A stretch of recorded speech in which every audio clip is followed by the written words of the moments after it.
Snapshot. Tonight in Seattle, the U.S. men's national team takes on their toughest opponent yet in Belgium at 5 p.m. With a win, the U.S. would advance to the quarterfinals for the first time since 2002. The match has already been mired in controversy before kickoff. Star striker and leading scorer Flo Balogun was set to serve a one-game suspension from a red card, but that suspension has been lifted. Now, the latest, breaking earlier this morning, is that Belgium has been granted an appeal of FIFA's decision. But what's that mean for Balogun's availability? We're tracking any updates all day long, so stay tuned right here on Seattle Sports. Snapshot, brought to you by Miller Lite. When it's game time, it's Miller time. From the Quantum Fiber Studio. This is Bump and Stacy. On Seattle Sports. Streaming through the Seattle Sports app and at seattlesports.com. Now, here are your hosts, Michael Bumpus and Stacy Ross. Here we go now. A monumental match in Seattle and a big series for the Mariners. That's where we're starting our day. Coming up in 15 minutes. We'll start previewing the U.S. men's national team match tonight against Belgium, and then we'll take a deeper dive at 10:30 with Tim Booth and also at 10:45. Before we get to any of that, let's talk about the Mariners taking 2 of 3 from the Blue Jays and wrapping up their series against the Angels, by the way, with a win. We didn't come in on Friday, so we didn't get a chance to react to that Thursday night game. So, liked, loved, and disliked from a series sweep of the Angels and a win over the Blue Jays. Let's start with what we liked. Bump, what about you? I liked the pitching. I like pitching, man. You got Logan going 7. You got Hancock going 7. It looked like or felt like the Mariners of old a little bit, right? The glimpses that we see when this team can be powerful, obviously scoring a whole bunch of runs with 15 in 2 games. But no, I really like the pitching, and I think that's something that we need to lean on. I think before we started the weekend, that was our emphasis. It's like, look, all right, you got to hit bombs, and you have to have great pitching, and we got a little bit of both of that. I'm going to save my notes on pitching because I had it for what I loved, but it was for a very specific number.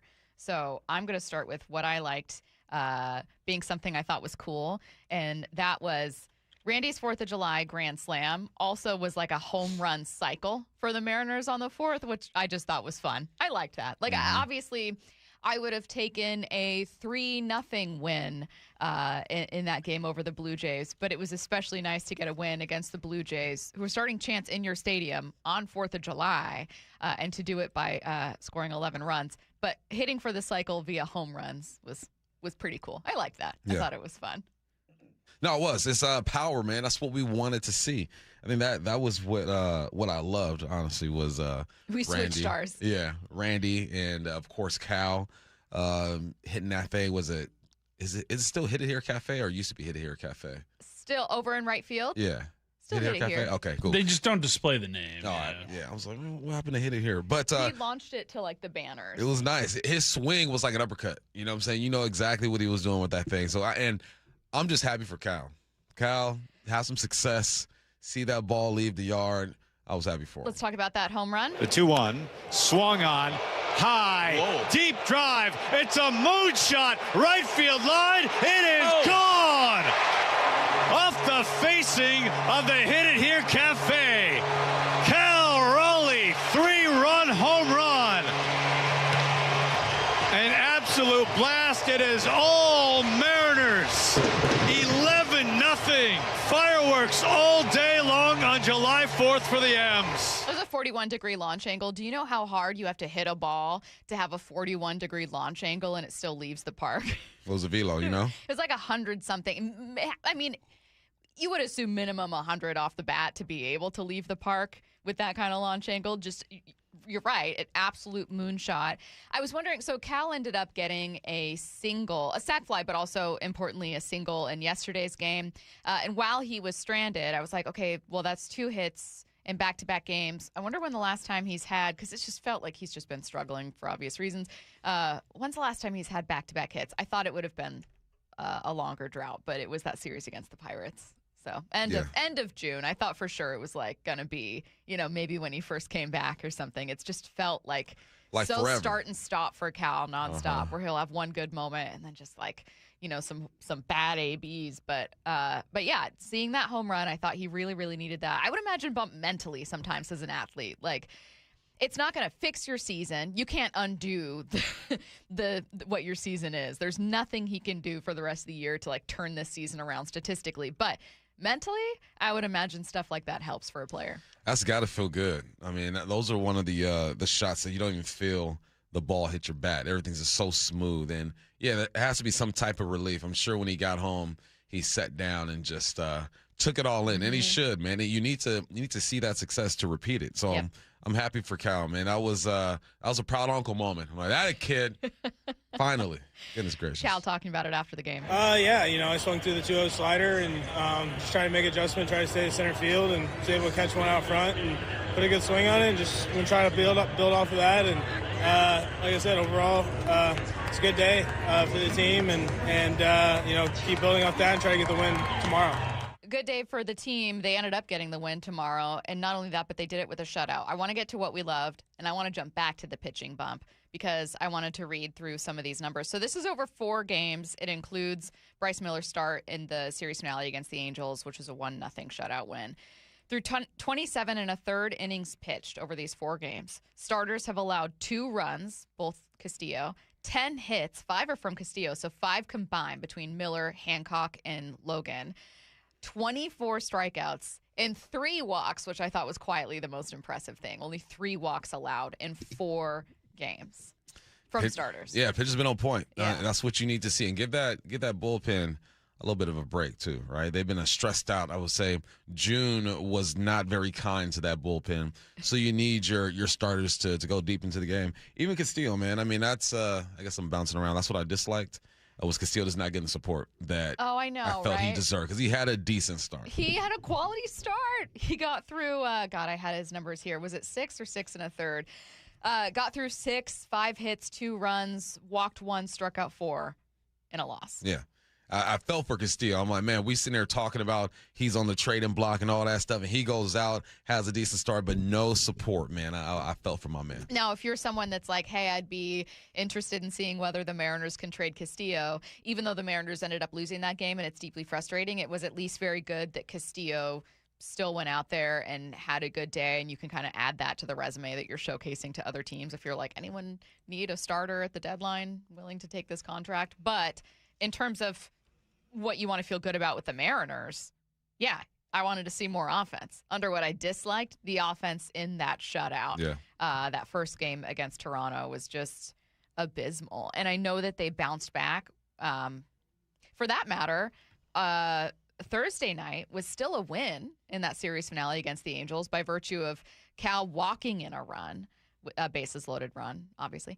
But the offense was pretty horrible in that one, too. The Angels had more hits than you did. And you won by virtue of your pitching being phenomenal. Hey, you got to help each other out sometimes, Yeah, that wasn't a pretty game. But you take wins however you can. Series sweep. When's the last time they swept a series? When was that? Was it May? Late May. Yeah, end of May. So end of May, and then wrap up the end of June, beginning of July with another sweep. I thought it was important. You know what? Filed under liked. Important to stack series wins here. Yeah, it is important. You got to just find your groove and your rhythm, man. And you need some things to happen, right? You're going to have games where your pitching has to be dominant. You're going to have games where the offense just explodes and it kind of takes some stress off of your pitching. But most importantly, right, is just stack these wins. You were a game and a half ahead of the Rangers right now. And so far, July has been good to the squad. Now, also under what I disliked, while Randy won us over with a grand slam, he was the Mariners' lone all-star representative. Congratulations to Randy Arozarena. And he has been, and I'll say this before I say this critique, he has been your most consistent bat this year. Yikes. That ABS. Tossing out both ABS challenges. And to me, it's emotional challenging, like emotional decision-making, and you lost them both in the first was just absolutely crucial. They ended up being costly later in the game. First of all, catchers know that they can steal strikes from you. No, it won't be as easy as it was before by any means. It's still very difficult to steal strikes even with, without your challenges. But, like, you saw Dom not being able to challenge one later, Cal not be able to challenge one, and then I think made kind of an emotional hack that ended his AB there that, like, you can't do that either, but, like, was clearly frustrated. I was thinking, man, that's selfish, Randy.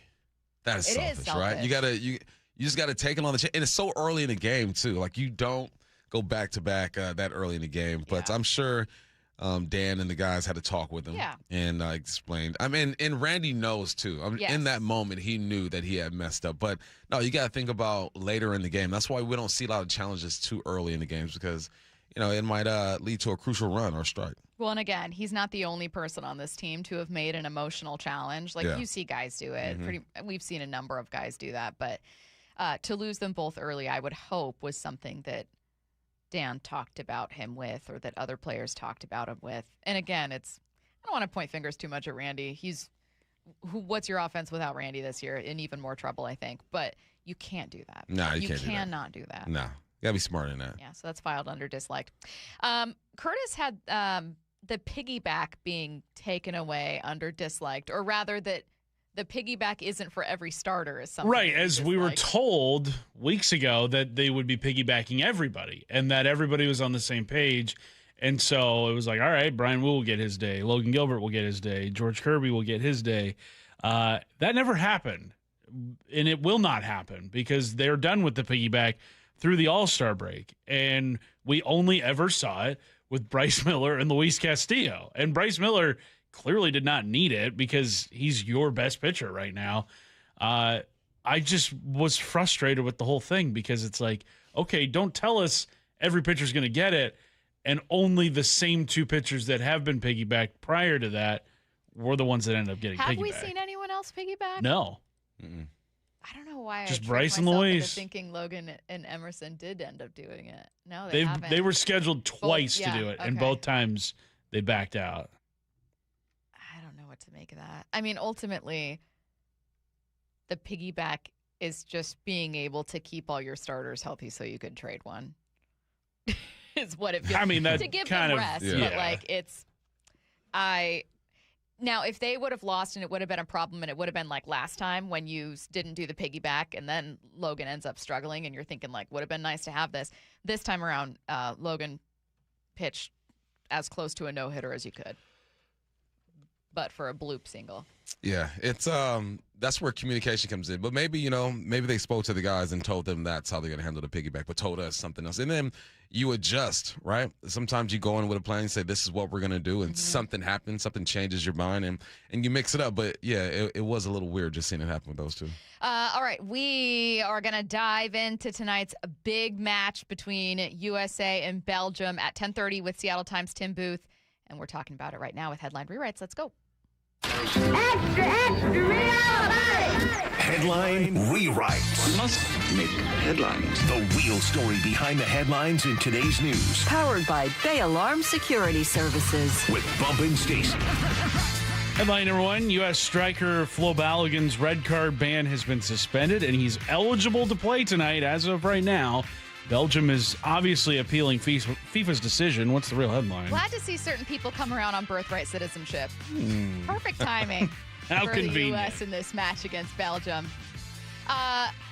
Bump, I'm assuming you were shocked by seeing this. Yeah. What's your take on people that are saying, oh, my God, this is morally corrupt. This is the worst thing that could happen. It's going to taint the U.S.'s possible win over Belgium if they do manage to advance. They ain't doing nothing. If they win, they win. I will not have any ill feelings. My buddy texted me when it went down. I'm like, no way FIFA overturned that. But they did. But also, there's a similar situation went down where Ronaldo, before the World Cup, got a red card and was facing suspension, and FIFA flipped that so he could play. So it's not the first time this has been done.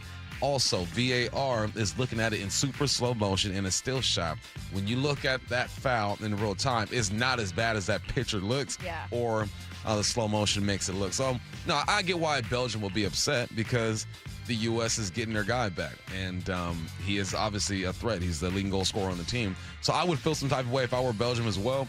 Belgium should be probably favored to win this game. But no, stop crying. Line them up, and let's get it going. For anyone who is not a soccer fan or doesn't understand why this is unprecedented or what it means for the rest of the league, because I'm going to be honest, when I first saw this and I saw people doing some moral grandstanding and saying like, oh my God, how could FIFA do this? This is going to absolutely ruin and put a stain on what's been a really fun World Cup. I just thought, well, wait a minute.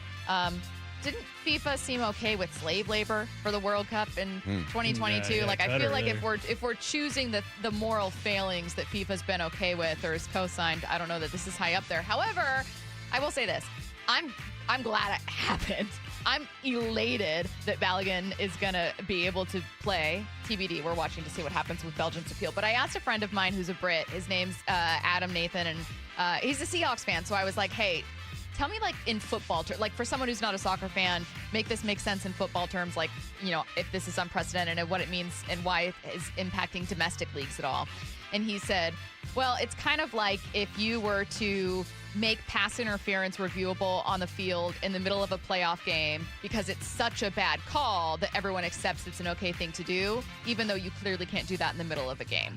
So even though everyone or a good amount of people thought like that's a horrible red card, it is unprecedented because now it's like, well, what does it mean for all these other games moving forward? Now, if you're me and you don't really care about what happens in domestic leagues elsewhere, you're going, I don't know what to tell you. But I thought it was a good comparison. And he just said, well, managers in domestic football are now going to say, instead of just moaning about a decision going against them, well, look at America in the World Cup. There's precedent to change it. So maybe the league should consider doing that for my team on this occasion. It's just going to be so tiresome. It ain't that serious. Y'all know that wasn't no dang red card. Belgium knows that wasn't a red card. And FIFA did the right thing. I think that in certain cases, especially when you have implications, right? This is the World Cup. You want to make sure that teams have their best guys out there if they deserve to be out there. And if you didn't think, if you thought that was a red card, I can understand where you're coming from because the rule says you're saying, spikes up, bam, yeah. But real time, just look at it in real time, it was not that bad. So, but do you think that there's now implications for, and again, I don't care. I'm elated that he's playing, and I'm just like, I'm sorry, but FIFA is corrupt. It is what it is. But do you think that there are real implications that other teams are fairly upset about? Yeah, it's fine. Yeah. I don't care, though. That's you want to say, let's go, baby? I'll be downtown Pioneer Square. That's your boy. Come on. What's next? Headline rewrites. Headline number 2, Randy Rosarena was selected as the Mariners' lone all-star. What's the real headline? Hopefully there's no ABS challenge derby. Could you imagine that contest? Oh, that'd be fun. That would be kinda Mitch dope. Garver would be incredible at it. He'd be, I think, He's the really best. good. Yeah, he'd be one of the best. They should give an award for that. They should. They should. What would they call it? I don't know. Mr. ABS. Definitely, definitely a catcher would win. Salvi's been good this year. He was good as of like May. I don't know where he's at right now. Did you guys see CB Buckner is going to be like forced into retirement He's this taking a offseason? buyout? 1 year of ABS. He's like, I cannot do this. I cannot have my reputation sullied anymore. Oh God, I like the idea of an ABS award at the end of the year for the most accurate, presumably catcher. I like that. Yeah. But good for Randy. I think on Thursday, you and I both felt he should be the guy, right? If anyone deserves it, it should be Randy, the best bat on the team right now. Then he hits a grand salami this weekend. Did have some ABS issues, but no, it's I'm happy for him, man. Well deserved. I thought maybe one more Mariner would sneak in there, but I was wrong. Headline rewrites. Headline number 3, Sportsnet's Elliot Friedman says the Kraken and Shane Wright have agreed to search for trade partners this offseason. What's the real headline? Maybe just break up already. If it's not working out and it's not going to happen. And I'm okay with the Kraken looking for any possible avenue to improve and do whatever they need to. And if that's a trade chip that really, really works for them, cool. Fine. I'm not emotionally attached right now. But maybe I'm wrong. You remember how excited we were for Shane Wright when he got drafted? I was elated. Right? And this is what I fear. I fear that he goes somewhere else and someone unlocks him and he taps into something and he balls out. That would make me sick. And that would be a clear indication of the lack of development that the Kraken have had with their players. It is what it is. But I remember, 3 years ago?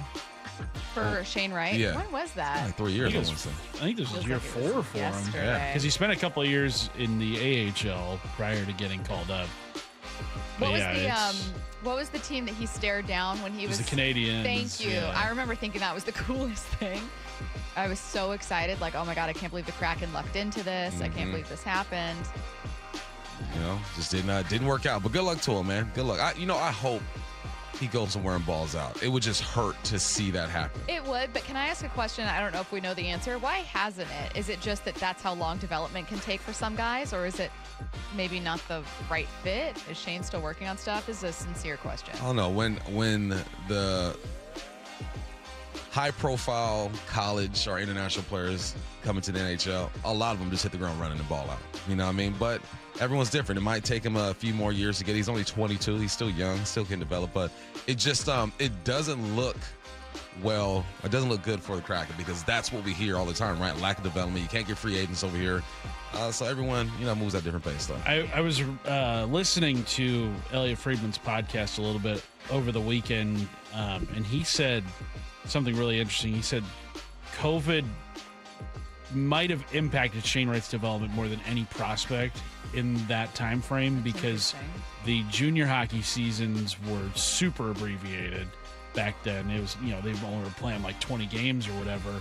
And so he just didn't get that full season's worth of development because, Shane Wright was one of those like exceptional prospects where like you can play junior hockey when you're 15. And so people just kind of automatically assumed he was going to be like a Connor Bedard type player, but it just never panned out for him. We have a red card controversy to dive into. Seattle Times reporter Tim Booth joins us next. MLB Network insider John Morosi with Wyman and Bob. How do we assess this Mariner team? What do we do? The main guys that you need to carry the water here, Cal, bad first half, okay? Julio has struggled of late. Donovan has been a non-factor. Naylor hasn't had a good year. That's the explanation. If this team's going to get back to where they were last year. And they can still do it. The fixes are there. Subscribe to Seattle Sports on YouTube and watch the full interview. Digging in my yard, trying to lay a pipe. I hit a water line and now I have to pay a big fine. I should have called 811. When your equipment is down, every minute counts. Levitt Machinery has the parts, technicians, and expertise to get you back up and running fast. Because if it's forked, we fix it. LevittMachinery.com. Need a lift? Stack it, reach it, lift it, Levitt. Looking for a new Mazda? Check out Mazda of Everett during the More to Move You sales event. As the West Coast's largest Mazda dealer, they have over 700 new Mazdas in stock and are known for always offering the Mazda of Everett price. Awarded Mazda's President's Award 13 years in a row and ranked among the top 20 Mazda dealers in the USA for customer service. Shop at 11409 Highway 99 in Everett or MazdaofEverett.com. Dealer awards and rankings based on Mazda USA reporting and data. Hey, Brock Ewart here for my friends over there at People Come First Construction Group. You know I love my acronyms, PCF. They designed and built our outdoor living space for Molly and I, and we just loved it. And right now, PCF is making it easier than ever to get started on your new dream deck with 50% off your custom professional design and architectural drawing package. That means you can save over $9,000 on your project. And with 12 months of no interest, no payment financing, you can design your deck now and pay later. You know, most people who start with a design package end up with the exact outdoor space they've always wanted and dreamed of. This offer is your first step. Do what we did and contact PCF Construction Group today. Get your project ideas, browse amazing photos, and find all the offer details at PCFgroup.com. That's PCFgroup.com. Making your outdoor space your favorite place. With People Come First. It's summertime and the living is easy. If you're like me, you're spending nights on the patio listening to the game and enjoying what makes our area so beautiful. Dave Wyman here, and I have just the offer for you to get the most out of your outdoor living space. $500 off each window, $750 off patio and entry doors, and $200 off the final project. I've loved working with Harley Exteriors. They're a local company right here in Bothell, down-to-earth people who enjoyed the same things we all do, rooting on our local teams and doing the best job we possibly can day in and day out. Use Harley Exteriors to complete your home space and receive 12 or 18-month promotional financing. Qualified buyers only. Subject to credit approval and lender terms. Minimum purchase of 4 qualifying windows required. Windows must be 36 by 36 inches or larger. No size minimum on patio or entry doors. Financing subject to approved credit. Offers cannot be combined with other promotions. Offer expires July 31st, 2026. Go to HarleyExteriors.com. Ooh, that face. Quantum fiber internet loves that face. That's Jamila. Hey, Jamila. She's thinking outside the box from inside the box. Quantum fiber Wi-Fi keeps her meeting game strong. From the back door to the front lawn. Rushing all of her video calls. Back to back to back video calls. Quantum fiber internet blowing the soxies up all those people in all those boxes. Yay to you. Switch today at quantumfiber.com. Additional pods may be needed to achieve Wi-Fi coverage in some locations. Limited availability. Service in select locations only. Mariners and Marlins tomorrow in Miami. 3:40 first pitch, 2:30 pregame. Get every pitch of every game for free on the Seattle Sports app. Amy Cox did something smart. She saved hundreds on auto insurance switching to Progressive. And with that money, she decided to treat herself to an anti-aging red light mask. Will she look like a horror movie villain every night? Yes. Will her boyfriend Kevin be scarred for life? That's certainly a risk. But it's Amy's savings, and if she's willing to risk her relationship for smooth, wrinkle-free skin, well, bye-bye, Kevin. Switch and see if you could save with Progressive and treat yourself. Progressive Casualty Insurance Company and Affiliates. Get in the zone, AutoZone. Summer's finally here, and we're kicking it off with a whole lot of free. Free brake pads with Duralast rotors. Free oil filter with 5 quarts of oil. Free Armor All wipes with Armor All glass cleaner, and more. More free, so you can have more summer. Celebrate free at AutoZone. Now through July 27th. Restrictions apply. Get in the zone, AutoZone. From the people who brought you It's the Dog Park comes. It's a hot spot on your dog's leg that the internet says you can treat it at home. You're not sure though, because now it's oozing. Protect your dog from injury and illness with Progressive Pet Insurance. Ooh, he's licking it. Super gross, dude. Progressive Casualty Insurance Company and Affiliates. Not available in all states or situations. Coverage subject to policy terms. This is the story of the one. The one who keeps multiple buildings running smoothly day after day. Plumbing that flows, HVAC that hums, cleaning supplies that keep surfaces sparkling. That's why she counts on Grainger. With easy reordering online and 24/7 support, Grainger helps her keep the products she needs on hand. So shelves stay stocked and buildings stay ready. Call 1-800-GRAINGER, click Grainger.com, or just stop by.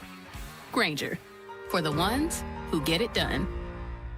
Wyman and Bob. From the Quantum Fiber Studio. Weekdays 2 to 7. On Seattle Sports and 97.3 FM HD2. A red card being overturned, an appeal maybe being granted. And, of course, we're going to preview this match with Tim Booth of the Seattle Times joining us now. Tim, how's it going? Good. How you doing, Stacey? Good. I wanted to start by the reaction that you saw from folks, or maybe the one that you had when Flo Balogun was permitted to play. I read that players and teammates found out on the bus on their phones that it was just kind of everyone found out at the same time. Tell me about your reaction.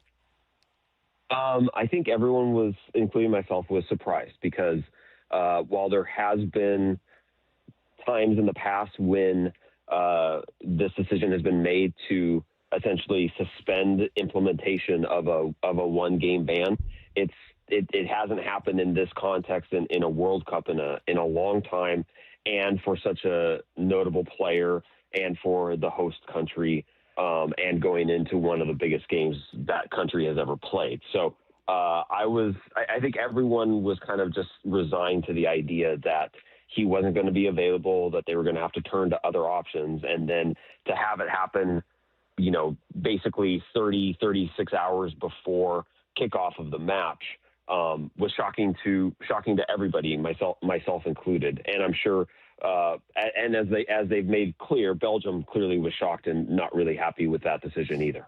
What were the chances of the U.S. Getting this done tonight before the red card suspension, and what are they now?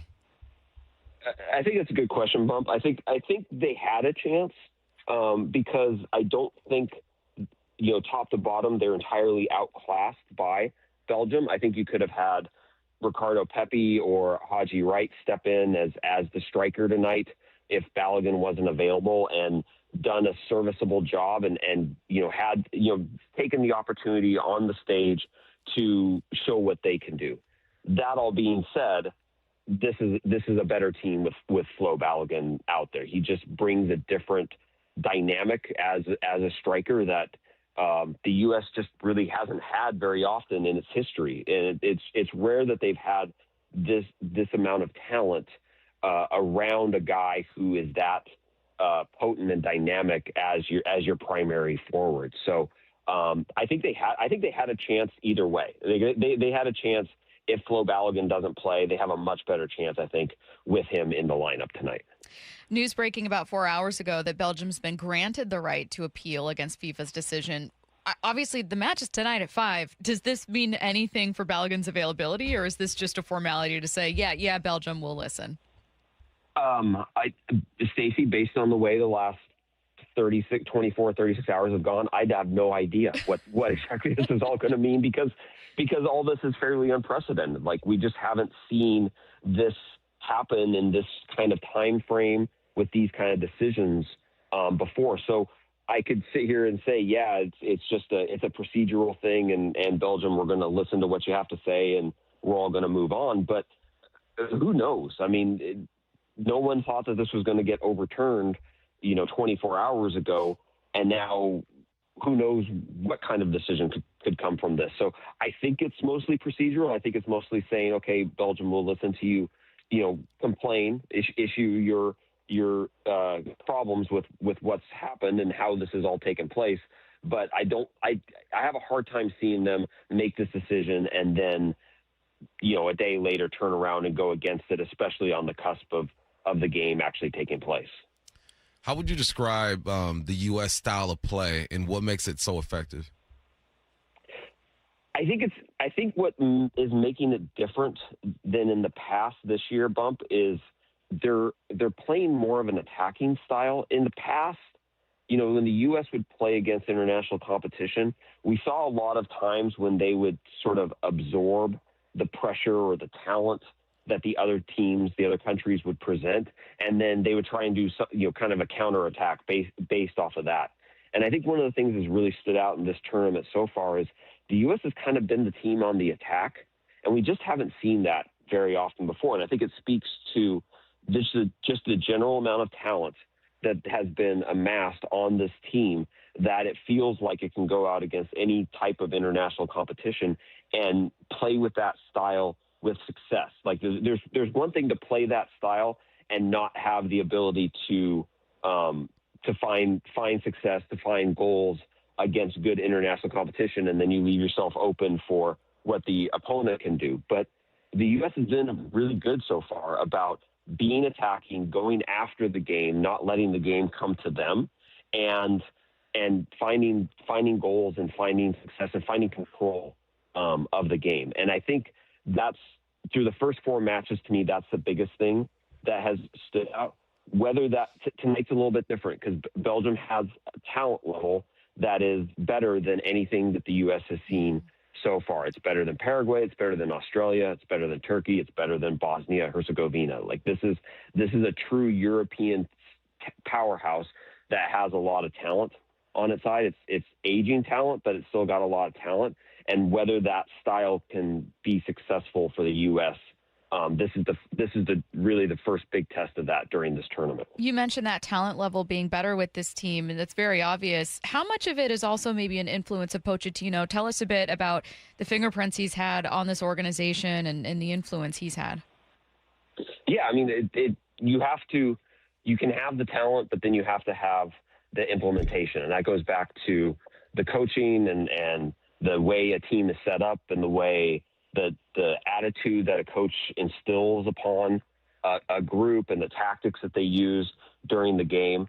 Pochettino, he's Argentinian. He comes from that style of soccer. We've seen the way, Argentina plays with Messi in this generation, how they played, 40 years ago with Diego Maradona on the team. Like, they play an attacking style. That is the style that he likes to coach to. It's the style that he coached to when he was in their league at Tottenham and his other in club soccer.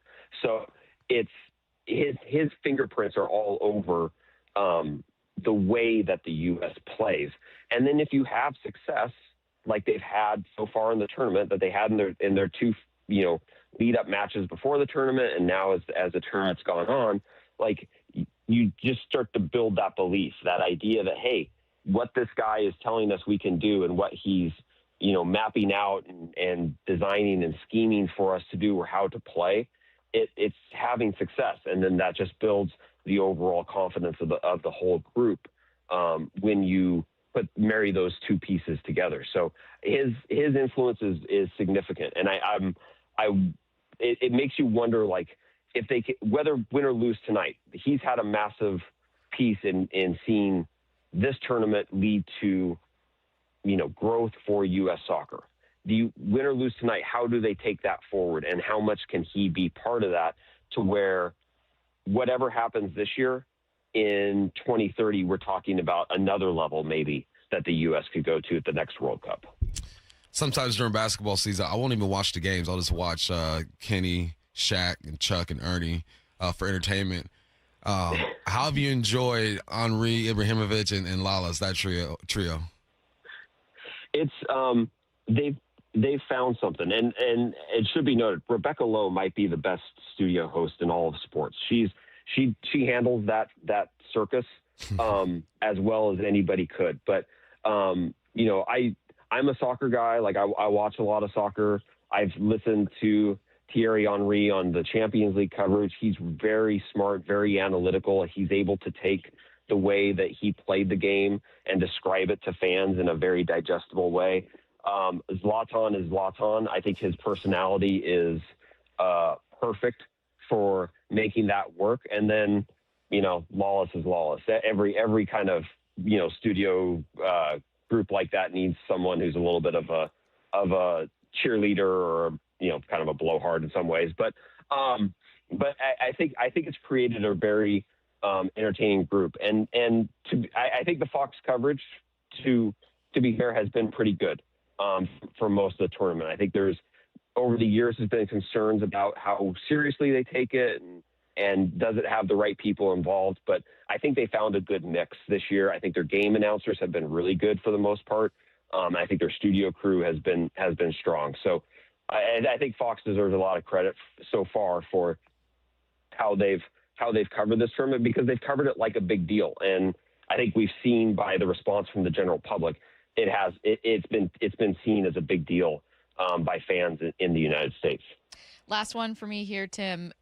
Just take us back to the fact that maybe the biggest sports story in the world right now is going to unfold right here in Seattle, and just add not just historical context for this match, what it means for the U.S. if they are to advance, but also for Seattle, and Seattle playing a role in this pretty monumental moment.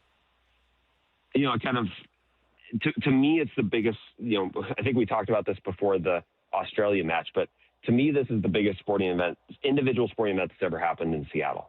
And that's hard for fans locally sometimes to separate the idea that, oh, how can this be bigger than an NFC championship game or the NBA finals or, the NCAA basketball, Final Fours that we had here way back in the day. But if you look at it on the bigger international scene, and especially with the way that the news has been focused on here in the last 24 hours, it's the biggest sporting event ever to happen here. And I think it's going to resonate in a different way than even if the U.S. wins and gets to the quarterfinals later this week in L.A., because it landed in this kind of perfect time spot of it's Monday night. And we all know in American sporting culture what Monday night means. Like, it means something special. It means football. It means NFL games. And Lord knows we've seen plenty of wacky stuff happen at Lumen Field on Monday night football games. So you have this kind of spotlight on this time frame, on this night that everyone in American sports knows. And now you're putting the United States in maybe its biggest men's soccer match ever in that time slot, in a place where people care about sports, people care about soccer.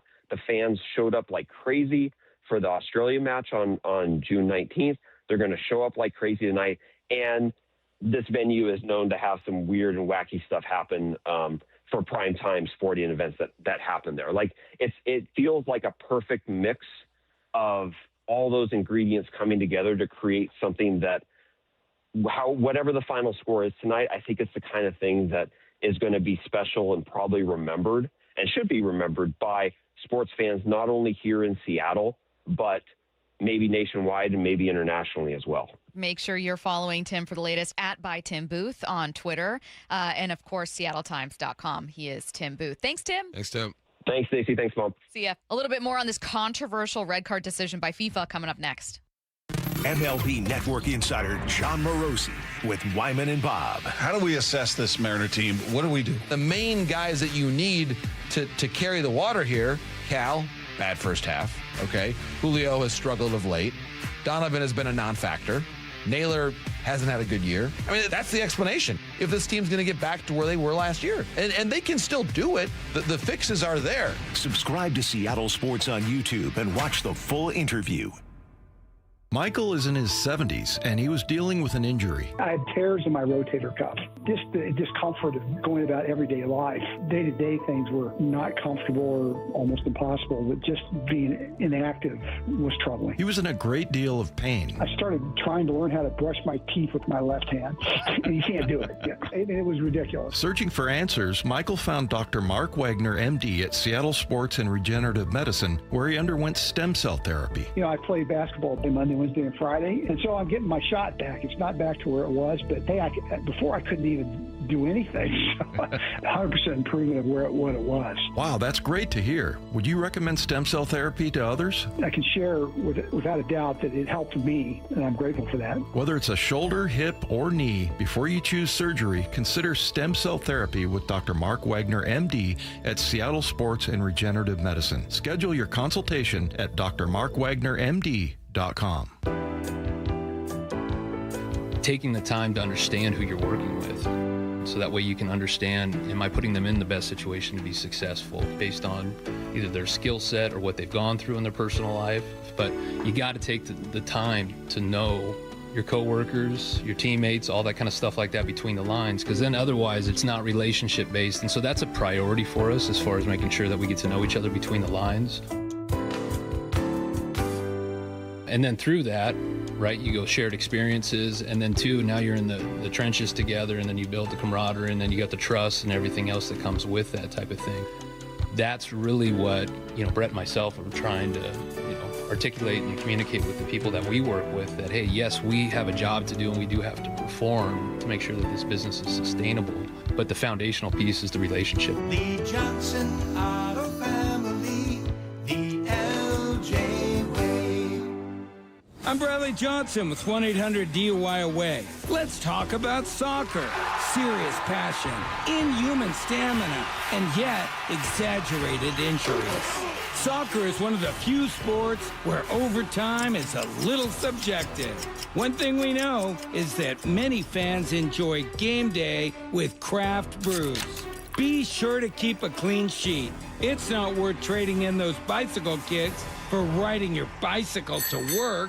When being pulled over for DUI, there are rarely yellow cards, only red. So play it safe and don't go off sides. Call 1-800-DUI-AWAY or go to 1-800-DUI-AWAY.com to schedule your free private consultation. If you're stopped for DUI midfield from home and there are no free kicks, make it your goal to call 1-800-DUI-AWAY. 1-800-DUI-AWAY! Do you know a woman making a difference in Seattle's sports and events community? Someone who leads with purpose, mentors others, champions inclusion, and inspires those around her to be their best. Why Seattle and Seattle Sports want to celebrate her. Nominations are now open for the 2026 Women of Inspiration Award, recognizing an outstanding woman whose impact is helping shape the future of sports and events in our region. Submit your nomination today at woiseattle.org. That's woiseattle.org. Nominations close July 10th. Mariners and Marlins tomorrow in Miami. 3:40 first pitch, 2:30 pregame. Get every pitch of every game for free on the Seattle Sports app.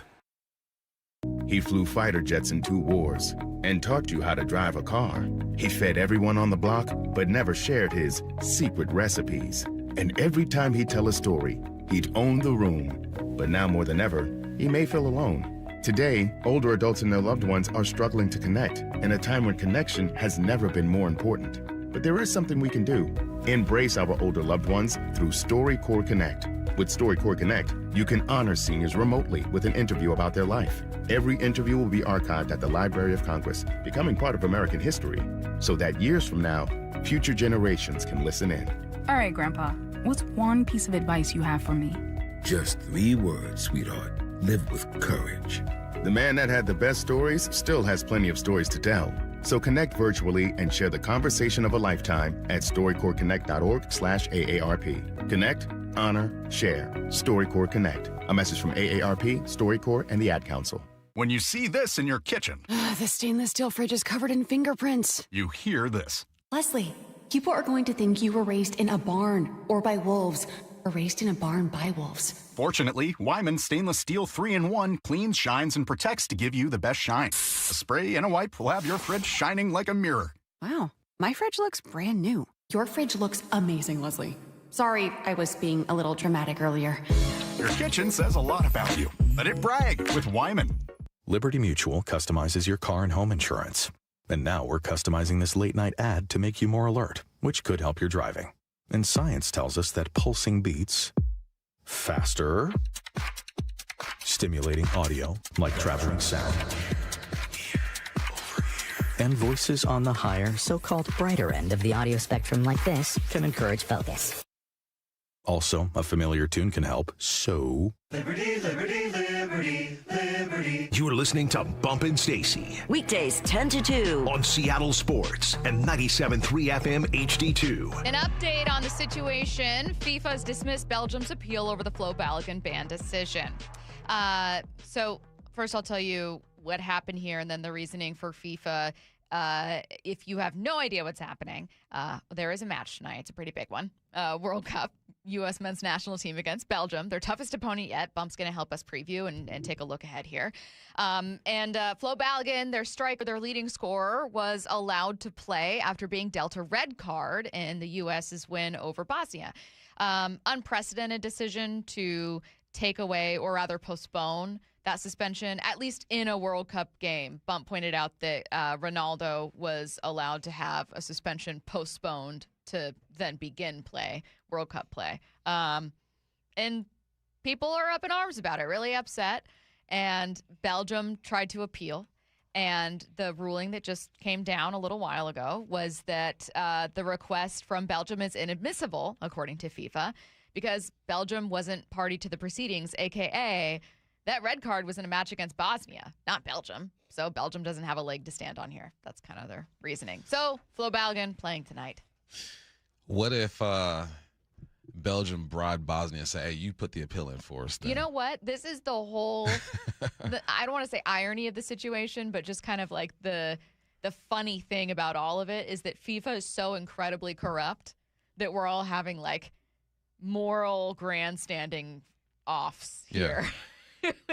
Yeah, FIFA's the most corrupt, you know what I mean? sports organization in the world, the world, Craig. If this happened anywhere else, any other team, if this happened to England, England would still be like, ooh, well, glad to have Harry Kane back out there, whoever it would be. It's just, it is what it is, man. I don't know what to tell you. Flo Balogun's playing tonight. It's you heard Tim Booth, one of the biggest sporting events, if not the biggest sporting event in Seattle. Seattle right now and the U.S. men's national team are at the center of the biggest story internationally in sports. I mean, listen, I understand people if they feel a certain way about this. This doesn't really happen. It happens, but because of, the stage that it's on, obviously it's getting a bit more attention. But I've spoken to a lot of soccer folks, and half say it was a fair red card, and half say it wasn't. So it is what it is. But good job, FIFA. I think they got it right because, once again, once you look at that play in real time, it's not that bad. His intentions were not that bad. Obviously, the player was banged up a little bit that he stepped on. But, look, don't you want both teams at full strength, right? If Flo did something that was malicious and the intent was bad, then I say, all right, man, go ahead and sit down. But just simply because of just the nature of the foul, and you want the round of 16 to have two of the best teams at full strength there. So I think it's going to make for a great environment. I was kicking it with the Belgians last week. They think they're just going to smack us. So let's line them up. And again, it was explained to me as, hey, it would be like suddenly reviewing pass interference in a game and deciding to award, 15 yards back or whatever. And you'd never done that before, but it was a bad PI call, so you can kind of understand it. And it creates all kinds of problems for future games. Sure. But when it helps your team and you think it was a bad call, it's really hard to get on some kind of big stage or high horse and say, like, it shouldn't be happening. Like, I don't know. I can't help but roll my eyes just a little bit. I think it's one of those things where when it benefits your team, you just shrug and go, all right. It's like a bad call benefiting your team. Okay. All right. Yeah. In this case, I think the bad call was against Flo. But I understand. The precedent people are talking about is not lost on me. But what am I going to do about it? Say, well, I can't watch now because it's tainted. I don't think it is, man. Okay. It's not tainted. It's not tainted. It makes us for a better game too. Like, I want to see a good game. If roles were reversed and Belgium's top goal scorer were in the same situation, I don't think I'd be tripping because I would look at the foul and say, well, I don't think he deserved that red card anyway. So go ahead and put your guys out there. I think that's why I'm okay with it, because I think if roles were reversed, I wouldn't be up in arms. I wouldn't be tripping like the way some people are. And maybe it's a cultural thing. I was thinking about that a little bit when I was driving in, just the idea of there are a lot of Americans that are big soccer fans, World Cup fans. They watch every single time. You're one of them, big soccer fan. And then there are others that are like, soccer isn't really my thing. And culturally, it is easier to respect two teams going at it full strength, and it is hard to respect a team complaining that another team is playing at full strength. Like, there's just like a cultural kind of hurdle there for a lot of Americans to be like, wait, I think that's lame. I think that's actually pretty weak-minded. I don't know. Let's talk about the game itself. You and I don't think that this was going to be tainted if it's a U.S. win. And if it is a U.S. win, it's pretty massive. It's the first time advancing to the quarterfinals since 2002. Was the U.S. going to lose without him? What does having Flo out there do? I mean, you have your guy. You have your top goal scorer. He's probably the most creative striker this team has. You do have Pepe on the bench. You have Reyna as well, who could come in and provide a spark. But and Flo has played overseas, man. Like, he knows the international game. And he just gives you an option. The style that the U.S. plays with, and we just talked with Tim about it, is just they attack. They're always on the attack. They're going to fly down the wings, try to get to Flo up top. And just no one brings that explosiveness that he has. I think the team could still get it done if he were not available.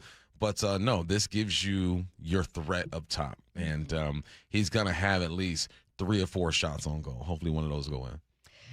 Someone said politics inserted itself into something we should all enjoy as non-political. It's why a lot of us are having a huge issue with this. Again, it's FIFA, man. Now, listen, FIFA didn't say, you know what, Trump, you're right. You know, just because you made a call, now we're gonna let Flo play. No, I think FIFA did the right thing. They saw the play and said, nah, that wasn't worth the red. We want the best product on the field. I mean, that's the thing, too, is that the World Cup has been so good. I mean, we saw Cape Verde take Argentina to extra time.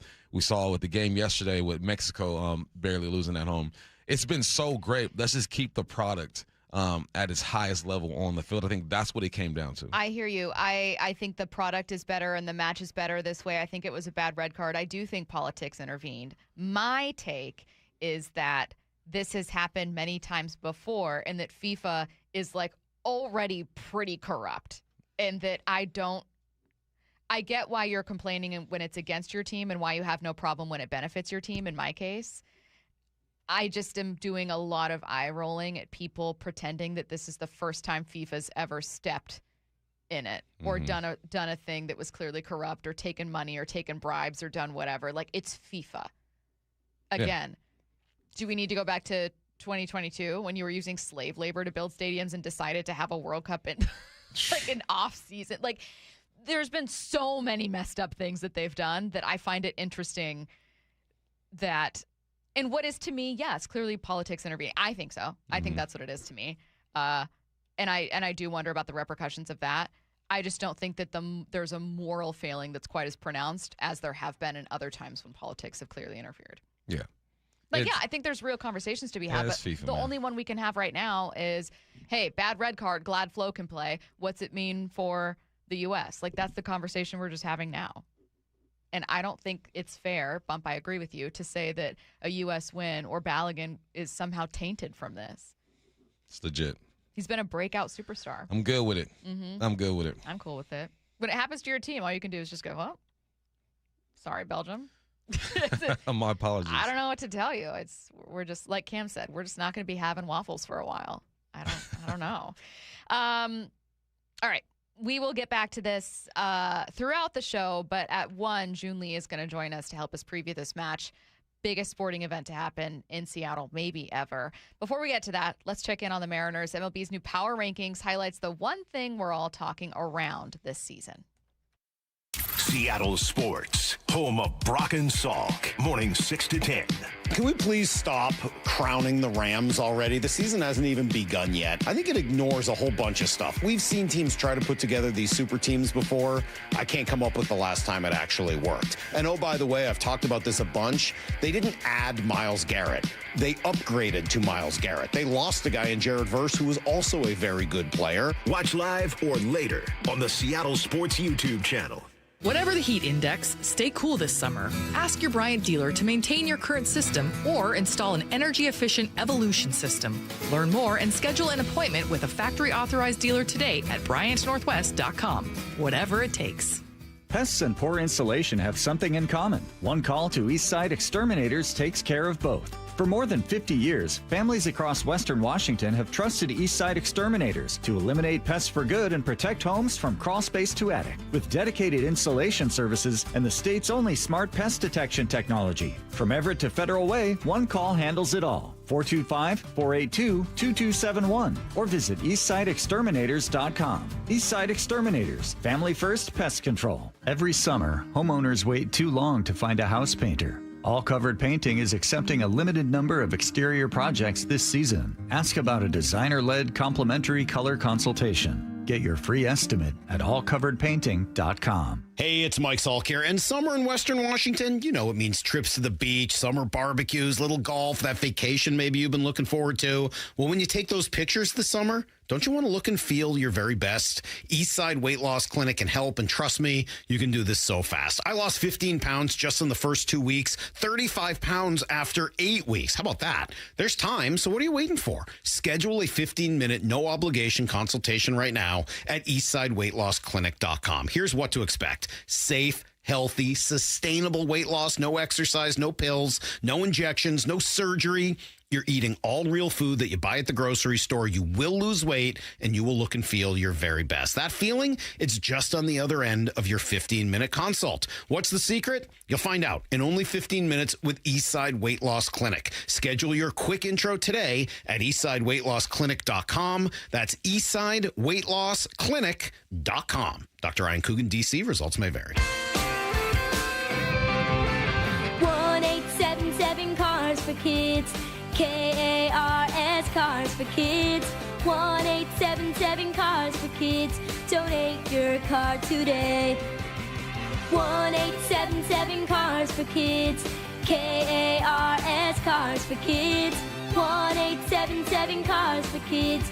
Donate your car today. Ready to get rid of that old car? Donate it to Cars for Kids. Call 877-CARS-4-KIDS to speak to a friendly live agent. Donation is super easy, and your car can be picked up as soon as tomorrow. Go to carsforkids.org now, or call 877-CARS-4-KIDS to donate your car today. 1-877 Cars for Kids. KARS Cars for Kids. 1-877 Cars for Kids. Donate your car today. Did you know you can donate real estate too? Go to carsforkids.org. That's cars with a K. Hi, Chef John Howie here. For 24 years, my team and I at Sea Star Restaurant and Raw Bar have called Bellevue home. We serve fresh, locally sourced seafood, farm fresh produce and poultry, and great steaks. At Sea Star, we like to say there's something for everyone, from the carnivore to the pescatarian to the vegetarian. Come see for yourself at Sea Star Restaurant and Raw Bar in Bellevue. SeaStarRestaurant.com, SeaStarRestaurant.com. Hey, it's G. Scott. Let's talk real for a sec. Summer is supposed to be about sunshine and kids having fun. But when the kids are home all day, that grocery bill, yeah, it grows fast. That's why I want you to know about Sunbucks and why our friends at Safeway are helping get the word out. If your family qualifies, you can receive $120 per child to spend on groceries this summer, food in your cart, and a little less pressure on that budget. And let me be clear about this. There's no catch, no judgment. This program is simply about making sure kids have enough to eat when school is out. Here's the important part. Many families are enrolled automatically, and a card may already be headed to your mailbox. But some families do need to apply depending on income and where you live. So take a couple minutes and check. Visit freesummermeals.org. That's freesummermeals.org. Safeway, looking out for your family this summer. Once again, that's freesummermeals.org. Start having fun. Caesar Sportsbook at Muckleshoot Casino Resort is your #1 place to eat, drink, watch, and have fun.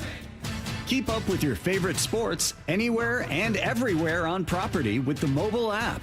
Visit muckleshootcasino.com today. Scan the QR code and let the play begin. Muckleshoot. Let's go! This is Seattle Sports. Streaming through the Seattle Sports app. KIRO AM Seattle. KIRO FM HD2 Tacoma. Home of the Seahawks, Mariners, and everything Seattle sports. Seattle Sports Snapshot. The U.S. men's national team takes on Belgium tonight in Seattle at 5 p.m. with a chance to advance to the World Cup quarterfinals for the first time since 2002. Some newsy items here. This first one, an update. FIFA's dismissed Belgium's appeal over the Flo Balogun ban decision. The reasoning is that the request was, quote, inadmissible because Belgium was not party to the proceedings, a.k.a. the red card was in a match against Bosnia, not Belgium, so Belgium doesn't have a leg to stand on here. Snapshot, brought to you by Miller Lite. When it's game time, it's Miller time. From the Quantum Fiber Studio, this is Bump and Stacy on Seattle Sports. Streaming through the Seattle Sports app and at seattlesports.com. Now, here are your hosts, Michael Bumpus and Stacy Ross. Here we go now. I have here MLB's new power rankings. And Bump, I find it interesting for one big reason. It kind of highlights the thing that we're all talking around this season. A lot of teams are pretty bad. And I know you and I debated last week whether or not I was putting lipstick on a pig in trying to, at the time the Yankees had just lost a game to the Tigers. And I thought, am I just kind of like looking for reasons to hate on a team that's ahead of the Mariners in the American League standings to make me feel better? And you were like, maybe. But also, there is something to be said when league-wide a lot of teams are struggling, and it is important context. When you look at your team's odds to win a World Series, you have to look at the league that year. Against whom? The 2024 Yankees or the 2020, it wouldn't be in the World Series, obviously, or the 2025 Mariners? No, you're talking about the teams right now in 2026 and what the league looks like. And it's kind of down bad. So here's MLB's current power rankings. The Dodgers and Brewers are 1 and 2. They've been the two most consistent teams in the league this year. And everyone else has kind of been up and down. And it shows in the standings. The Yankees, all the way down to 6, fell to the Twins in a game the other day, giving up 11 runs to Minnesota. Rays are number 3, Braves 4, Phillies 5, Yankees 6, Cubs 7, White Sox, shout out Chicago White Sox, 8. Mariners still hanging true at 9, and then the Cardinals rounding out the top 10. So first, your general reaction to the Mariners still being in there, top 10. Power rankings are funny, man. They're funny. I'm not surprised that they're in the top 10. I think that the last week or so they've been playing some better ball, winning 5 of the last 6 or something like that. Hopefully seeing Cal turn a corner with that bomb the other day, showing their power. The pitching has been good the last couple of series as well. Now, I think 9's fine. When they started the season, they were like 3 or something like that, I believe. I think because of the ups and downs of this season, honestly, I expected them to be right outside the top 10. So for them sneaking at number 9, I think that's fine. I think they're 9 with the potential to be about 5, honestly, at this point. The Braves are playing some good ball. Rays are, the Brewers are, the Dodgers are as well. But if they go on a run, I see them shifting positions here a little bit. I feel like our entire conversation about FIFA and the Flo Balogun conversation kind of highlights the difficulty that is sometimes easy to have holding 2 thoughts at the same time. And you can apply the same challenge to this one. The Mariners have underperformed this year for their talent level, and that is deeply frustrating. Mm-hmm. At the same time, you can hold the thought, because it's also a truth, that the Mariners are by no means out of it, are, as we thought that they would be when we were heading into the weekend, now alone in first place again at the top of the AL West. And the important thing is just to stay alive. The Mariners need to be better offensively. The Mariners have one of the better pitching staffs in baseball. The Mariners have underwhelmed. The Mariners are in first place. It's okay to hold both of those truths and all of those things simultaneously while you're figuring out how to feel about your team and how to set your expectations. I don't think we need to kick out that the Mariners are still very much alive and have a chance to be pretty competitive just because they've been underwhelming us. The good thing about that conversation is people are, I guess, disappointed in the play of the Mariners this year because of expectations. Because they did this, right? They set these expectations. Because they played so well last year, you come into the season with essentially the same roster, add a few pieces, and your expectations are high. But, like you said, there are only so many divisions in baseball. And guess what? They're at the top of their division. It might not be pretty. It might not look the way that we want it to look all the time. But when it's all said and done, you control your own destiny, and you kind of let things fall all around you when it comes to the division, right? The Rangers are going to do their thing. The A's are going to do their thing, excuse me. So, yeah, if people are a bit disappointed in this season because of high expectations, but they're still leading their division. Mm-hmm. And there might be a time this year where they dip again. But we know that this team is good enough because of the pitching, because of the power once it gets going, to be in the fight. So, yes, you just hang around. That's the worst thing to do. I used to play, when I played, the worst thing to do is let bad teams hang around because they start to believe, right? They start to gain confidence. I'm not saying the Mariners are a bad team, but if they are able to hang around and everyone gets healthy, big ups Julio, concussion protocol, hope you're good, baby. Mm-hmm. You never know. They've shown that they can go on these runs. I'm expecting a run here pretty soon. I am too. I want to respond to a couple texts here as we all kind of expand this conversation. Pete says, it seems like the AL West have been hanging out in the kiddie pool with armbands on. I miss water wings. Time to jump in the deep end and swim like you mean, especially the M's. Now, absolutely agree with Pete that I want to see them. I want to have a conversation about the Mariners getting a 1 or 2 seed in the American League, not just winning a bad AL West. That's the conversation I want to be having because I think having that 2 seed last year and home field advantage was so monumental in their run to the ALCS. But I also think it's important to look around and go, God, the team that was hanging on to that spot with the Yankees has really struggled. There was a while where I would put the Yankees pitching staff ahead of the Mariners and probably have the Mariners second in the American League. I feel like the Mariners are turning a corner there where, as frustrating as the offense is, their pitching's never been better. Yeah. And think of how deadly they could be adding some kind of middle relievers. Yeah, that's the cool thing about this team is that I don't think we've seen their best yet consistently. And there might be an opportunity to get better at this trade deadline. We're trying to figure out what the rotation is going to look like right after the All-Star break. It's unfortunate, man. It seems like once this team starts to build some momentum, somebody gets banged up. Like something is always happening to this team. And they're not the only team to go through this, right? Teams go through it every single year. But it feels like they haven't really been able to get going. So the fact that they're able to pull off 5 of their last 6, dealing with some things, still haven't seen Donovan. I feel like I haven't seen him since '85. Julio getting hurt. Robles almost got banned. What he hit his hand, I believe, series before against the Angels, something like that. Anyway, it always seems like injuries are right around the corner with this team for some reason. So I think the potential is there. I want to see them completely healthy. And now it's just, what's this rotation going to look like and how aggressive are going to be at the trade deadline? Yeah. Joe, isn't this kind of 2 years ago with a great pitching staff and below average offense? Great question. Because unfortunately, the pitching was not enough to get that done for Seattle. I would say, though, Bump, that this is once again where that context matters and the league matters conversation comes in. Because in that season, unless I'm mistaken, and you and Curtis can correct me on this one, unless I'm mistaken, in that season when the Mariners pitching was absolutely phenomenal and the offense just wasn't there, the AL West was significantly better than it is this year. Was that the Rangers World Series win? Yeah. Yeah.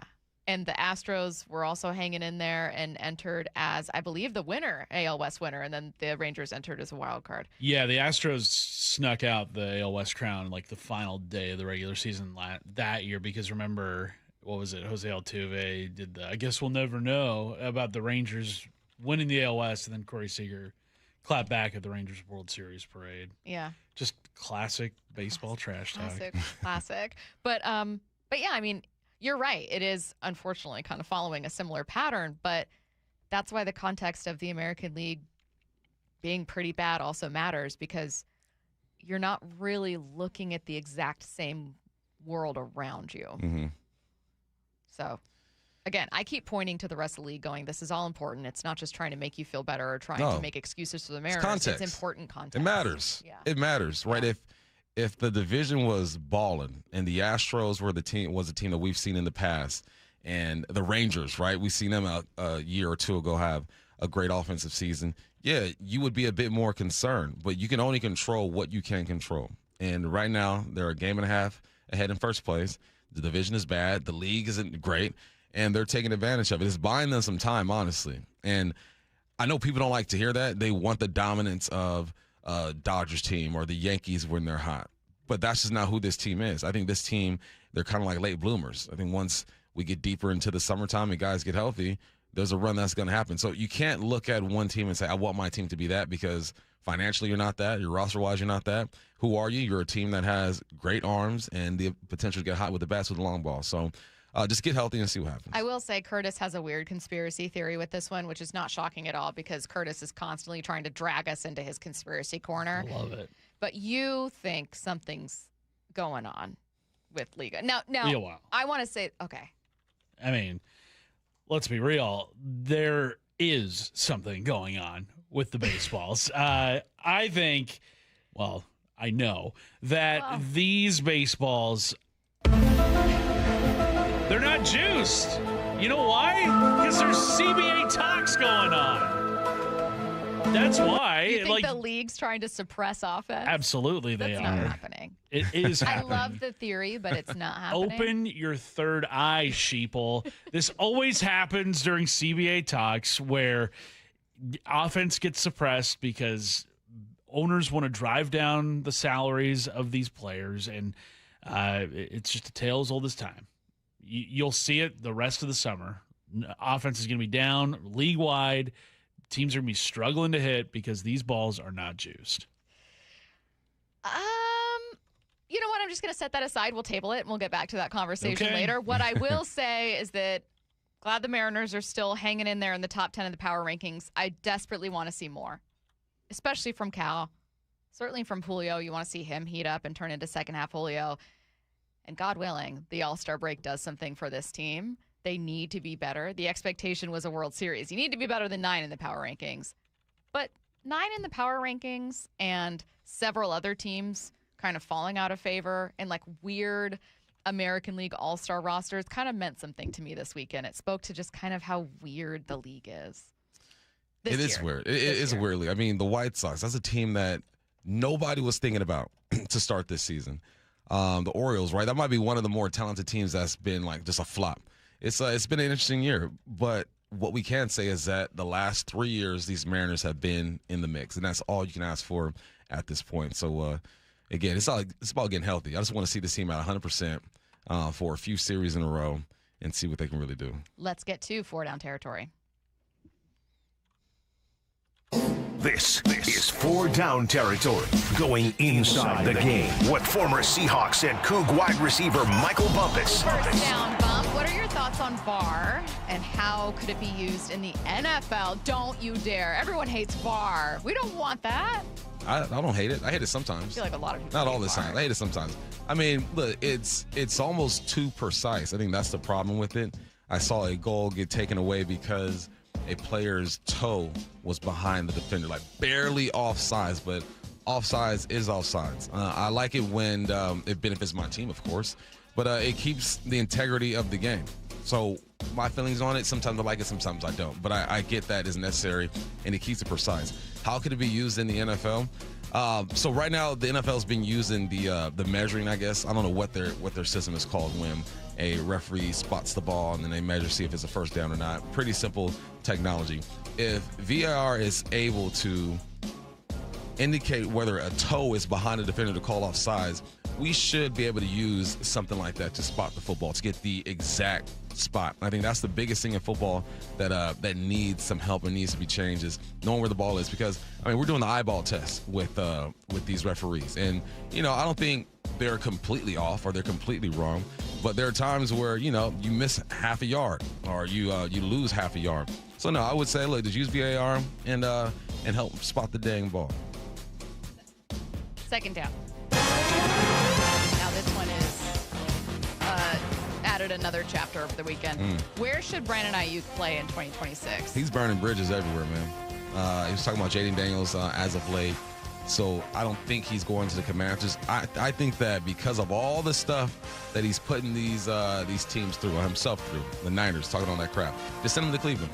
That's where you should go when nobody wants you. Send him to Cleveland and make him play over there with Deshaun Watson, and who knows what's going to happen over there. But he just wants a job at this point. Yeah, it's getting to the point now where I wouldn't touch him if I were a manager, if I was an owner. I wouldn't want him in my locker room because you can't trust him. It's as soon as something doesn't go his way, as soon as there's some type of conflict, we know he's running to the internet, running to Instagram, Twitter, all that good stuff, and talking crap. So you know what? Send him to Cleveland. He should go to one of the worst organizations in the game, and so he realizes how good he had over there with the 49ers. That is a good organization. Lynch does a great job. Shanahan does a good job. He's still got a Super Bowl type of roster over there.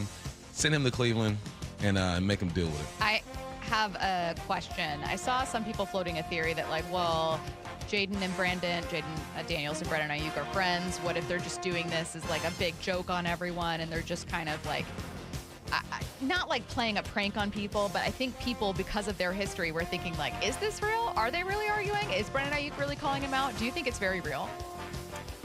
I think it's real. I think that Ayuk is at a place mentally where he's about to go off the deep end. You know what I'm saying? I think that Brandon Ayuk doesn't have the right type of people around him to hold him accountable, and I think he's just shooting shots at everybody at this point. Third down. There's a new list. What is it? And were the Hawks disrespected again? All right, so the list is, let me see, pull it right here. It is ranking 2026 NFL rosters, best projected starting lineups. So you got the Rams coming in at number 1, of course. They say their biggest strength is quarterback. Their biggest weakness is tight end. Their X factor is the health of Stafford and wide receiver Devontae Adams. Non-starter to know for them is edge rusher Josiah Stewart and, of course, Myles Garrett. He is a starter. What you guys talking about? All right, number 2, they have the Philadelphia Eagles. Biggest strength, offensive tackle. Biggest weakness, safety. X factor is Reek Woolen. Big up Reek. Non-starter to know is Hollywood Brown. Then they have the Hawks coming in at 3rd. Biggest strength is interior defensive lineman. Biggest weakness is running back. X factor, it would be Rashid Shaheed, and non-starter to know is edge Derek Hall. No, I think this is fine. I'm good with the number 3 roster.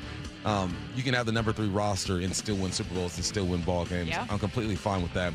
The Eagles, I was surprised that they made that jump to 2. They had a weird season last year. They did get Mekhi Lemon, receiver, to replace A.J. Brown.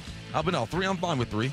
That roster could be 3, but perform like 1. So, no, they were not disrespected again. If they were anywhere outside the top 4, then I would have been scratching my head a little bit because I do believe in this roster. So, no, I think they're fine. I was trying to think of what roster you could put ahead of them before it would start to feel like, oh, okay, what are we doing here? Because I agree with you. Like, if it was outside of top 5, I'd be like, what are you even talking about? But I'm like, is there one more team? The Eagles, I get, they have a ton of all-pros and Pro Bowlers, and even though they're not executing, the problem with the Eagles has felt very much like locker room drama, bad offensive coordinators, weird coaching stuff, and less about the actual talent they have. Like Saquon Barkley is clearly talented, right? Jalen Hurts is clearly talented. But I don't know how many other teams I pit over Seattle. No, you got number 4, you got the Bills. Number 5, you have Baltimore. Number 6, Detroit. Number 7, Patriots. So, no, I think 3 is a good spot. I'm all right with that. I honestly think 7 might be a little high for the Patriots. Yeah, me too. I think they had a lot of well, holes last year. AJ probably boosted that up a little bit. Oh, yeah. God damn it. I was going to say I forgot about that. I can't believe it. 4th down. Where should Ken Walker be ranked? Another list. It must be July. It is. Execs, coaches, scouts rank the top NFL running backs for 2026. This is Jeremy Fowler. So he has the best running back in the league. Who do you think it is? Well, if it was you making it, it would be Bijan Robinson. And it is Bijan Robinson. Okay. Gibbs at 2, Saquon at 3, McCaffrey at 4, Taylor at 5, Derrick Henry at 6, James Cook at 7, Achane at 8, and you have K9 at 9. I already have a comment. What's the comment? No, I'll wait. I would put K9 right where he is. I think that's fine. I think he could be anywhere from 7, 8, 9. 7, 8, 9. Derrick Henry, Christian McCaffrey, Jonathan Taylor, those guys are in a different class, right? They're going to give you 1,200, 1,300 yards every season. I think now it's about how K9 is going to be used over there with the Chiefs. You got Bieniemy, who's going to be back. He likes to tote the rock as well. But no, I think 9 is good. Behind him, you have Breece Hall at 10. Honorable mention, you have Josh Jacobs, Kyron Williams, and Judkins. So I think 9 is a good spot for K9. My comment that I was going to say is a little bit how I felt when it felt as though Geno and DK were given a lot of respect after leaving Seattle, is that I don't remember seeing Ken Walker in some top 10 running backs list when he was in Seattle. And while I know he's coming off of an MVP title in the Super Bowl, and I totally get that, he did not to me look drastically different than the running back we thought he was before, right? It's not like Ken Walker came out and had 1,600 yards and we were like, oh my God, we've never seen this version of Ken Walker. Ken Walker was part of a running back committee, had roughly the same stats he'd had for Seattle, including like games missed and everything in any other year, and then went on a run with over 300 yards across 3 postseason games and a great Super Bowl. And I totally get that. But, like, where was the love for Ken Walker when he was in Seattle? Speak on it. That's what I'm saying. Would Ken Walker, if he was still a Seahawk, even be top 10 on this list? I think after that Super Bowl run, yeah. Sure. Yeah, for sure. But I think before? Well, we're not. This list ain't before. This is an after list. This is a 2026 preseason list. So I think with his season, if he has that same season last year, right, and he's with the Hawks, yeah, I think he's on his list. I'm just saying that there is sometimes a little bit of love given to guys once they leave Seattle that wasn't there before. Stacey, he was Super Bowl MVP. No, turn on my conspiracy music. What do you mean? I get it. Of course he's going to be on this list. I get what you're saying, but the season that he had, like, first of all, you and I will both say that Ken Walker didn't get the respect he deserved when he was here. That's true. And I feel like, and that includes when people talk about his injuries and missing time, I'm like, it's really not more than the average running back. I think he gets a bad rep for that. And you and I will stand on business with that. We've said it over and over. But again, the season Ken Walker had wasn't drastically different than any other season he'd had in Seattle. It wasn't, but I think the way that it ended, and he was able to really show that he can be a number 1 back. The best thing that happened, unfortunately, with K9 is Charbonnet going down, because then he was able to shine. So, no, he didn't get the love he deserved prior, but I think this is accurate now that, Super Bowl MVP. Marlins are in hot water, and everyone's talking about Travis and Taylor's wedding. That's coming up next in the timeline. Seattle Sports, home of Brock and Salk, morning 6 to 10. Can we please stop crowning the Rams already? The season hasn't even begun yet. I think it ignores a whole bunch of stuff. We've seen teams try to put together these super teams before. I can't come up with the last time it actually worked. And oh, by the way, I've talked about this a bunch. They didn't add Myles Garrett. They upgraded to Myles Garrett. They lost a guy in Jared Verse who was also a very good player. Watch live or later on the Seattle Sports YouTube channel. Everyone always asks me, what were your top reasons for choosing Advanced Hair? Well, allow me to share, along with some details, on, get this, their once-a-year summer savings event. Okay, first off, Advanced Hair stands by the results, and I'm living proof those results are second to none. With Advanced Hair, your own natural hair is guaranteed to grow. Secondly, Advanced Hair combines top-rated physicians with modern technology, creating a concierge quality experience that blew away my expectations. And lastly, Advanced Hair's Advanced FUE begins regrowing your own natural hair the very next day. It is quick, simple, and easy. Now, if you have a flexible schedule this summer and you've been waiting for that special savings opportunity, well, it's here. Advanced Hair's summer savings event will get you the most hair for your dollar. It's their best offer ever. For details to schedule your free consultation, call 425-449-8185. One-day treatment, life-changing results. Your new hair is guaranteed to grow. Before and after pictures at advancedhair.com. Hey, it's John Curley with my friend Bob Stelton. Hey, Bob, you had a hip issue just like me. You went to see Dr. Mark Wagner at Seattle Sports Regenerative Medicine. What did he tell you? You got a torn labrum, you got a frayed ligament, you've got arthritis developing. He said, this isn't going to fix everything, but it will go a long way. I was walking around at about an 8 pain level. I couldn't walk that far before the pain would kick in, and it was impacting my workouts and just really impacting my day-to-day stuff beyond jiu-jitsu. So, just like me, Dr. Wagner does stem cell on your hip. How you feeling now? I feel like I've gotten back to being who I was prior to the injuries, which was somebody who's very active, loves being out there outside when the weather's great, being on the motorcycle, sparring in jiu-jitsu, working out. I can do all of those things now. So whether it's a shoulder, a hip, a wrist, knee, or elbow, before you choose surgery, see our friend, Dr. Wagner first. He'll tell you if stem cell is right for you. drmarkwagnermd.com. Make an appointment at drmarkwagnermd.com. Long days call for lots of golf. Hey, it's Graz here, encouraging you to book a tee time between 5 a.m. and 8 p.m. at your local premier course, like Bellevue, Bill Wright, Cedar Crest, Inner Bay, Jackson Park, Lake Padden, Legion Memorial, Linwood, and Walter Hall. In Western Washington, you know you're never far from a premier course. It accommodates all skill levels, and with affordable rates, you can book a tee time and truly enjoy the summer. If you're not in the mood for walking, play Top Tracer at the range at Inner Bay, Bill Wright, and Jackson Park. Play the courses. Play Premier.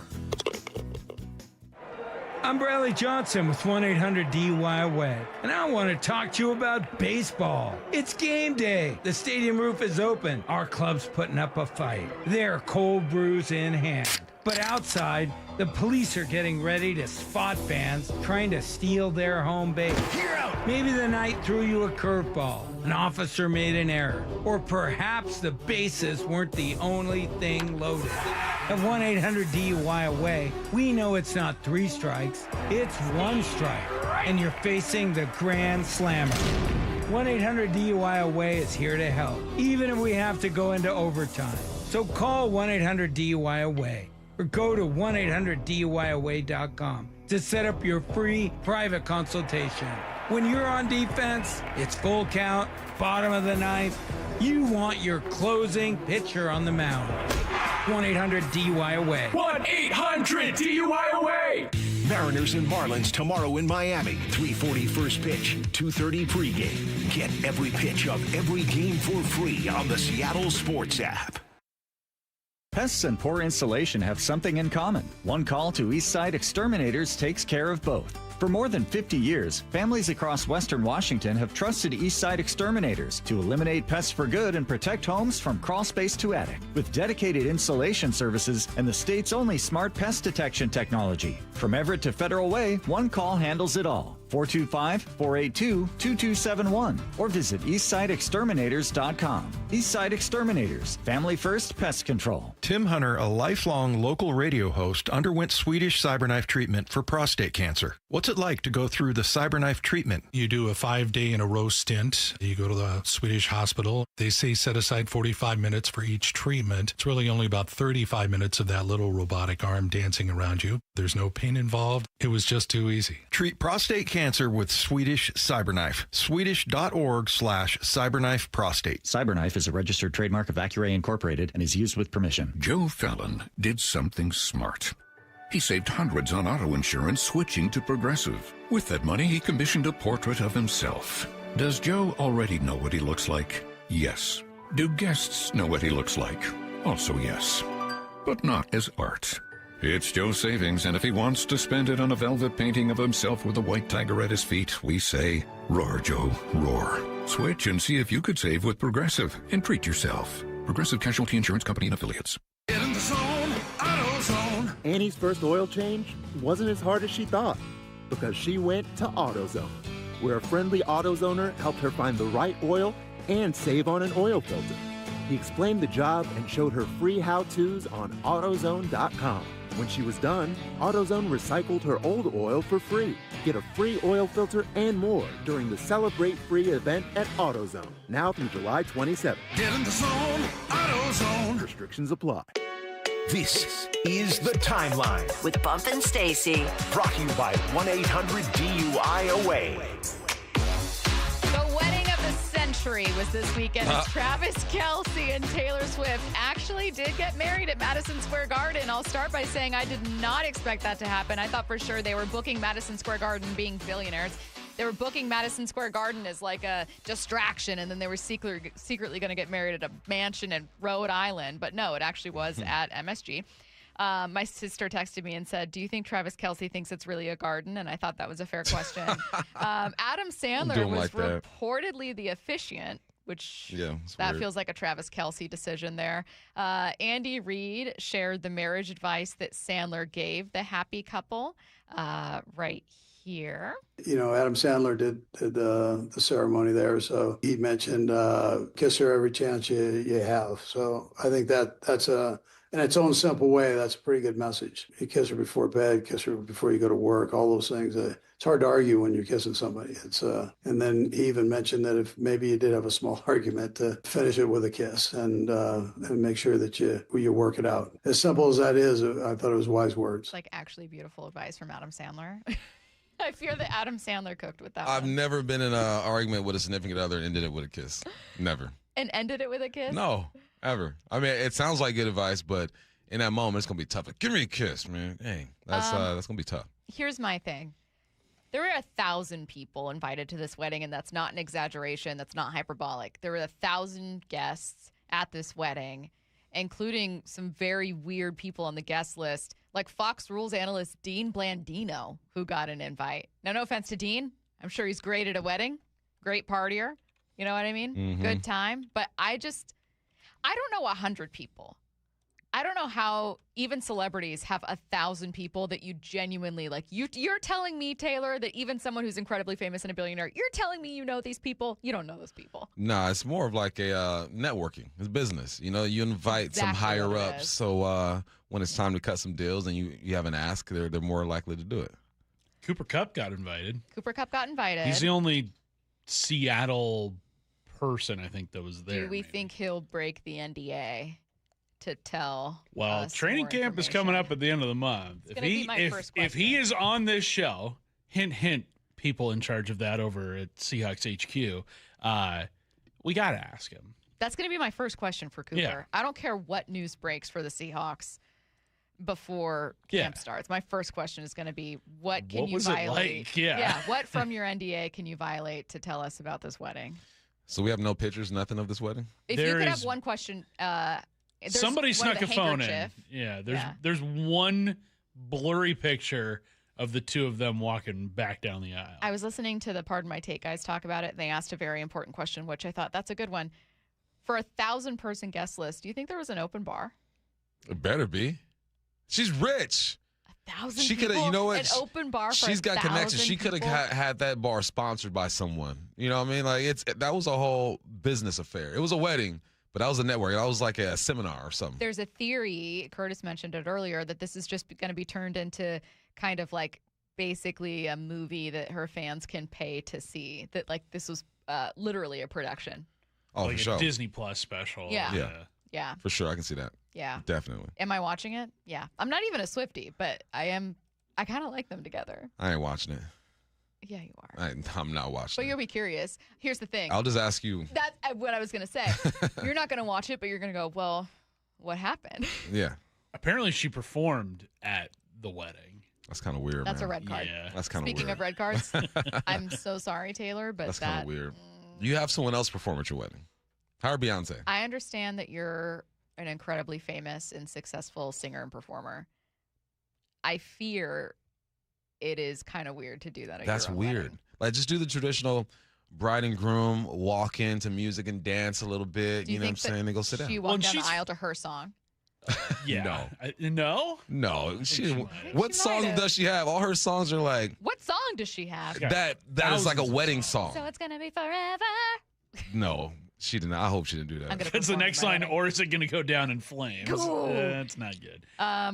She's famous enough to where she could call up any musical act. So there's Exactly. there's She don't a need to be doing rumor that who's the Beatle that's still alive? There's two of them. Okay. Paul McCartney and Ringo Starr. There's a rumor that Paul McCartney was there and performed. I wouldn't be shocked because it seemed like every celebrity was there. You could tell. I was gonna say you could tell me almost anyone was there. I believe And none of believe the it. Kardashian Jenner bunch was Well, there. no, of course, because the fallout when Kanye was calling out. Yeah, that's a scandalous issue, completely separate from this. Taylor Swift does not mess with the Kardashian Jenners. She doesn't? Mm-mm. I missed that. Because of Kanye. Yeah. Who was married to Kim for many years. And the VMA VMA performance. She's still holding on to that? I mean, Yes, it was very famous at the time. It was that was very like scandalous. the biggest deal. That feels like, what was that, like 15 years ago? Are you guys Probably. kind of sad that we didn't get an invite? No. No. I just think it's like with that many people invited, I feel a little left out. You're saying you're more famous than Dean Blandino? No, not more famous. As famous? The Marlins controversially pulled starting pitcher Yuri Perez just 6 outs away from a perfect game on Sunday. This is what it sounded like. But something I thoroughly appreciate is what we're seeing from these fans. And do I appreciate fans leaving the ball game? Well, no, not necessarily. But under these circumstances, I can understand it because they wanted to see something special. Yeah. Right? And they were seeing something special with Yuri. Well, they're saying shame right now. Yes. The thing is, too, is that the fans don't realize and understand that what happened with Yuri, that he, is coming back from injury, that he hasn't been going. And, of course, Yuri wants to be out there. Well, there goes the perfect game. As Lake Bacher walks the first A's hitter he sees. God. And then, of course, the first pitcher, or excuse me, the first batter face is walked. So what was happening, Bump, as you could guess, is that he had neared a pitch count. His was at 92 through 7 innings, and he was making just his second start since coming off the IL at the end of June. So this was Marlins manager Clayton McCulloch explaining his decision. Going into this game, like 90 plus a batter was a pitch count that I felt comfortable with him coming back off the time on the IL, and us looking to play beyond the regular season. Yuri's going to be an important part of that. So. Yeah, I mean, he had it really going today, and I totally get it. And there was a part of my heartstrings pulling at, his opportunity to keep on going. But I think I have to think about Yuri, one, and our organization, our team, and what's best moving forward to give us a chance to continue to win games. So, made more of a calculated decision with where he was with the pitch count to take him out. What would you have done?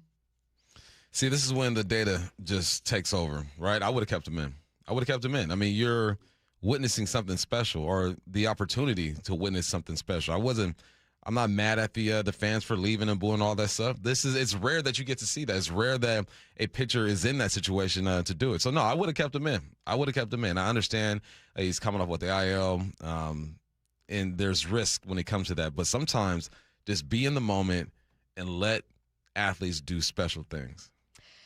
Canada's World Cup team, was eliminated by Morocco in a 3-0 blowout over the weekend. Despite the lopsided defeat, Canadian head coach Jesse Marsh said he'd rather be his team than the opposition. We have to be in these situations more and more, and then we have to find ways to succeed, and then we have to build from that. But what a great team. I'd rather be us than them. As good as Morocco is, I'd rather be us, right? I'm really proud of our guys. We went after the game. They're hurting right now. But my goodness, I couldn't be prouder. Sounds like Canadian Sean McVay. It does. Right? Just Yeah, at I the can very hear that. I beginning. can hear We that. have to be in these situations more and more, and then It's Canadian Sean McVay. Yeah, it is. Of course, he'd rather be us than them. He's Canadian. You want to represent your country. Of course, you don't want to flip against the odds. But big ups to Canada, man. First time they made it to the round of 16. All three host nations made it to the round of 16. Obviously, Mexico went down this past weekend. But no, it was cool to see, man, because you can tell in the fan base, right? There's some fan base that almost like they're used to this, right? Argentina's fan base, they're used to it. It was crazy seeing Brazil go down the other day. That was wild.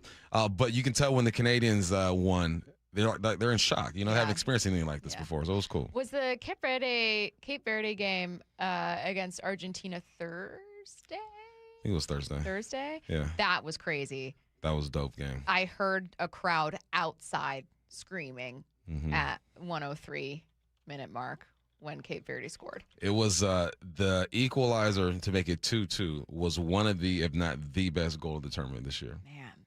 What's been your favorite match so far? That one. That one? What about England? Mexico last night. It was good. I mean, England jumped out, 2-0. Then Mexico scored 1. But no, it was the Cape Verde-Argentina game for sure. Let's go around the diamond. The Mariners are off tonight, but you can catch extra innings with Curtis Rogers from 7 to 9 p.m. on Seattle Sports. That's Around the Diamond, brought to you by Klein Jewelers. Edmund, speaking of the Mariners, can we talk about something happening in Tacoma? That's coming up next. MLB Network insider John Morosi with Wyman and Bob. How do we assess this Mariner team? What do we do? The main guys that you need to carry the water here, Cal, bad first half, okay? Julio has struggled of late. Donovan has been a non-factor.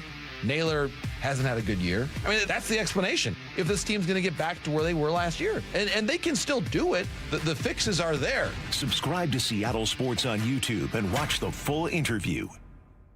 Endless hours of research, seeking referrals, dozens of calls. Hiring the right attorney can be a challenging process during an already difficult time. JP Pendergast with Pendergast Law explains. In Washington State, Tom, there are thousands of attorneys to choose from. Referrals and online research can be helpful, but discovering the right attorney requires a conversation. It can be hard to identify integrity and authenticity without that interaction. So, what do you recommend? We encourage anyone looking for personal injury representation to call for a free consultation with our team before making a decision simply based on referrals or online research. Accident victims need an attorney that listens, demonstrates honesty, and is genuinely understanding of their unique circumstances. The care, attention, and preparation that our firm provides throughout the case mirrors the effort involved when taking on the insurance companies. Save time and avoid mistakes after an injury. Contact the caring and compassionate team at Pendergast Law. If you or a loved one has been injured in a car accident, call Pendergast Law. We can help. Hey, Brock Ewart here for my friends over there at People Come First Construction Group. You know I love my acronyms, PCF. They designed and built our outdoor living space for Molly and I, and we just loved it. And right now, PCF is making it easier than ever to get started on your new dream deck with 50% off your custom professional design and architectural drawing package. That means you can save over $9,000 on your project. And with 12 months of no interest, no payment financing, you can design your deck now and pay later. You know, most people who start with a design package end up with the exact outdoor space they've always wanted and dreamed of. This offer is your first step. Do what we did and contact PCF Construction Group today. Get your project ideas, browse amazing photos, and find all the offer details at PCFgroup.com. That's PCFgroup.com. Making your outdoor space your favorite place. With People Come First. Dave Wyman here, and the folks at Bellevue Rare Coins say higher prices have enticed more Americans to cash out their jewelry, gold, and silver items. Here's a story from a real customer. She walked into Bellevue Rare Coins with an old bag of jewelry, a little bit nervous, a little bit embarrassed because it was mostly old tangled chains and pieces she hadn't looked at in years. When they gave her the total, she couldn't believe what it was worth. Go see what your jewelry is worth with a free consultation. Bellevue Rare Coins is now in Linwood, Issaquah, Tacoma, and Bellevue. For over 50 years, Bucky's Complete Auto Repair has been the one locals trust for honest pricing, expert service, and guaranteed repairs. This dedication has earned them a Carfax Preferred designation. At Bucky's, every customer gets detailed Carfax updates, timely service reminders, and a full service history, all at your fingertips. With 16 family-owned locations, no appointment needed, and easy financing, Bucky's makes auto care simple. Visit Bucky's.com today and drive with confidence. Buc-ee's.com. Do you know a woman making a difference in Seattle's sports and events community? Someone who leads with purpose, mentors others, champions inclusion, and inspires those around her to be their best? Why Seattle and Seattle Sports want to celebrate her. Nominations are now open for the 2026 Women of Inspiration Award, recognizing an outstanding woman whose impact is helping shape the future of sports and events in our region. Submit your nomination today at woiseattle.org. Nominations close July 10th. Mariners and Marlins tomorrow in Miami. 3:40 first pitch, 2:30 pregame. Get every pitch of every game for free on the Seattle Sports app. This is a special alert to all Americans who own a vehicle with less than 200,000 miles with an auto warranty about to expire or with no warranty coverage at all. Due to a decline in the economy, CarShield is announcing a low-cost month-to-month vehicle protection plan that is now available to the public to save any driver out-of-pocket expenses on future auto repairs. Call now to find out how you can pay almost nothing for covered auto repairs. Yes, you heard that correctly. Pay almost nothing for covered auto repairs. An open phone line has been established for all drivers to call for a free quick quote. Call 800-292-4541 now. Drivers who are covered will not have to pay for covered repairs again. This protection plan is at an all-time low. Additionally, drivers who activate this vehicle protection today will also receive free roadside assistance, free towing, and car rental options at no additional cost. Call us for your free quick quote today. 800-292-4541. That's 800-292-4541. What do you have to lose? Call 800-292-4541. Again, 800-292-4541. He flew fighter jets in 2 wars and taught you how to drive a car. He fed everyone on the block, but never shared his secret recipes. And every time he'd tell a story, he'd own the room. But now more than ever, he may feel alone. Today, older adults and their loved ones are struggling to connect in a time when connection has never been more important. But there is something we can do. Embrace our older loved ones through StoryCorps Connect. With StoryCorps Connect, you can honor seniors remotely with an interview about their life. Every interview will be archived at the Library of Congress, becoming part of American history, so that years from now, future generations can listen in. All right, Grandpa, what's one piece of advice you have for me? Just 3 words, sweetheart. Live with courage. The man that had the best stories still has plenty of stories to tell. So connect virtually and share the conversation of a lifetime at StoryCorpsConnect.org/AARP. Connect, honor, share. StoryCorps Connect. A message from AARP, StoryCorps, and the Ad Council.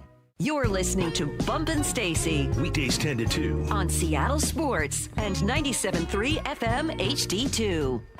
What's going on in Tacoma? Curtis spotted this one. The Mariners are promoting 2 top prospects, Laz Montes and Michael Arroyo, to AAA. Now, on the one hand, when Curtis first said this, Bump, I thought, okay, well, maybe it doesn't mean anything at all. It's July.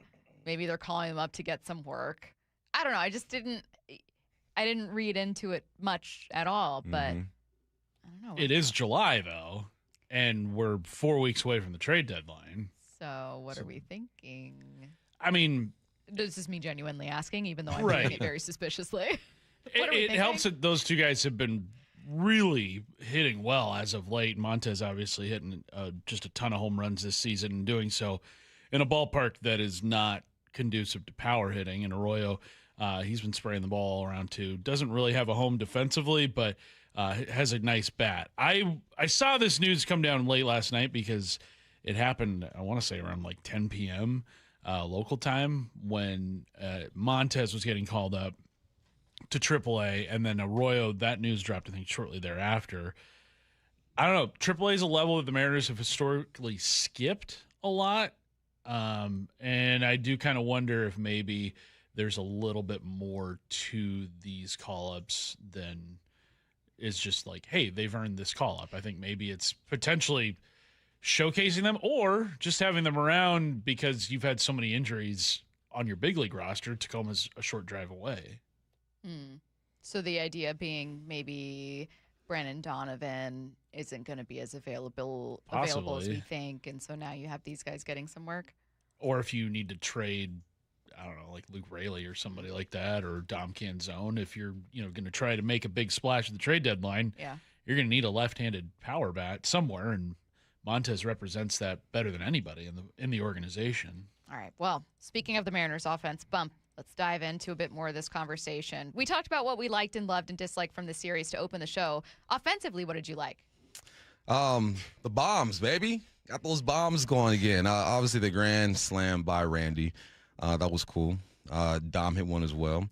But most importantly, Cal. It was nice seeing Cal.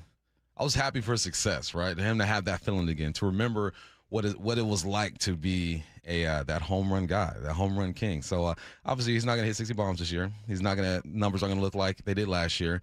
But it's important that we saw that from Cal. More important for him, so he gets to feel again. You heard it in his post game interview too. Like he sounded like Cal again. He didn't sound down and depressed. This was Cal on the field after he hit that 3-run home run. I swung through the 2-0 slider and just trying to make adjustment, try to stay at center field, and was able to catch one out front and put a good swing on it. And just going to try to build off of that. And like I said, overall, it's a good day for the team, and keep building off that and try to get the win tomorrow. And here's Dan Wilson on what he saw from Cal's timing. Again, he continues to work, and I know they've been working on things, and looked like his timing was a little bit better today. We talked about things to look for, and I thought some of his takes were good, some of his foul balls were good, and then to finally get one and really drive it out of the ballpark, just a great at bat again, and really good to see, and I know that had to feel good.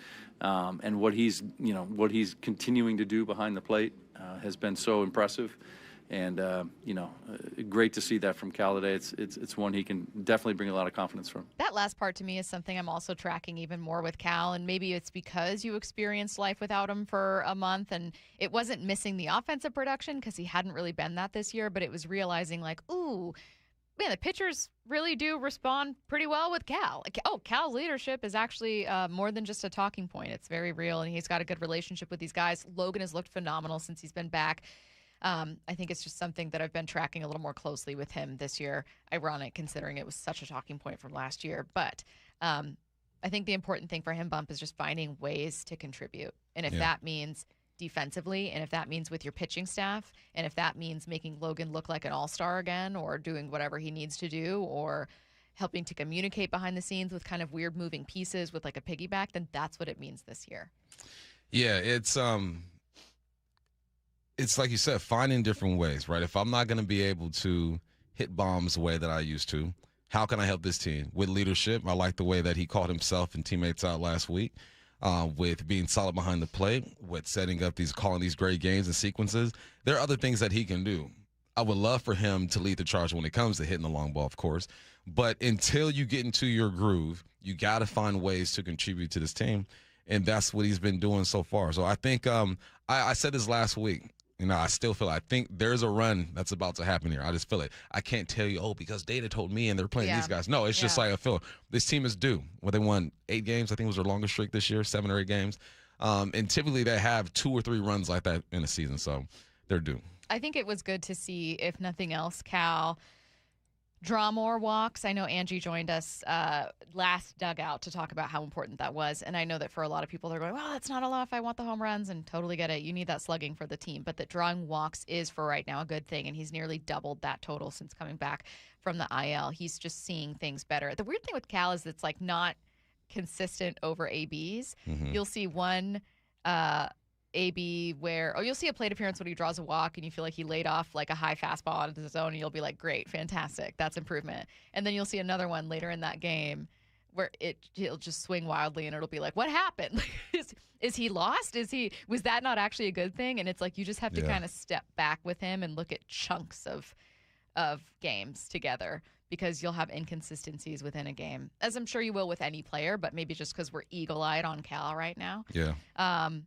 But I think it was good to see, for instance, hits in back-to-back games, to see a home run with that much power, to see a hard-hit single, to see a sac fly that was also hard-hit. I think it was 90-something off the bat. Those things are, when you take a step back and look at chunks of games from Cal, good overall. Yeah, it's that's where the numbers can keep you hopeful. Mm-hmm. When you see exit velo, how hard he's in the ball. When it comes to the whole team, that's kind of what I look at when this team is struggling, they're down. I'm like, all right, well, what are they doing good at this point? And there are times where they're just smacking the ball. Just happens to be a defender there. We all look at the Rams as the biggest competition for the Seahawks, but ESPN puts another NFC roster ahead of Seattle's. That's next. The spirit of the nation converges on Seattle. What's happening tonight about as big as it gets? And Seattle was made for this. It's Tom Rinaldi, Fox Sports. If they could pick any place for this match to happen, it would be Seattle. Tonight, it's the U.S. versus Belgium to see who advances to the final 8 of World Cup. Tillman! It's in! Malik Tillman! Conversation and complete coverage on Seattle Sports and seattlesports.com. What does baseball and Klein Jewelers have in common? Diamonds, of course. Hi, Andy Klein here. Sure, we love baseball, but we love diamonds even more. Why? Because our diamonds sparkle and last longer than 9 innings. Every diamond is hand-selected for maximum brilliance, quality, and value. Klein Jewelers by the Fountain in downtown Edmonds also has a big selection of engagement rings, wedding bands, diamond and gemstone fashion jewelry, and one-of-a-kind custom designs. Swing for the fences and shine with Klein. Valvoline Instant Oil Change presents wisdom from the road. Summer means wide open spaces and a whole lot of extra miles. The last place you want your engine to give out is halfway to nowhere. Out here, low oil or a weak battery is just an ambush waiting to happen. That's why every oil change at Valvoline Instant Oil Change includes an 18-point maintenance check. These techs are trained to help spot issues early and keep you riding easy. Valvoline Instant Oil Change. Change wisely. Olympic Hot Tub's All-American Soak, Swim, and Sauna event is here. Now's the time to save thousands on a saltwater hot tub, swim spa, or sauna. With up to 3 years to pay for it, interest-free. OlympicHotTub.com. Better you, better life. Stay cool this summer and save big. Lake Washington Windows and Doors delivers the quality, comfort, and energy-saving performance you deserve. During July, buy 3 windows or doors and get 1 free. Plus, make no payments for 12 months. LakeWashingtonWindows.com. When I'm catching up with friends or family, C-Star Restaurant and Raw Bar in Bellevue, it's where we go. A welcoming atmosphere, and I get to see my good friend, Chef John Howie. Hey, thanks, Brock. At C-Star, we're known for fresh local seafood, unmatched hospitality, and great value. Right now, enjoy a 3-course dinner in the lounge every night, starting at just $50. $50. You cannot beat that value these days, and it's only with Chef John Howie at CStarRestaurant.com, CStarRestaurant.com. When you're injured in a motorcycle crash, don't settle for firms that say they're motorcycle lawyers. Trust the ones who actually live it, because you need someone who understands the ride. It's Bob Stelton here, and for 25 years, Law Tigers has helped thousands of riders. One mission only, to serve the motorcycle community. With Law Tigers, you never ride alone. That's why riders have trusted Law Tigers, because this isn't just what they do, it's who they are. They're there 24/7, 365 days a year, because riders deserve real support whenever they need it. Your case evaluation is always free, and there are no fees until your case settles. They're going to help you get your bike and your gear repaired or replaced, because they know how much those things mean to you. Law Tigers, 25 years strong and still riding with you. Call 1-800-LAW-TIGERS or visit lawtigers.com. Again, that's 1-800-LAW-TIGERS. With Law Tigers, you never ride alone. Law Tigers, Washington's motorcycle lawyers. Cook Law Office, PLLC, 539 Broadway, Unit 104, Tacoma, Washington, 98402. People want to do business with someone they can trust, not be a car salesman. Then they feel more comfortable with you, and the experience is better on both sides. Lee Johnson Auto Family, the LJ way.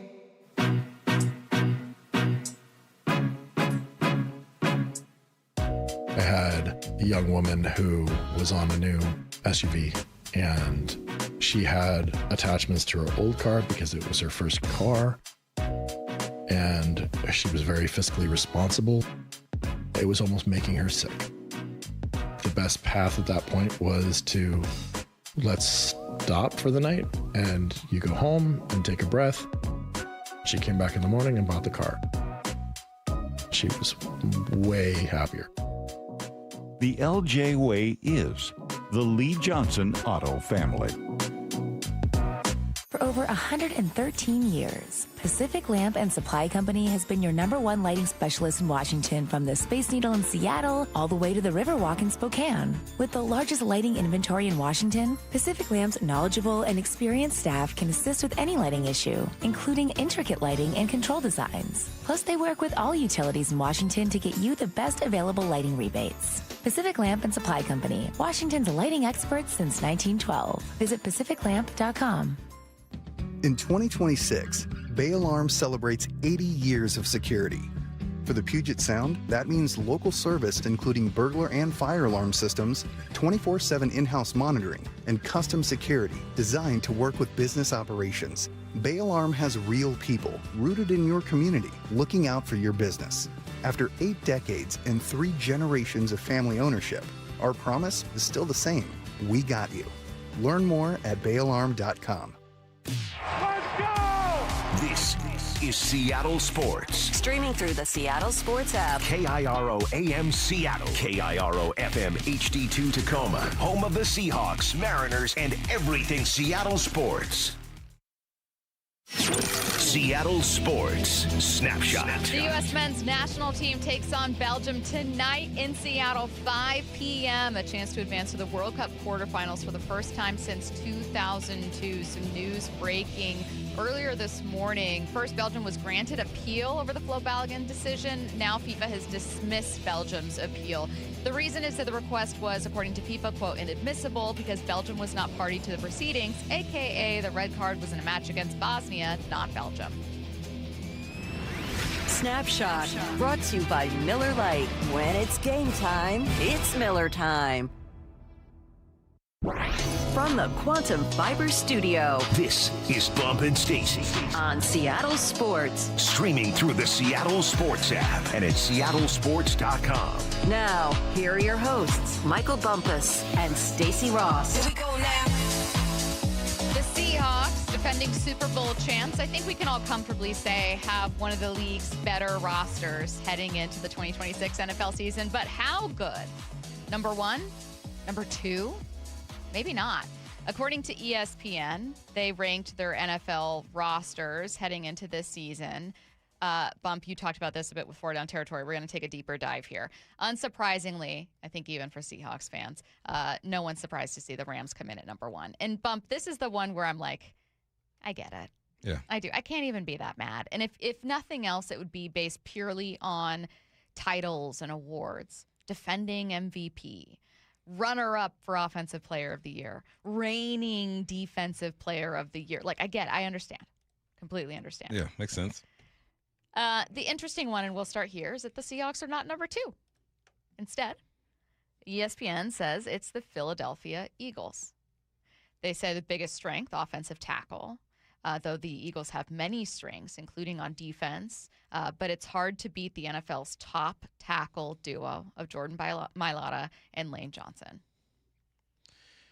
Offensive line, I mean, I appreciate them being at number 2 because offensive linemen, because they don't get the love that they deserve, right? I think that's what kind of put them over the edge. If you look at quarterback play, our quarterback has played just as good as Jalen Hurts. Jalen Hurts is a Super Bowl MVP. You look at the wideouts, I think Devontae and Mekhi Lemon are going to be great. I think that JSN and Rashid Shaheed have the potential to be a great duo as well.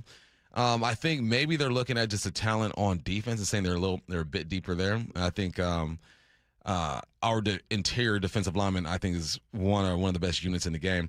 But I'm not stressing too much over the third spot. I can look at that Philly roster and say roster wise, yes, they are a talented team. You still got to go out there and play some ball, though. Do you think if the Seahawks still had Ken Walker, they'd be number 2? No, because they got Saquon. Philly got Saquon. Yeah, but it would be – I guess I'm asking because not only in this ESPN column, but in many other season previews I've seen, the running back room has been the biggest question mark for people when it comes to Seattle. So as part of this feature, for instance, they list the biggest weaknesses, and they said, well, running back. Ken Walker signed with the Chiefs. Zach Charbonnet tore his ACL in January, so he's not going to start the year with the team. And then you've got a rookie who was great at Notre Dame, final pick of the first round, and he could emerge, but he's largely an unknown, at least in the pros. and so is everyone else in that room. George Halani has experience. Kenny McIntosh has experience, but not really as starters. Emmanuel Wilson, same thing, like not a ton of experience as a starter. I wonder how different the outlook would be for the season, including whether or not the Seahawks would be favored to win a Super Bowl again over the Rams if they had Charbonnet and Ken Walker. I think the duo of Charbonnet and Ken Walker, if they were both healthy coming back next year, I still think they end up at the 3 spot just because of Philly's tackles and Saquon Barkley. I mean, Saquon, on one list I read, was he top 5 in the league, according to executives? And there's no replacement for a 6'6", 300-pound tackle to protect your quarterback. I think the questions with the Seahawks, the bigger questions with the Seahawks is the offensive line. I think they've gotten better. I think Gray Zabel's going to be fine. We'll see if Anthony Bradford can hold off Bo Stevens. I think they might have found their center. But I think that's where the big difference is, because when you think of Philly, that's probably the first position I think about is their offensive line. Mm-hmm. Now, it's not the same as a couple of years ago when Saquon was going nuts. Yep. But that's the foundation of the team. I kind of appreciate it. I appreciate that they're giving O-linemen some love, because it's not football without those bigs on both sides of the ball. They control the game. And but no, if Zach and K9 were healthy, I think they're a closer 3. Okay, that was my first question. This is my second. We've all been talking about this season as kind of like, hey, yeah, you have a target on your back because you just won a Super Bowl, but like you're looking at the Rams and beat the Rams. It's you and the Rams head to head. Should we actually be talking about a number of other NFC teams fighting the Seahawks off here? Are they closer than we think? I think the Bears are going to be good. Said it last year. I think they'll be better this year. And I know I'm going to say this team. Don't yell at me. I'm ready to already before the you Cowboys. Can say it. The Cowboys have a chance to be good. You don't even believe that. I don't believe that they're going to win a Super Bowl, but I believe they have roster talent. They have roster talent, even though, they have roster talent. They just do. Caleb Downs is the first name coming. They just do. Caleb Downs is going to be a monster. Mark my words. Anyone else in the team that I'm most interested to see how they develop and how they look are the Minnesota Vikings, man, because it's weird over there. Yeah, Kyler Murray, J.J. McCarthy. You have talent on that roster. Where are the Vikings on the talent on that list? They are fairly low. They're in the 20s, 22. 22. Yeah. They said biggest strength, pass catchers, obviously, Justin Jefferson, Jordan Addison, Juwan Jennings, who I completely forgot they added, TJ Hawkinson. But running back is the biggest weakness. And obviously, your big question is whether or not Kyler Murray is going to explode with you. He'll be. But here's the thing about the Minnesota Vikings. We know their defense is going to be on point, right? So if you could duplicate what you've been the past couple of years with that defense and give your offense time to kind of rev up and get going, we'll see. They're interesting. I don't think they're going to win a Super Bowl or make a deep run into the playoffs, but they're a team that I'm intrigued to see how it all develops. You know what I'm kind of curious about? We, earlier in the show, talked about how weird the American League is and how, for as disappointing as the start to the season has been for the Mariners, they're still arguably the third best team in the American League. And I know it does not feel like that, and we all want to see way more from the offense, but there's just such a talent gap between like Rays, Mariners, Rays, Yankees, kind of everyone's struggling. I wonder what the NFC will look like this year because, and this isn't, completely predictive, anything could happen, but this has the Rams, Eagles, and Seahawks, 3 NFC teams right atop the power rankings, and then almost exclusively AFC teams, barring the Lions, through like rounding out the top 10 and a little bit beyond. Is the AFC back? They were down last year. That's what I'm AFC wondering. was down last year. I'm wondering if there's going to be that kind of gap between like in the NFC, there's like 3 really good or 4 really good teams.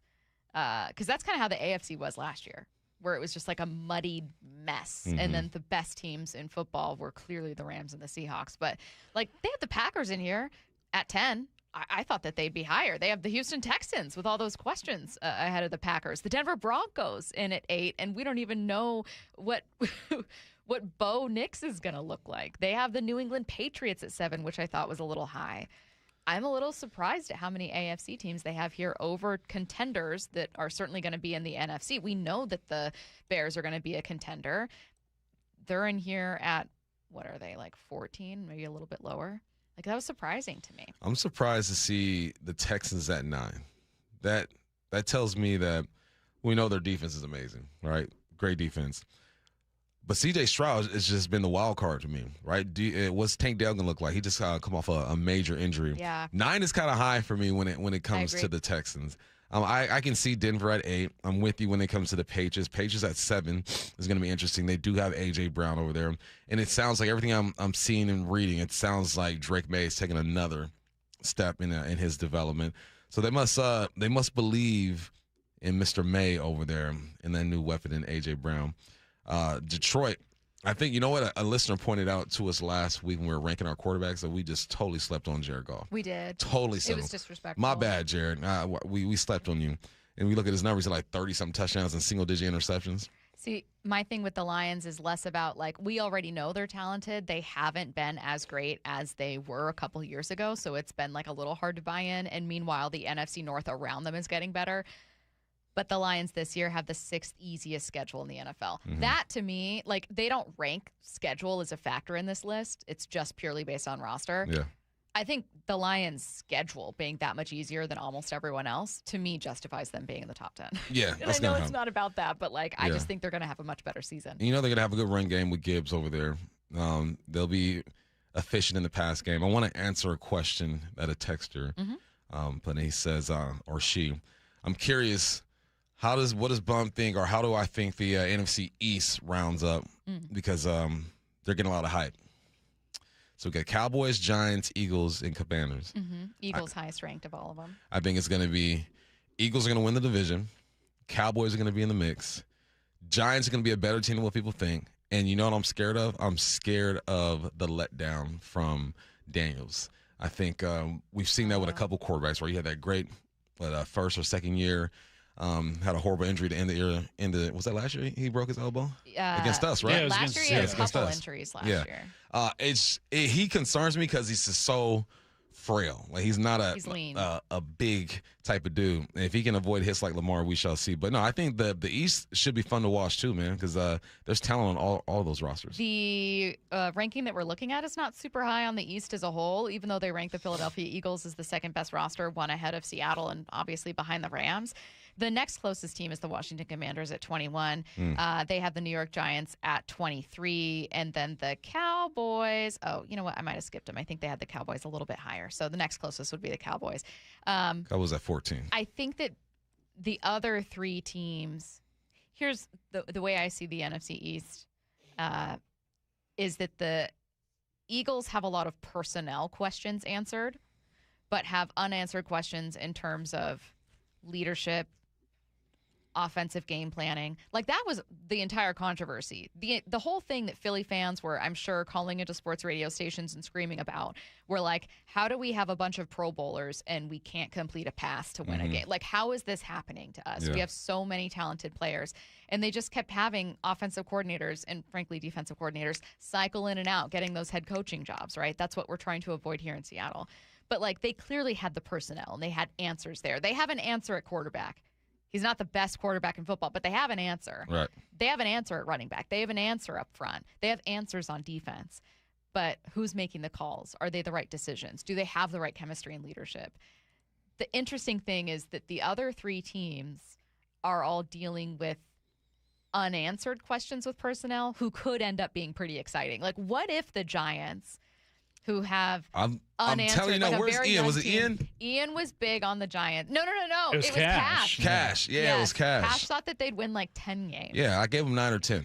I think me and Cash run on the same But that's level. what's exciting to me about the East is like, I know who's going to be playing on Sunday for the Eagles, but like, I don't know. What if the Giants are like way better than I think? Or what if, you know what I mean? What if Caleb Downs is like defensive rookie of the year? I just think that there's some fun. He will be. There's some fun unanswered questions for the other three NFC East teams. Yeah, NFC is going to be fun. The South is going to be not down, but interesting in a different way, right?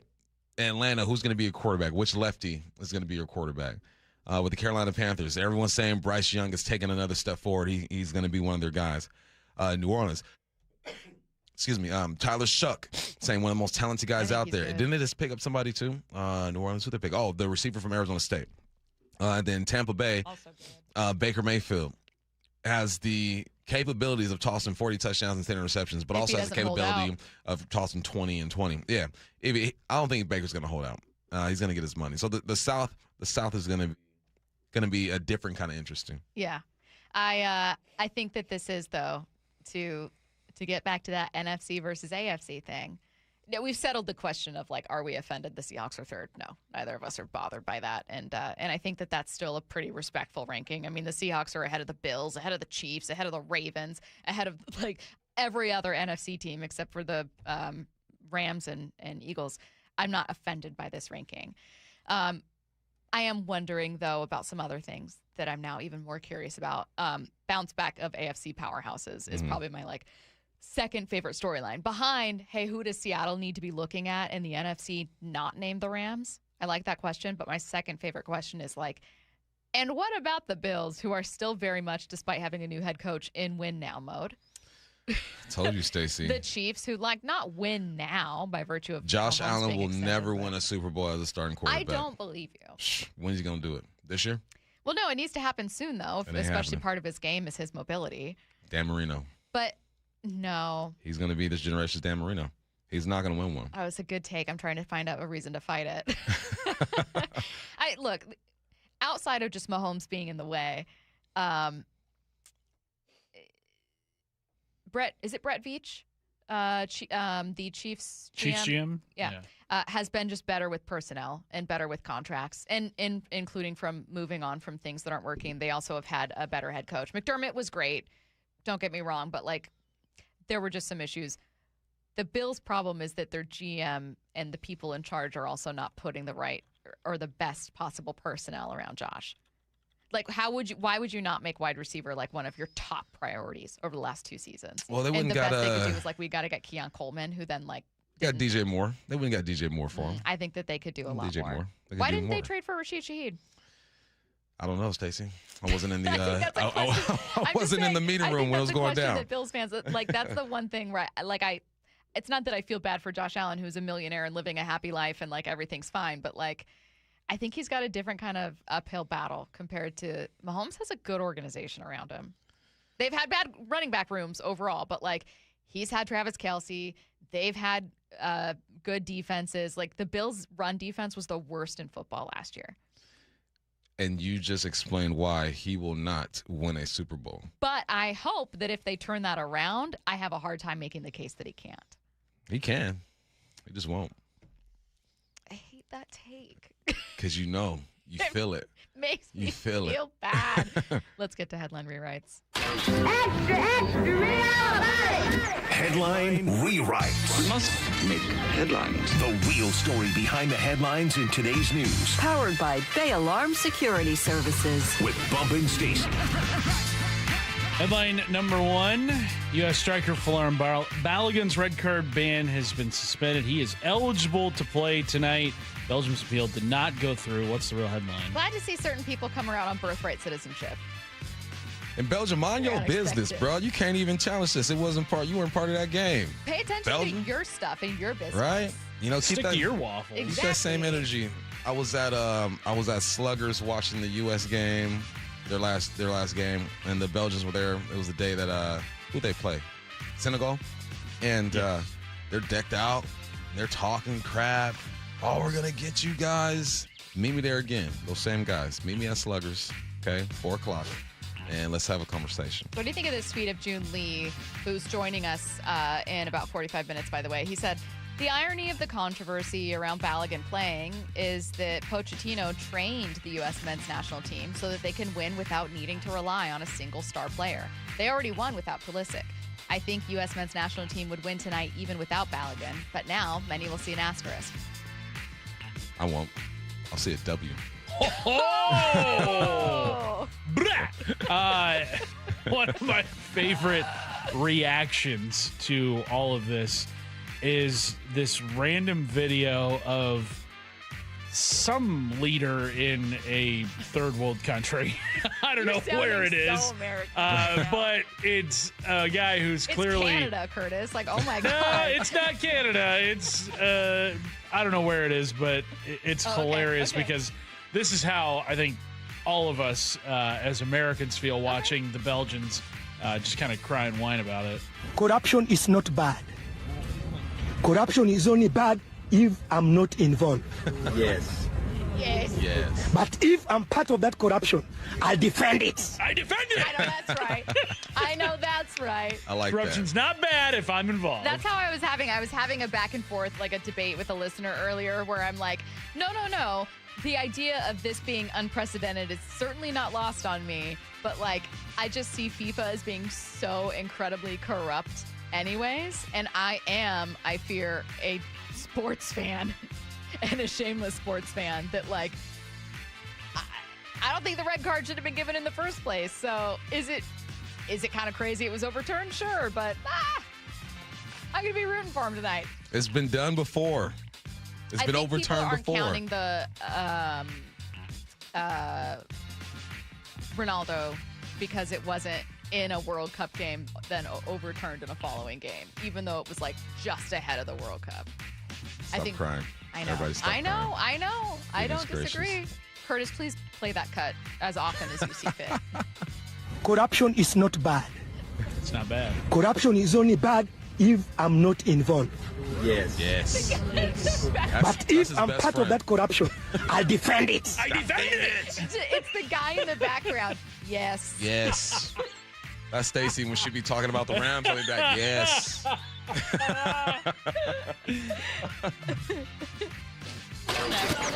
Headline rewrites.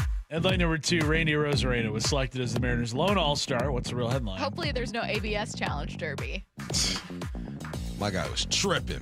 I want to see him just pitch down the middle, immediately challenge. I want to see the reactions in the dugout. Like people, like, I know they have to be like, "Oh no, Randy, no!" Something tells me we intentionally didn't see those reactions. Oh, that was great. God It reminds me bless of when my girls get all huffy and puffy when they're mad, and like when kids are mad, they tend to get hurt when they're mad because they're just not focused on anything, and they'll just trip over themselves or run into a wall or whatever. Kids are crazy, and in that moment, I kind of felt like, Randy, you're only hurting yourself. Stop doing this. Stop. Yeah. Don't challenge. Yeah. Yeah, I'm going to guess, Bump, that a conversation, I think we can safely assume a conversation with someone, if not with Randy, then with someone else, happened about that in the dugout, in the clubhouse afterwards. I don't think we're going to see that again. And also, shout out Randy for being their best bat, a well-earned all-star honor. Yeah, he deserved that, man. The best bat we've had so far. Done some wild things, man. Effort's been kind of crazy sometimes. Base running's been suspect, but that bat's been hot. I love that cut so much. Corruption is not bad. Corruption is only bad if I'm not involved. Yes. But if I'm part of that corruption, I'll defend it. That's passion right there, man. Oh, I love everything about it. Yeah, really got you, huh? You know why? Because it's the funny thing within the joke. Like, the cut itself is funny, but I cannot get over the friend in the background going, yes. That to me is the funniest part. It's the funniest part. Yes. Headline rewrites. Headline number 3, Sportsnet's Elliot Friedman says the Kraken and Shane Wright have agreed to search for trade partners this offseason. What's the real headline? Just break up already. Maybe it's time. It's holding on. You know it's over. Yeah. And what's unfortunate is we were so excited about Shane Wright. Right? We were excited about him, but he just hasn't been able to develop. And is that him or is that the organization? Whatever happened to who was the guy who didn't want to come over here, Curtis? Jason Robertson. Did he sign for more? You know what he got? I think he's going to arbitration now. I don't think he signed with anybody. Okay. All right. It's just yeah, that's what you get. something don't turning down $125 million. Something don't sit right with the Kraken. It's like the operation isn't going the way we thought it would go after that playoff run. Do you think that for Robertson or for Wright, they see the Kraken as being just years away from competition, like they're in a rebuild? Or do you think that they have a issue with leadership? Because I think those are two different things. You can be a player like, let's say, Max Crosby with the Raiders, who's like, I'm 30 and I'm ready to win now. Or, like you guys are in a rebuild and I'm ready. If you're Shane Wright, you're like, I'm ready to start coming into this thing and like start coming up. But I think it is worse and more damning if the issue is with the people in charge. But we've heard such great things about Jason Botterill, so I don't know. It's a whole organizational thing, man. Yeah. I also think Robertson... That makes me feel worse. Robertson now just turning 27, so he's entering his prime years. Probably doesn't want to wait 3 or 4 years for this thing to hopefully get back on track. Right. So I think that probably played into his decision to not come here, but yeah, I do think, yes, there is probably a leadership issue. Yes. Corruption is not bad. Corruption is only bad if I'm not involved. Yes. But if I'm part of that corruption, I'll defend it. You're listening to Bump and Stacy on Seattle Sports and the Seattle Sports app. Taking a look around the NFL next. The spirit of the nation converges on Seattle. What's happening tonight about as big as it gets. And Seattle was made for this. It's Tom Rinaldi, Fox Sports. If they could pick any place for this match to happen, it would be Seattle. Tonight, it's the U.S. versus Belgium to see who advances to the Final 8 in the World Cup. Tillman! It's in! Malik Tillman! Conversation and complete coverage on Seattle Sports and seattlesports.com. Collectors, Front Row Car Show is returning to Tacoma. Join us at the Greater Tacoma Convention Center on July 11th and 12th. 480 tables. Baseball, football, basketball, and hockey cards. Plus collectibles such as Pokemon, Marvel, Star Wars, and comic books. CGC and JSA will be there. So bring your cards, comics, and autographs to sell, trade, or get them graded. Hundreds of vendors, thousands of dollars, and free prizes. Don't miss it. Front Row Car Show, Greater Tacoma Convention Center, Saturday and Sunday, July 11th and 12th, 11 to 5. For more info, go to frontrowcarshow.com. That's frontrowcarshow.com. Windows are our home's top target for break-ins. At Lake Washington Windows and Doors, we offer added security with our exclusive 3-layer security glass protection. Combined with our lifetime warranty, you'll have lifetime peace of mind.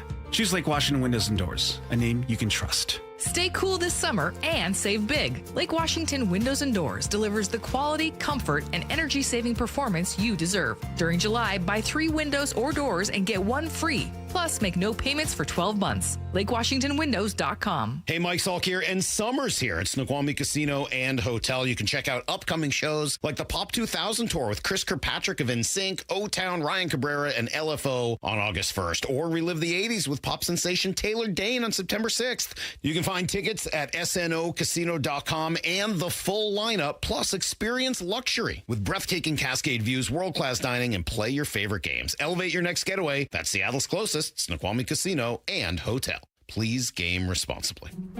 Honey, did you invite the minions over? Well, you know how we talked about getting Wi-Fi from Xfinity? Yeah. I ordered it this morning, was online in minutes, then they showed up. So they just came over to use the Wi-Fi? They even brought their own devices and spell book.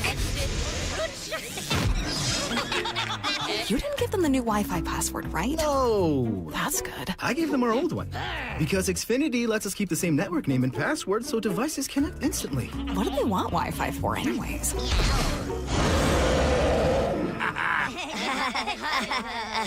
Better not to know. Plausible deniability. Get streaming or scheming instantly with same-day Wi-Fi from Xfinity. Plus, lock in one price for the most reliable fiber-powered Wi-Fi for 5 years. Guaranteed. And see Minions and Monsters only in theaters. Xfinity. Imagine that. Restrictions apply. Not available in all areas. Use of fiber coaxial cable. Learn more at xfinity.com/same-day Wi-Fi. From whiplash to herniated discs, there are a few car accident injuries we've all heard of. JP Pendergast with Pendergast Law explains that even the most common injuries differ from one another. Pre-existing conditions, health history, beginning of treatment. There are hundreds of factors that make every person and every injury unique.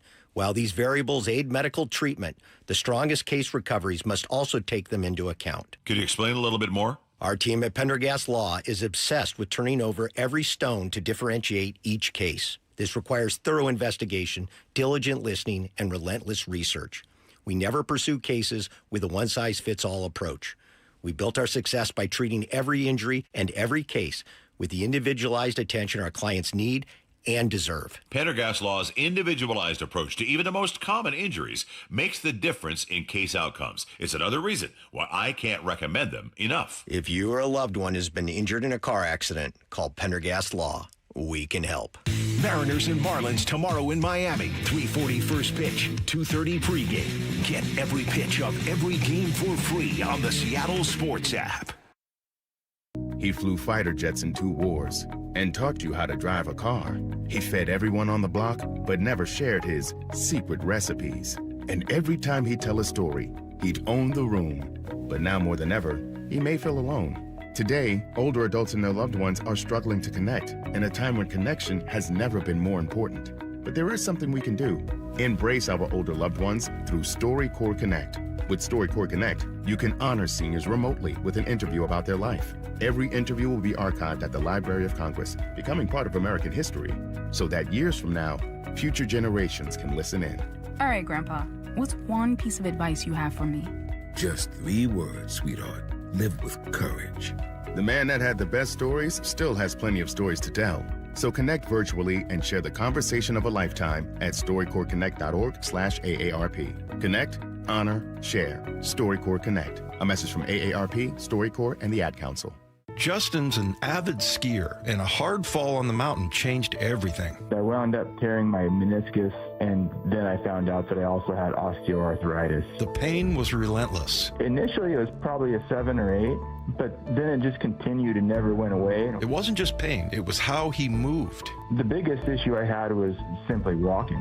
I could not walk without limping. Others might have looked into surgery, but Justin chose stem cell therapy with Dr. Mark Wagner, MD, at Seattle Sports and Regenerative Medicine. How's it now? I'm back to skiing as hard as I can, and I don't even notice my knee anymore. And the recovery? Well, the biggest thing is I was walking without a limp within weeks, where I had been limping for the last year or so. Now I just feel totally normal. I feel like I can do anything that I ever did. Before you choose surgery, see Dr. Mark Wagner first, the most experienced in the Northwest with over 20,000 stem cell procedures. Schedule your consultation at drmarkwagnermd.com. From the Quantum Fiber Studio. This is Bump Stacy. Weekdays 10 to 2. On Seattle Sports and 97.3 FM HD2. Take a look around the NFL. We will start here. Longtime NFL talent evaluator and former GM Scott McLaughlin is not feeling still the Ty Simpson pick made by the Rams. Here's what he had to say. I think the quarterback from Alabama was overdrafted. Okay, Ty Simpson. But it's the position alone, you know. I think not being a guru, but he's like J.J. McCarthy. He's like Mac Jones. He's a career backup. Ideally, he might start, but that's because of where his pick was, and they want to prove everybody right, you know, type of thing. And that's not the way you should build a roster. I'm still fascinated by this pick, in part because, Bump, we are simply not going to have the answer to this. Like, we will not know the answer to this question. If the Rams end up, finding a franchise quarterback with Ty Simpson, they look like geniuses for setting that up in the final year of Matthew Stafford's time in LA. However, it continues to be this really fascinating question of, are the Rams the smartest guys in the room, or were they outthinking the room here? I think they were outthinking the room. I think that they needed a backup, right? Obviously because Matthew Stafford's getting a little long in the tooth with 38, 39 years of age. But maybe they just found their guy. Maybe there was something about the way he plays, the way he processes that they just like. Granted, he only played about 15 games in college. He's not seasoned like the guys we've seen coming out, especially all these COVID baby athletes getting all these extra years in college now. So I think it's a reach. But you never know. Give it a year or two, we'll find out. Speaking of COVID babies, I'm watching a lot of Love Island, both UK and US, and I will spend 10 seconds on this. Don't change the channel because you're mad at me, but I just want to say something. I saw someone have a theory that a lot of the, especially younger contestants on this season, were like younger teenagers during COVID. Yeah. And they're like, for any like controversial thing, they're like, COVID kids. Yeah. I didn't realize it was It's a that thing. impactful. I didn't realize that. It's a thing. Man. Like they're just like less social, or like... They're just weird, man. They're just weird. Those COVID kids. Next up, Kirk Cousins has made truckloads of money for himself during his NFL career. How has he been able to do it? Cousins shared he learned a lot from watching Joe Flacco negotiate his massive deal back in 2012. I knew nothing about contracts, and my agent said what the Ravens are going to be able to do is either sign him to a long-term deal or they're going to have to franchise tag him twice. And so the entire negotiation will be based off of 2 franchise tags and what those 2 franchise tags are worth, and that's what they'll have to negotiate off of. And so I didn't know 4 years later I'd be in a similar spot where I'd finish my season, be coming to free agency, and my agent just said, this is Joe Flacco all over again. It's a 2-year franchise tag. That'll be the foundation of any negotiation. And he said, what I'd like to do is, because I see those 2 years being basically guaranteed, I'd like to just do a 3-year deal fully guaranteed. And he offered that to the team, and obviously they were not interested in that model. And he just said, okay, then we'll do the 2 franchise tags, and 2 years from now, and I'm simplifying it a little bit, but he said 2 years from now, we'll go to free agency and try to get that same deal, a 3-year deal fully guaranteed. And I think I was in a great spot because I had great players around me, great coaches around me, and was in a place where I felt I could have success, I could be effective. And so I didn't feel like I needed to just take a deal. I think sometimes as a player, you take a deal because you're concerned about maybe your play going down. And I thought, no, I think I'm going to keep improving, and I've got great people around me. So I'm okay going year to year. And certainly it worked out. Now, Bump, the franchise tag is a fully guaranteed 1-year contract that then obviously increases for each subsequent franchise tag, I think only up to 3. But there is something interesting, like a business decision type lesson about Kirk Cousins saying why choosing to sign a franchise tag as opposed to taking a deal he wasn't happy with ended up being the right financial decision for him. And that's something that maybe a number of NFL players could learn from. But I couldn't help but think during this cut, and I'm curious if you did too, that part of how Kirk Cousins was able to do this was being very specifically a type of quarterback. You're never elite enough for a team to throw a Brinks truck at you and be like, of course we're signing Patrick Mahomes to $1 billion. What are you talking about? We can't let him go. But you're also not so bad that a team will laugh in your face and be like, absolutely not, we're letting you walk. You kind of have to be in that middle ground to even have that opportunity. He's the elite of the average NFL quarterback. That's exactly what it is. You have the 5 elites, then you have the elites of the average, and then you have guys who's going to bounce around and start 1 year, not start another year. And he's done a great job, man. I'm happy for Kirk. My man is paid up. Elites of the average. Is Sam Darnold an elite of the average? Jared Goff? Yes. Both? Yeah. Goff is... It's not a bad place to be. Goff is a better quarterback than Sam Darnold, and it hurts my soul to say that. In what way? Look at his track record. He's got years of performing. The track record. He was with a much better team. You get drafted to Sean McVay's Rams versus playing for the Jets. He still has the stats. You think based on skills? I think skill-wise, Sam throws a better football. He's more athletic. Okay. But Jared Goff has played the position at a higher level for a longer time. Okay. I'm satisfied with that answer. Yeah, no, physically. I was like, I know you don't believe that because I know you like Sam Darnold's arm. Oh, yeah. I'll rock with Sam. Okay. No, that's not a bad take at all. I think that sometimes that tier of quarterback gets a little bit of hate, right? Because you're a B+ quarterback or a B quarterback, and we kind of see things as black and white in a number of ways anytime we get to sports conversations. But you can win a Super Bowl still. I don't know about build a dynasty, TBD, but that kind of upper middle class quarterback gets ignored. Yeah. And kind of written off. And if you aren't Josh Allen or Patrick Mahomes or Lamar Jackson, you are clearly a bust. And it's well, wait a minute. There's a big gap between, you have become only a backup and you're not working out, or you're truly one of the top 3 quarterbacks in football. And you can still find not only a lot of financial answers there, like Kirk Cousins did, but actual success, the way Sam Darnold just won a Super Bowl with the Seahawks. Yeah. So I find it to be maybe the most fascinating tier of quarterbacks. These aren't the GOAT conversations we're having. This is but were they good enough? They're the first round, second round, appearance in the playoffs type quarterback. And they're part of the great trivia with oh my God, he does have that record for most touchdowns in a game. I think. Who has most touchdowns in a game? Peyton Manning? I know Ryan Fitzpatrick is up there. Nick Foles. Stop it. See? That's exactly what I'm Nick talking Foles about. and Peyton Manning and a few other quarterbacks. Well, they're 7. kind of the same to me. They're 2 sides of the same coin, really. Pro Football Focus has their win projections for the 2026 season. The Seahawks have the second highest projected total, coming in around 11 wins. Bump, take a wild guess as to which team is projected to have the most wins in The Rams. You got it. Hey. How did I get that one? You're so good at this. The Rams are projected to have the Seahawks beat here. Still, Seahawks with the second most is like, all right, cool. I'll take it. That's fine. Rounding out the top 5, and unlike the list that we read earlier based on like roster strength, this one takes into account ease of schedule, things like that. So, for instance, Detroit is number 5 on this list because they have one of the easiest schedules. Their win total 10.5. 10.5 for Seattle, for Buffalo, Baltimore 11.5. But the average annual is 10, so it's still below Seattle because it's 11 for the Rams, and then variations of 10, 10.9, 10.8, 10.6 for Seattle, Buffalo, Baltimore, Detroit. All right. That's the safe way to go. How many wins is your team going to get this year? 10. Yeah. You know, that's the safe number to pick. If they're a good team that you aren't convinced is going to win a Super Bowl, you go 10. 10. And then 10 most of the time gets you into the playoffs. So that's a safe pick. How important, let's stick with the NFC, how important will getting a healthy Malik Neighbors be for the Giants this season? ESPN's Mina Kimes says he has the most impact of anyone on the Giants offense. It's all contingent on Malik Neighbors. If Malik Neighbors comes back and he looks like he did his rookie season, then yeah, I'm a believer. I like what they've done rebuilding this offensive line. I think the other skill players fall into like a nice natural order with Neighbors as the number 1.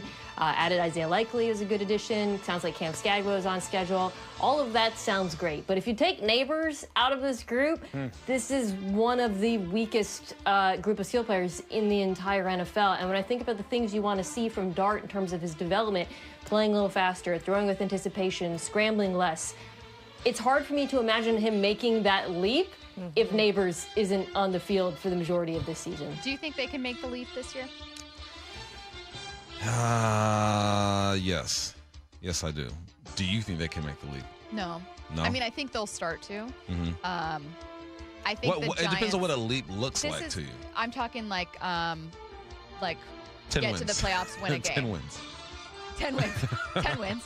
No, I mean, I think the Giants this year, to me, are what the Bears were in, what was Caleb's draft, 24? 24, yeah. That year where everyone was like maybe a year early. But they were so excited because it's like, Caleb Williams, and they just got Rome Odunze, and like, oh my God, look at all these new pieces. And that's kind of how I feel with this year, where it's like, oh my God, you have this new head coach that's so experienced, and he's been there before, and Jackson Dart was so promising, and Cam Skadaboo was so promising, if only they weren't hurt. And it's like, I think they still have some questions to answer, though, and we're just kind of falling in love with the idea of an up-and-coming team. That's how I feel about 9 or 10 wins. 9 to 10. Yes. They'll finish third in the East. You're listening to Bump and Stacy on Seattle Sports and the Seattle Sports app. I think that the Mariners are doing something good to convince Jerry Dipoto to make a move at the trade deadline, but it's not coming from the offense. I'll tell you what's happening next. The spirit of the nation converges on Seattle. What's happening tonight about as big as it gets. And Seattle was made for this. It's Tom Rinaldi, Fox Sports. If they could pick any place for this match to happen, it would be Seattle. Tonight, it's the U.S. versus Belgium to see who advances to the Final 8 in the World Cup. Tillman! It's in! Malik Tillman! Conversation and complete coverage on Seattle Sports and SeattleSports.com.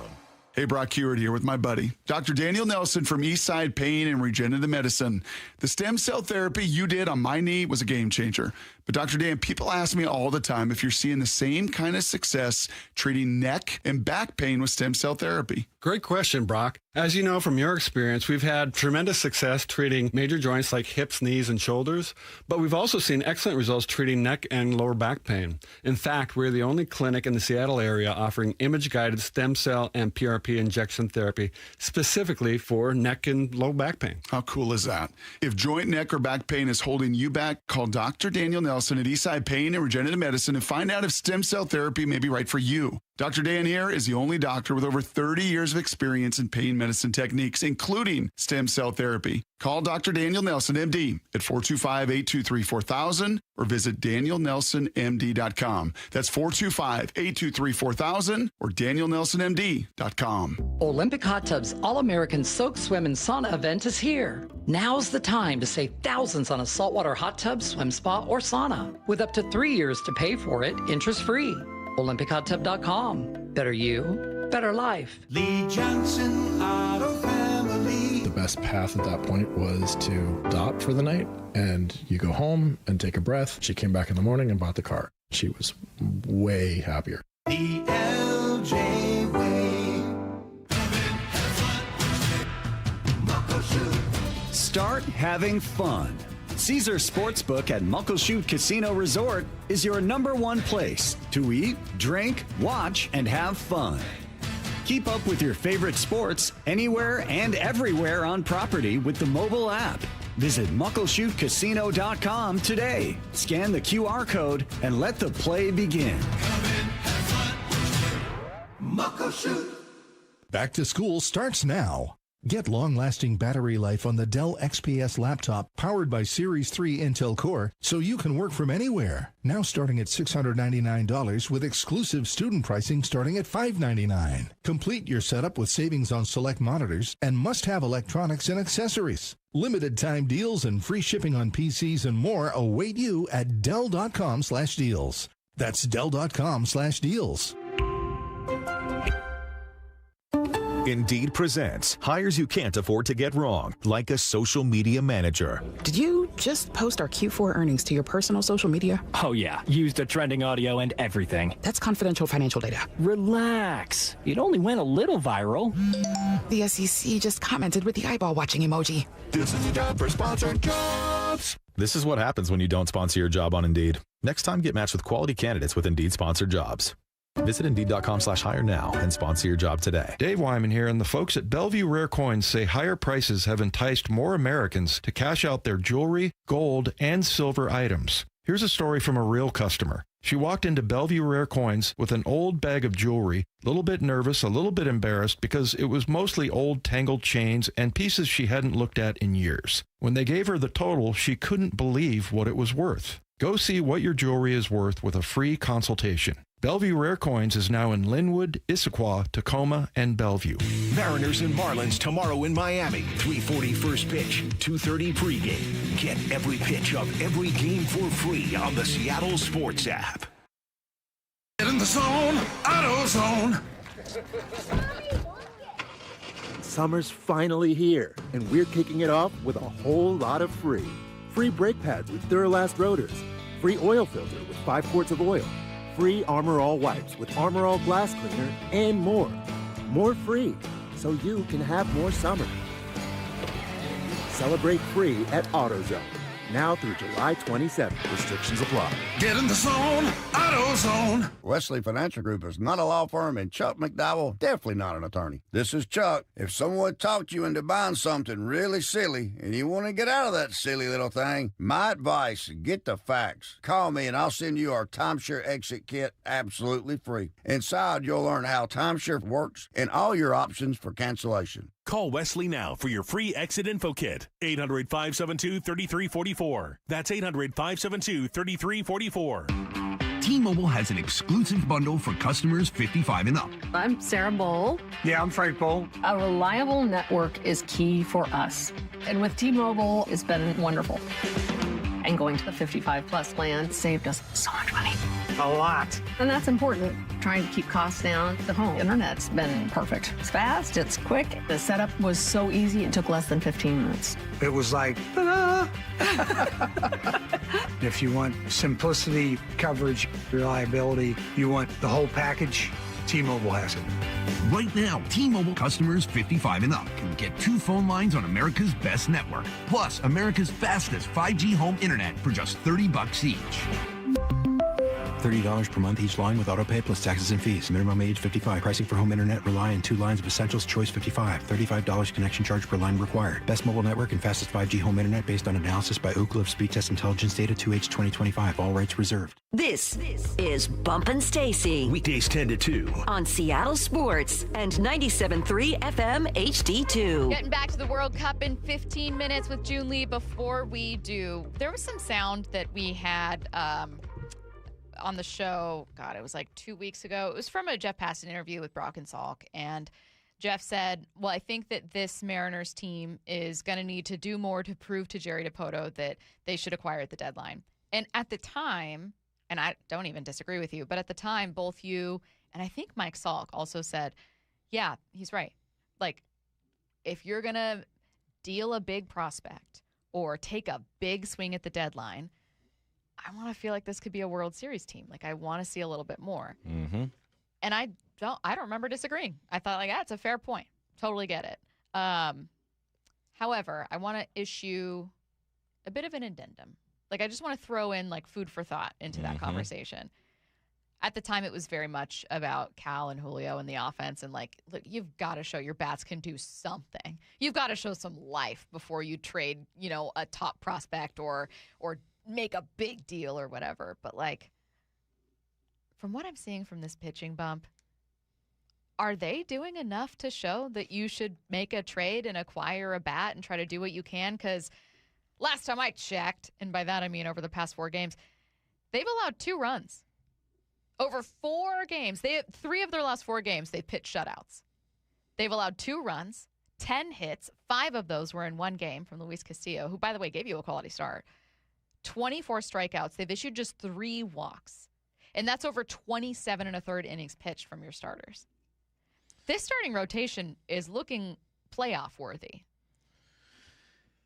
It is looking playoff. It has more to do too with what's happening around them, right? We talk about the league. It's like, all right, you probably aren't performing to the level that you want your team to perform at. But look what's going on around the league. They are leading the division, and it's time to make a push. So, in theory, no, they're not doing enough to say, you know, you should invest in us to make a push to the playoffs. But in reality, they are, because the league has just been so down this year. Yep. But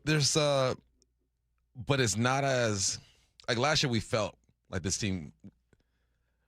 Last year around July, what did you think about this team? Did you feel at this point of the year that this was a World Series type of team? Yeah, how I felt about this team was that with the season Cal is giving you, and he'll never give you this again, that you absolutely owed it to yourself to add the best bat at the deadline, because you needed to reward that performance. At this time last year, Cal had almost 39 home runs. Exactly.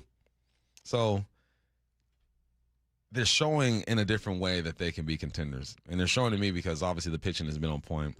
And I said it before, we're still waiting for guys to get healthy and to make this run. But you kind of got to let your environment determine what you're doing at this point. There's enough. I think you're doing enough to show that you could be a contender, but it's more about the environment, like what's surrounding you. Yeah, and typically when it comes to, like, does great pitching or great offense win out, you do typically think, like, look, I'd rather have elite pitching. The only thing missing from this team, if you're going to look at pitching as being central to your identity, is that you don't have, like, there's no, like, Tarek Skubal, where it's like, if you have to win 2 of 3 in a wild card series, you love your depth, but, like, does it matter who your 4th starter is? No. Right. You need 2 wins. So I understand that kind of philosophical debate about, like, depth doesn't matter as much as, like, top tier pitching. Totally get it. You didn't have, like, standout all-stars that were named from your pitching staff. But they're still really good. They are not just, like, league average dudes and you just happen to have some, like, league average guys. You have one of the best ERAs league-wide all year long. Isolated for, especially more recently, that's even better. You've allowed the fewest home runs in baseball. You've pitched the 4th most innings in baseball. Logan has never looked better. Emerson Hancock is having an all-star year, even though he didn't get the nod.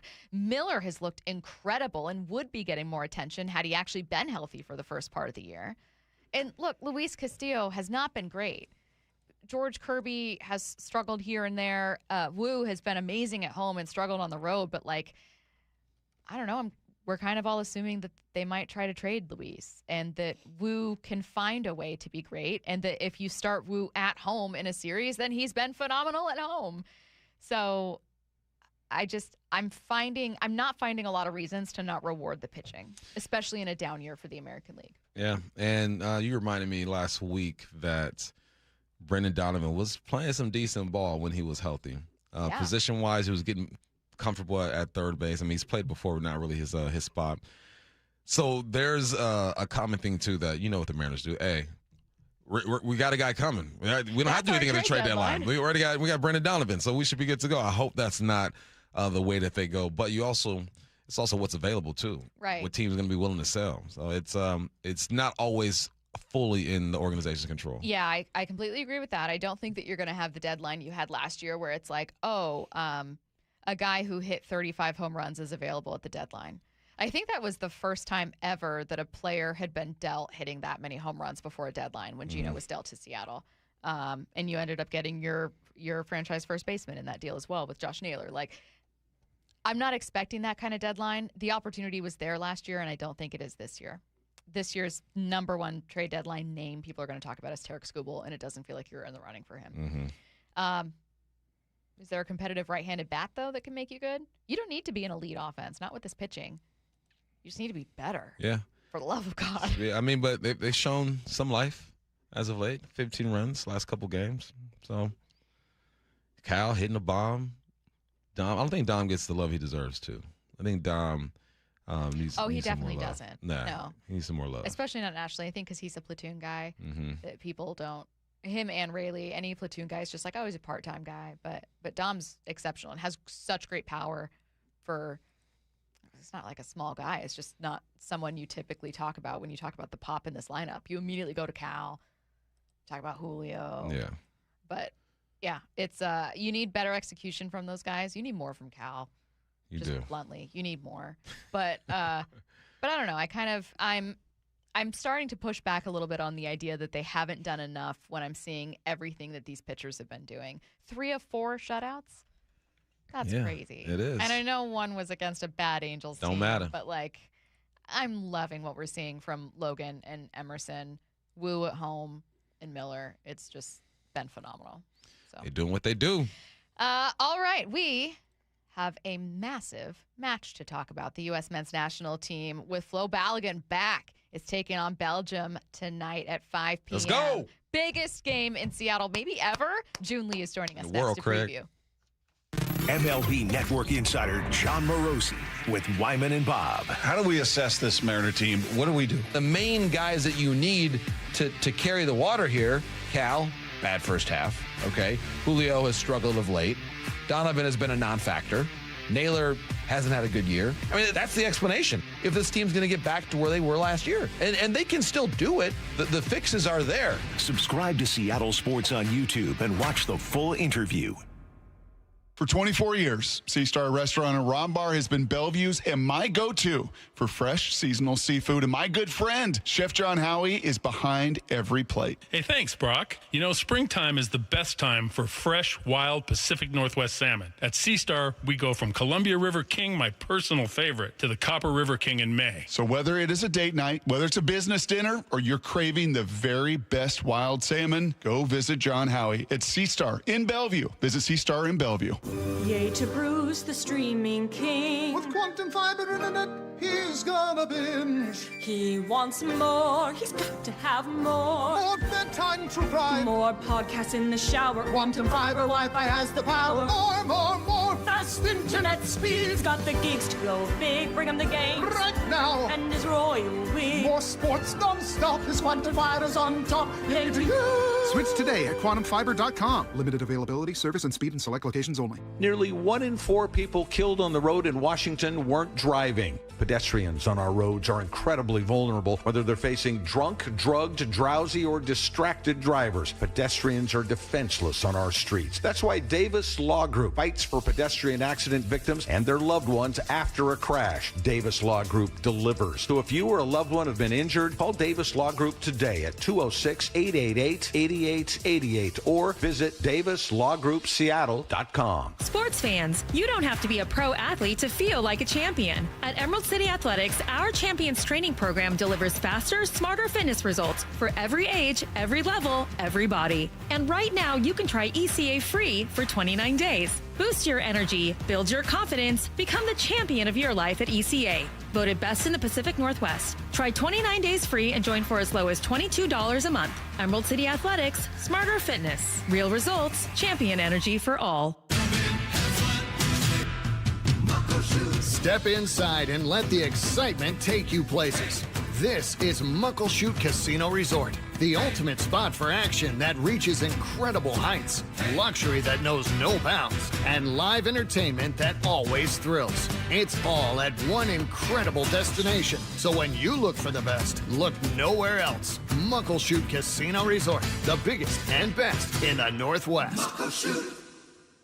Pacific Power Batteries understands batteries for golfers, batteries for your car, your golf cart, and your bag's electric cart. We also sell good, used, 5-year-old E-Z-Go and Yamaha golf carts with a written satisfaction guarantee starting as low as $17.99. Located in Everett, Marysville, Mount Vernon, Bellingham, Monroe, and Wenatchee, you'll find our staff is well-trained in batteries and the latest charging technology. Pacific Power Batteries, with batteries for golfers. Hey, when was the last time you inspected your crawl space or your attic? What's the last time you went in there just to see what kind of shape they're in? Oh, never? Yeah, same. I don't want to go in there. Most homeowners completely avoid those areas, but it is important to check on them regularly. It's why you call Crawl Pros. They'll come out and go where you don't want to. Hey, it's Mike Salk here. And yes, when Crawl Pros came out to my place, they realized we had a little problem with our insulation. So they've set about fixing it, and they did a great job. But if you've got the same problem, they'll also look to see what kind of energy rebates are available. Right now, local utility companies are incentivizing homeowners to make their home more energy efficient with proper insulation. And some homes qualify for several $1,000s in savings with these utility rebate programs. So don't just assume your crawl space and attic are in great condition. Do what I did. Call Crawl Pros today and schedule a free corner-to-corner inspection and find out if you've got water intrusion, mold, rodent issues, or even damaged insulation. Schedule your crawl space and attic inspection at crawlpros.com. It's summertime and the living is easy. If you're like me, you're spending nights on the patio listening to the game and enjoying what makes our area so beautiful. Dave Wyman here, and I have just the offer for you to get the most out of your outdoor living space. $500 off each window, $750 off patio and entry doors, and $200 off the final project. I've loved working with Harley Exteriors. They're a local company right here in Bothell, down-to-earth people who enjoy the same things we all do, rooting on our local teams and doing the best job we possibly can day in and day out. Use Harley Exteriors to complete your home space and receive 12 or 18-month promotional financing. Qualified buyers only. Subject to credit approval and lender terms. Minimum purchase of 4 qualifying windows required. Windows must be 36 by 36 inches or larger. No size minimum on patio or entry doors. Financing subject to approved credit. Offers cannot be combined with other promotions. Offer expires July 31st, 2026. Go to HarleyExteriors.com. This is Seattle Sports. Streaming through the Seattle Sports app. KIRO AM Seattle. KIRO FM HD2 Tacoma. Home of the Seahawks, Mariners, and everything Seattle sports. Seattle Sports Snapshot. The U.S. men's national team is taking on their toughest opponent yet, Belgium, tonight at 5 p.m. in Seattle. A win sends the U.S. to the World Cup quarterfinals for the first time since 2002. It's the biggest sporting event ever in this city, and it's coming your way in a few hours. We've got you covered with a preview, plus the latest on scandal rocking the sports world in 30 seconds. Snapshot, brought to you by Miller Lite. When it's game time, it's Miller time. This hour is brought to you by Mazda of Everett. From the Quantum Fiber Studio, this is Bump and Stacy on Seattle Sports. Streaming through the Seattle Sports app and at seattlesports.com. Now, here are your hosts, Michael Bumpus and Stacy Ross. Here we go now. Tonight at 5 p.m., the U.S. men's national team is playing maybe the most important game in Seattle ever. And earlier, Tim Booth hit it perfectly, which, look, as Seahawks fans, that feels weird knowing that there were some really historic games here, especially in the NFC title game. But a World Cup match against your toughest opponent yet, Bump, with a chance to go to the quarterfinals for the first time since 2002 is massive. And surrounding all of this is maybe the biggest scandal in sports right now. Do you want to kind of, do you want to help us walk through? We're waiting on a Joon Lee. We're going to connect with Joon, but would you mind, as a refresher for anyone in the audience who's like, hey, just kind of pop it in before this match, trying to see what the big deal is about this Flo Balogun situation. The big deal, huh? You don't think it's a big deal? No, I just saw one of my favorite players growing up, Wayne Rooney, kind of just break my heart right now, man. I know. Well, so Flo Balogun given a red card against Bosnia. Bump didn't think it was fair. It was incredibly polarizing. A lot of people didn't like it. Some people thought it was appropriate. A lot of people did not. It was very controversial. As part of that red card against Bosnia, he is supposed to be suspended for this upcoming match against Belgium. Trump and I think a couple members of the U.S. maybe intervened, reached out to FIFA. Whatever they did, FIFA decided, we've actually decided to postpone this suspension. It is not the first time a suspension from a red card has been postponed. Ronaldo was granted a postponement to begin the World Cup, but it is the first time that a red card issued in a World Cup led to a suspension that was then postponed in a World Cup game. So this is pretty unprecedented, and because of that, it's deeply controversial. You just saw who say what? Oh, Wayne Rooney. Oh, English striker over there. Yeah, it was. He says it's a disgrace, and he feels that way because he feels like once the ruling is in, it's in. That's what it is. You shouldn't be able to go back and, what I would say, make things right. And I thought that's what FIFA did. What also muddies the waters is that you got, Trump getting involved, and he's gonna parade around like he made this happen too. Yeah. Most definitely. So you've been talking to some people on the text lines, and they feel pretty passionate about politics getting involved here. This is what Wayne Rooney said. But for this to be suspended, they either take the red card away, which I think was probably the right decision, and then he can play. But to suspend it for a year, I think it's an absolute disgrace. And Infantino, he should be ashamed of this, because I think for the sportsmanship of this game is in question here. And if I'm one of the opponents, if I'm USA's opponent, I'd be absolutely fuming, but I just think it's wrong in every way. So we're really having two conversations about this, with Joon Lee joining us right now. First, whether or not the sportsmanship and, legitimacy of this match, of the sport, is in question. And secondly, just a general preview for what to expect with tonight's match. So, Joon, I'll start with your reaction first to the red card suspension being overruled, and to the implication of what it means. Sure, yeah. I mean, I was shocked when the notification went down, because it felt like after the game, everything you would see on social media, all the official stuff that you hear from the beat reporters on the ground, from the broadcasters, was that Balogun was going to be out, and that's how things are. At the same time, there is that little voice in the back of your head that's like, FIFA is one of the most corrupt organizations, not just in sports, but in the entire world. And this is the host country of the United States, and we've already seen how much Gianni Infantino, the president of FIFA, is willing to bend the knee to appease Donald Trump. And so when the news came out yesterday, it was both very surprising, because this hasn't really happened, of a World Cup red card being overturned in the middle of the tournament since 1963, I believe. And it happening in this tournament, in this moment for the United States, potentially the biggest moment in American soccer history, I think just adds to the stakes of all of it. Now makes it a story that transcends sports. This is a sports and politics story now. What does the reaction of Belgium tell you about the U.S., how they view the U.S.? Well, I think that the U.S. is favored in this game. And I personally believe, as someone who has watched this team, has watched most of the matches in the World Cup, that the U.S. could and had a very good chance of winning this game tonight, even without Flo Balogun playing.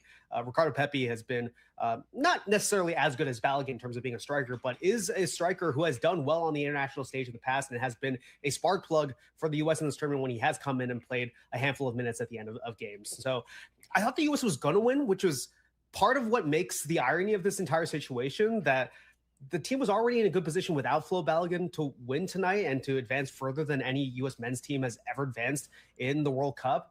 That being said, it kind of puts this kind of cloud over all of it. And so when you look at the reaction of Belgium, it kind of speaks to the fact that, number one, FIFA looks at Belgium and they don't view their opinion as mattering nearly as much as the United States. Obviously, that comes down to money. It's not like Belgium is going to be hosting a World Cup anytime soon. And I would be very, very surprised if this is the last time within this century that we see the World Cup come to the United States again, given how big this is as a sports market.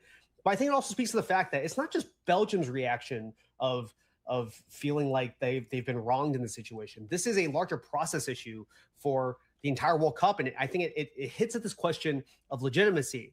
We're living in a day and age where sports gambling is the biggest thing in sport that is driving so much of sports media. And there's already a lot of questions that fans have about legitimacy when it comes to the results of games, especially those like the World Cup that are on the biggest stage in the world and have as high of stakes as we'll see in a sporting event really ever. And so when things like this happen, when corruption is this blatantly open in the wild, it not only forces a country like Belgium why is this happening, but it also puts in the question in the back of mind, is this going to continue happening in tournaments? It's just a very bad precedent to start. Even if the result at the end of the day, like Balogun he did not deserve a red card in that situation. At best, it was a yellow card.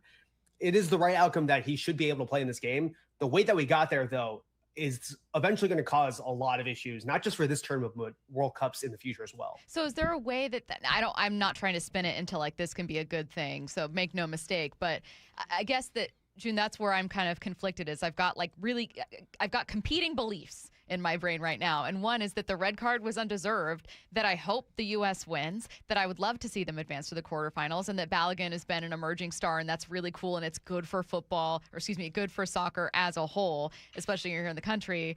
The other is recognizing that if I wasn't a fan of the U.S., I would think this created a massive headache for domestic leagues and that this was really unfair and that this is going to open up a can of worms. So, like, how does someone deal with those two competing things? Welcome to the World Cup. This is what the tournament is. Awful. You know, I don't like it. The World Cup is the embodiment, is the ultimate mirror for sports and society. And we've seen this throughout the course of the history of the tournament. The tournament often reflects the politics of the moment, the issues in society, whether it's the economy or culturally. All of that comes to the forefront with a tournament like the World Cup. I did a video on my YouTube channel with Roger Bennett of Men in Blazers, and he really put it best. I mean, the World Cup is really this exercise in holding the contradictions of the world in any given moment together. The good stuff, we've seen that with this tournament, with all the foreigners coming to the United States and enjoying the beautiful stuff that exists in our country, the culture, the food, the people, while also holding in place as well the perception of America from a political standpoint with much of the globe globally right now. That is America right now. It is both the great stuff and the stuff that many people would prefer to ignore. And so that is the state of the World Cup. And this is just another example of this tournament and sports as a whole really putting up a mirror to our society and the state of the world right now. It's been great. I mean, you got all the stars performing. Haaland, Mbappe, Ronaldo. You got the old man, the GOAT, Messi doing his thing. How would you compare the performance of these stars with past World Cups? It's a dream come true, I think, for this tournament, for FIFA, in a tournament where they've expanded the field to as big as it's ever been. The games in the first round were still extremely competitive. We saw a lot of upsets. We saw a team like Cape Verde make it out, who have never been in the World Cup before, make it out and be really competitive against Argentina. At the same time, you're seeing the biggest stars step up and score goals. You're seeing Messi at 39 years old still look like the best player in the world, and Kylian Mbappe is scoring. Him and Messi are in this competition for the most goals in the tournament, and you're seeing big names like Erling Haaland become household names in the United States. And I think that this is really a prediction forecaster almost of the direction sports is headed. The way that soccer/football has, I think, really taken a grasp of culture in the United States over the course of the last 10 years is going to be what the rest of the American sports leagues are trying to do over the course of the next 10, 20 years, as Major League Baseball and the NBA and the NFL in particular, the NHL as well to a certain degree, are trying to expand globally. They look at what's happening with the World Cup right now as a model and an example for the future of American sports, and the success of the World Cup and the English Premier League in particular in the United States is a sign of hope for a lot of the billionaires and the commissioners who run these leagues, that these sports leagues can continue to grow globally and make even more money than they do already. Let's get back to expectations for the U.S. men's team. You said earlier in a tweet, and also obviously as part of this interview, that even without Balogun, you think that they would have won. You really like the aggressiveness that they've had, the attack that they've made. I had not low expectations per se, but I entered the World Cup asking my co-host, who knows much more about soccer than I do, like, tell me about the favorites and just, what's Argentina going to do? And I wasn't talking about the U.S. men's team this way. So have they surpassed your expectations? Were people overlooking them? What's their ceiling actually like here? Completely blown past my expectations. I think in part because there's been a lot of disappointment that has come with this specific group. I mean, you go back to 2018, this was a pretty much a core group that didn't qualify for the World Cup. It was their first kind of opportunity as a core group, and they were extremely young, and it was kind of Christian Pulisic's first opportunity to be the best player for the United States. And that team was not good enough. They lost to Trinidad and Tobago to be able to not qualify for the World Cup. That doesn't happen to countries that are in a position to at least contend on the periphery of being in the conversation of making it in to the best of 16, the quarterfinals. That doesn't happen. And so when Mauricio Pochettino came in, this is a guy who has coached at the highest levels of the sport, at PSG, at most famously at Tottenham, where they were able to get to the Champions League final.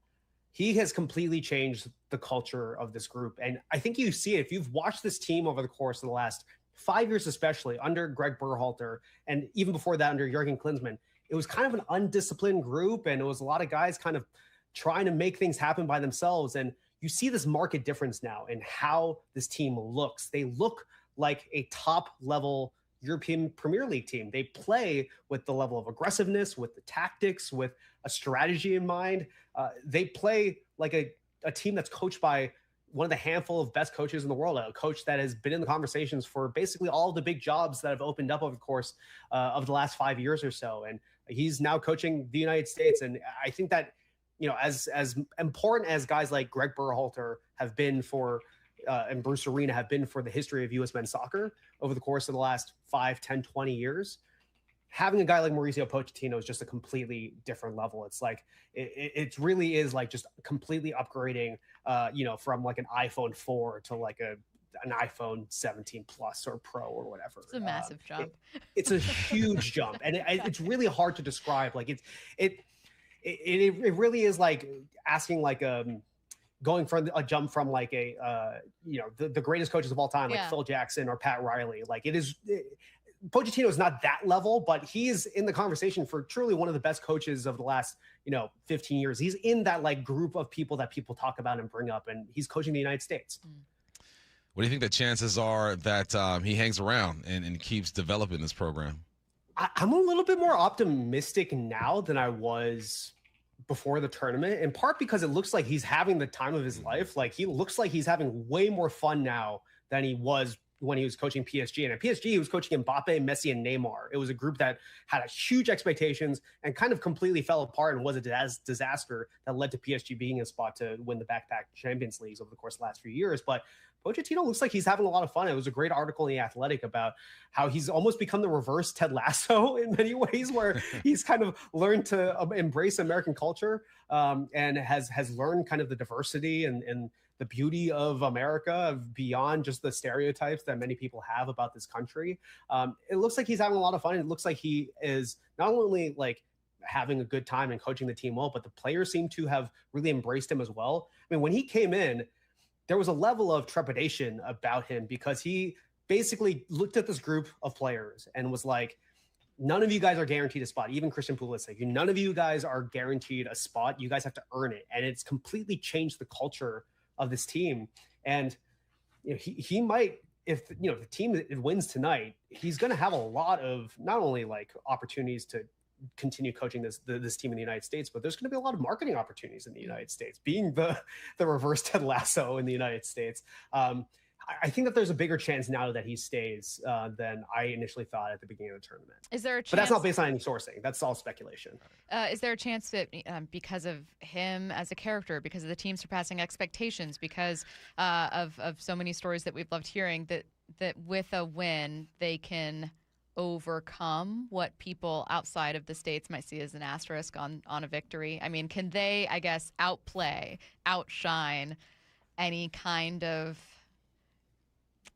I don't know, asterisk that someone might put on this? If they're able to win tonight and then somehow win the next round, which is when like the competition gets really tough, like they might be playing Spain in the next round if they win tonight, then the conversation shifts a little bit. Because if you're really competing at the highest levels of the world and you're beating the Spains, the Frances, the Portugals, the Argentinas, it's a completely different conversation. Do I think that's going to happen? I would personally bet against that.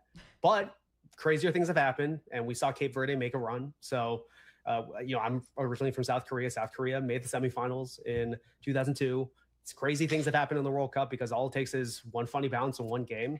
But I think tonight, at the minimum, there's going to be a cloud over all of it because of the situation with Balogun and Trump and FIFA. All right. Before we let you go, we wanted to ask where listeners, I feel like just at this time of the year, there's never enough that we can give people when it comes to World Cup content and reaction. And there are games that we didn't even get a chance to ask you about that I know that you're covering.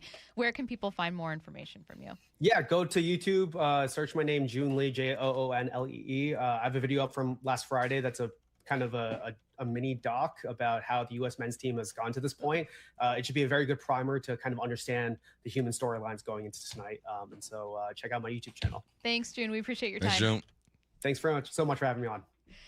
If you know a woman who gives her all to the sports community, encourages diversity, and empowers those around her, we want to know. Seattle Sports is partnering with the Seattle chapter of WISE. That stands for Women in Sports and Events. And together we want to recognize a woman in our community, and we need your help finding her. Nominations for the 4th annual Women of Inspiration Award are open now until July 10th. The winner will receive a donation to the cause of their choice. Nominate an inspiring woman at WOISeattle.org before the deadline. Let's do a quick 4 down territory. This is 4 down territory, going inside the game with former Seahawks and Coug wide receiver Michael Bumpus. First down, Bump. What are your thoughts on VAR, and how could it be used in the NFL? VAR. I hate it, and I love it at the same time. It's a complicated relationship. It is, man, because it's benefited us before, and then I saw how it hurt the Iran team. They probably should have went through, but you got a toenail that's behind a defender calling him offsides. Like, it's crazy how accurate this thing is. So if you are that accurate, let's move to NFL and let's spot the dang ball. I'm tired of Uncle Joe running up the sideline, guessing where the football player went down and spotting the ball. Use the same technology, and let's get super precise when it comes to marking the ball. Second down.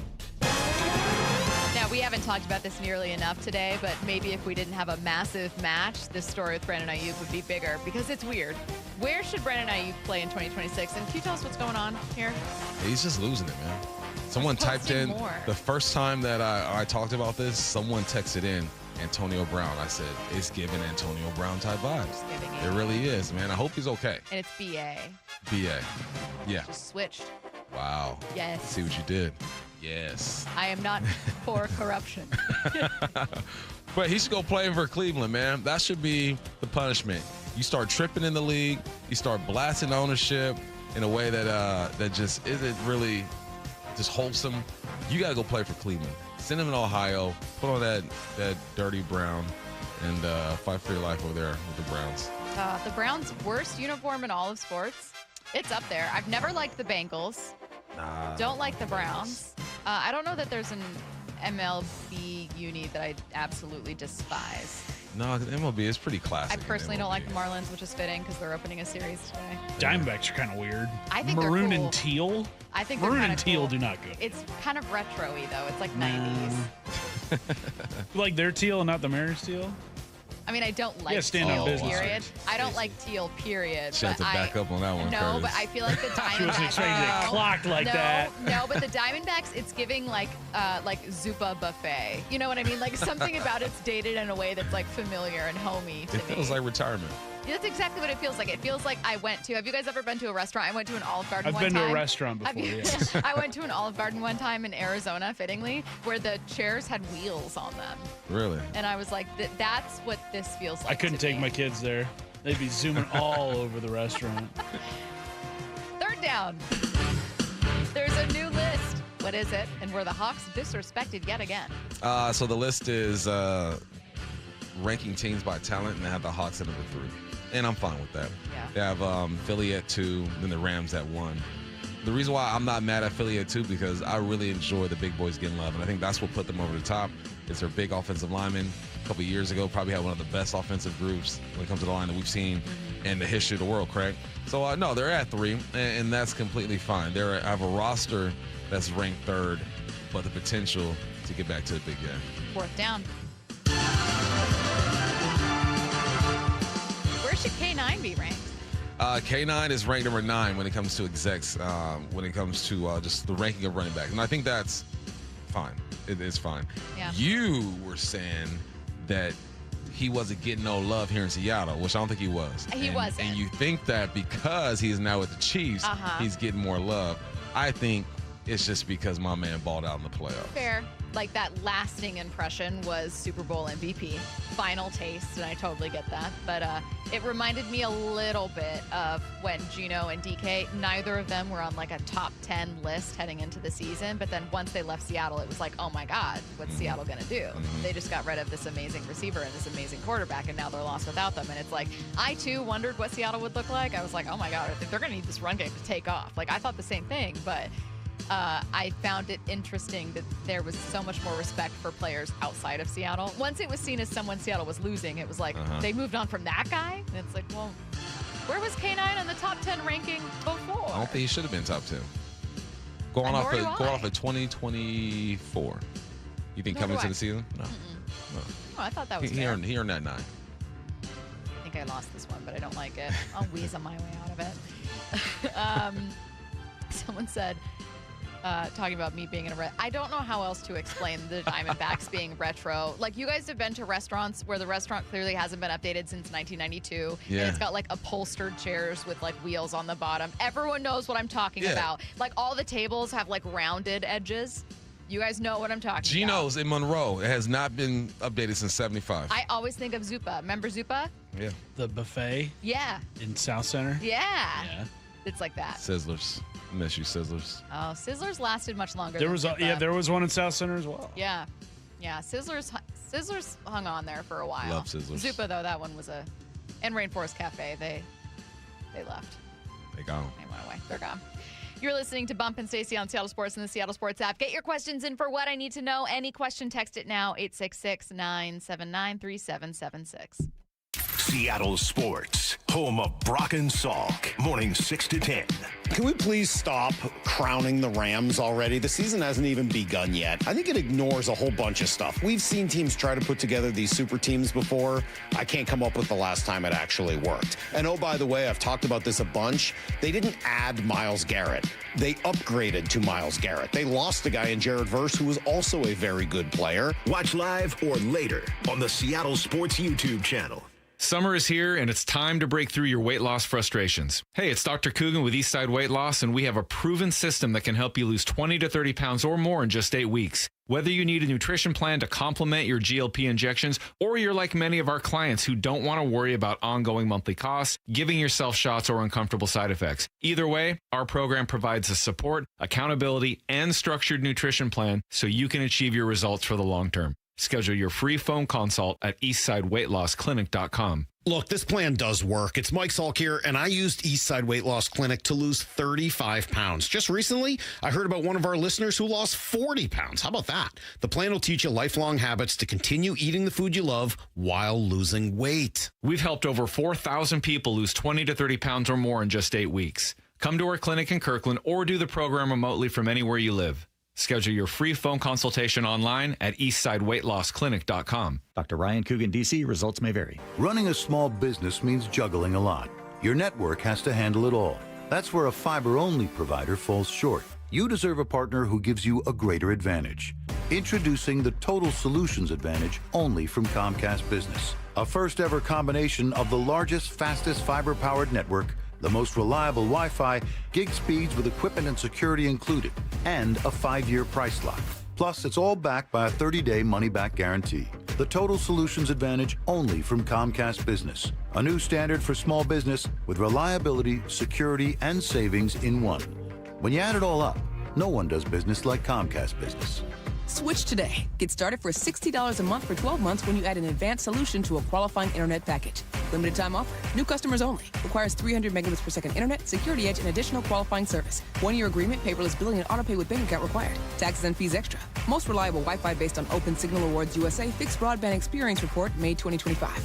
Pests and poor installation have something in common. One call to Eastside Exterminators takes care of both. For more than 50 years, families across Western Washington have trusted Eastside Exterminators to eliminate pests for good and protect homes from crawl space to attic. With dedicated installation services and the state's only smart pest detection technology. From Everett to Federal Way, one call handles it all. 425-482-2271 or visit eastsideexterminators.com. Eastside Exterminators, family first pest control. Windows are a home's top target for break-ins. At Lake Washington Windows and Doors, we offer added security with our exclusive 3-layer security glass protection.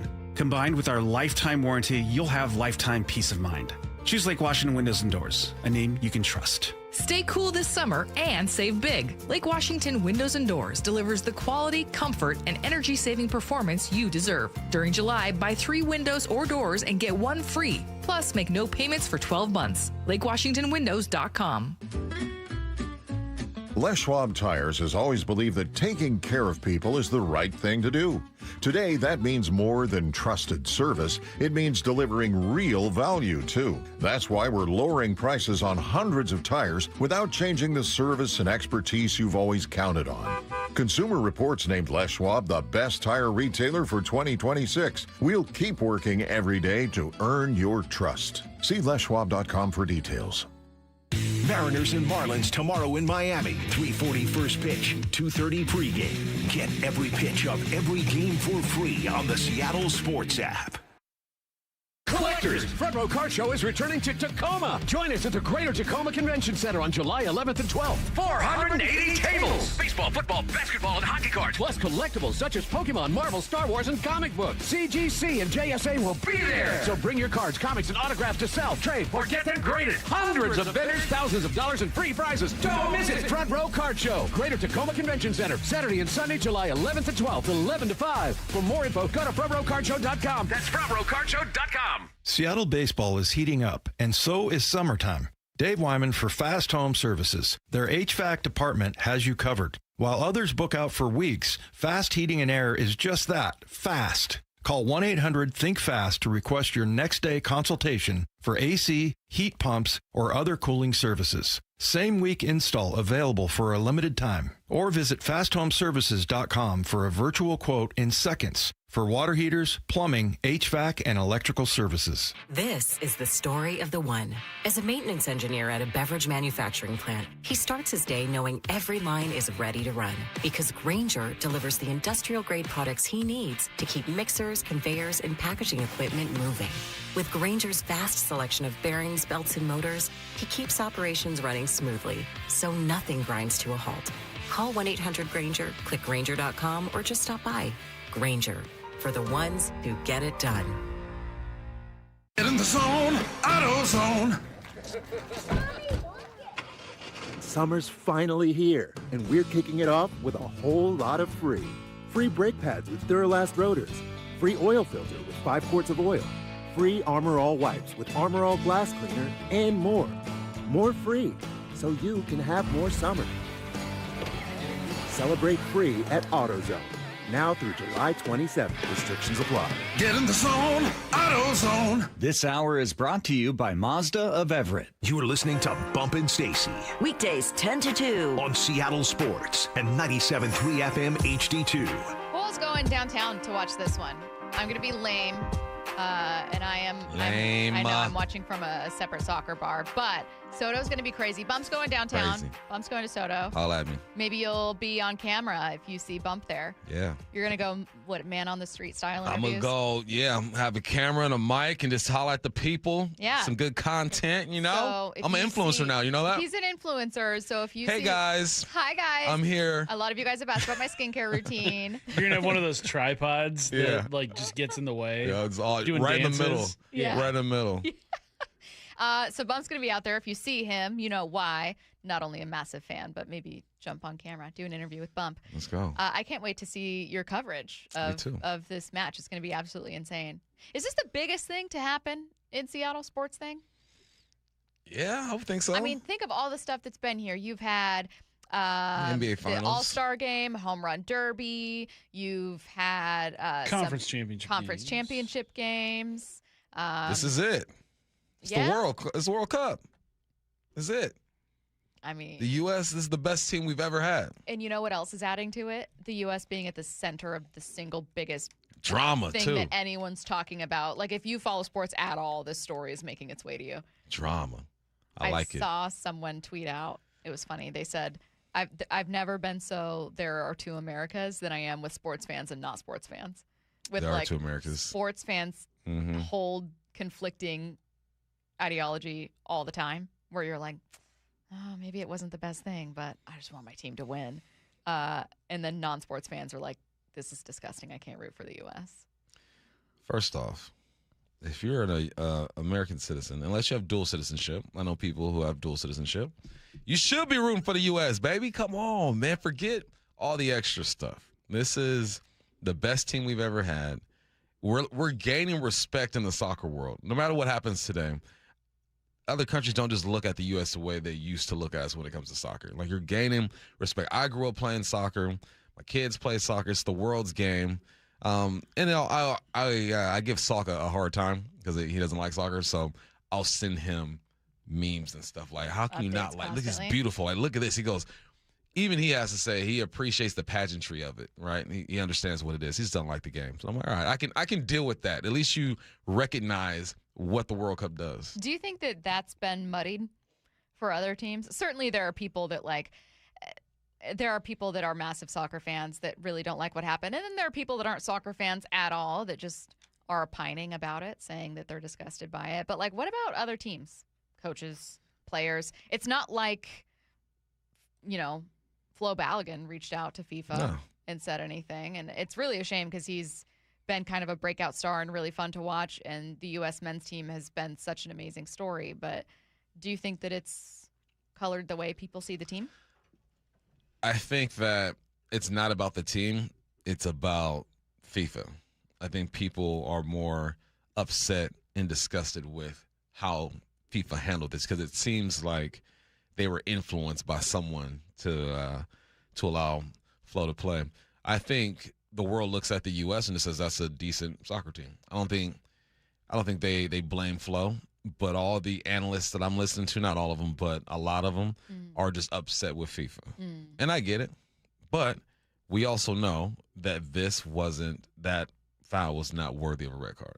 I love the way that Joon Lee, who was just with us, talked about it, where I said, June, help me make sense of this because I feel all these conflicting feelings and I need to know how to feel. How do I make sense of it? And he said, well, welcome to watching the World Cup, where because of FIFA being one of the most corrupt organizations, much less in sports, kind of anywhere, and the universal appeal of soccer, unique to soccer, that there's always an overlap of politics and gross feelings, but also like of a game that you love, and that those things are always held at the same time and dominate the World Cup, and it's just a very unique viewing experience. It was fascinating. I thought it was an interesting way to talk about it. The thing about the World Cup too is that it's international play, right? You start bringing countries, obviously there's going to be politics involved naturally, beliefs, religions, you know, like I didn't like the way Iran was treated. You know, having to fly in and fly out, but we know why they were treated that way. Doesn't mean it was fair. But whenever you start international play, there's a lot more things that come into play. Like NFL play, I mean, we don't have that type of politics in NFL. You know, 32 teams, domestic league. we deal what we deal with. But yeah, international play is always a little tricky. So that's the big picture when it comes to maybe the impact of not impact, excuse me, of kind of like the view that some people might have of the U.S. right now and of the team. Curtis, you brought up a question earlier. It was during a break. We were just kind of all chatting about this match, and you said, I wonder about the influence. Like, forget just a preview. I wonder what a win, which would send the U.S. men's team to the quarterfinals for the first time since 2002, what it would mean in terms of cultural impact, right? Right, because the biggest impact that the 94 World Cup made was the creation of MLS, which is still around and is thriving very much so. Obviously, it's been threatening to kind of break down the door of the four major professional sports leagues in this country, and kind of on the cusp of becoming, that level of popularity here in the United States. And I kind of wonder, like, what becomes of soccer's popularity here in the United States after all this? Because, 24 million people tuned in to the United States' win over Bosnia. I think tonight, you're coming off a holiday weekend, so people are home. It's a Monday night. We've seen what Monday Night Football ratings get. This is probably, is it going to be 30-plus million? Probably, or at least close to that is my guess. I think the number is going to grow and grow and grow the further this U.S. team goes. I don't know if it ends with that, because you often see, like, the Olympics, it kind of ends with, like, oh, yeah, Team USA hockey was great, but you didn't see a huge, boost in ratings at the end of the NHL season. But I don't know. Maybe there's going to be a bigger interest in international soccer, or maybe even in what we have here in the MLS. But I would imagine there should be, or at least there hopefully will be, some positive, lasting impacts of what we've seen, not just tonight, but also throughout the entire World Cup. Bump, do you think there are ramifications to a U.S. win tonight in terms of soccer here in the States, how people see it, youth participation? You talked earlier about feeling like that the U.S. men's team was going to be seen differently. Yeah, when I was growing up, what was it, 94? They had the World Cup in the States, and that was like my introduction. That made me fall in love with the game, like just being around and feeling the energy and watching the games or whatnot. So I think, for example, my buddy, Barrow, what's up, Barrow? We had the same birthday, me and my buddy's kid.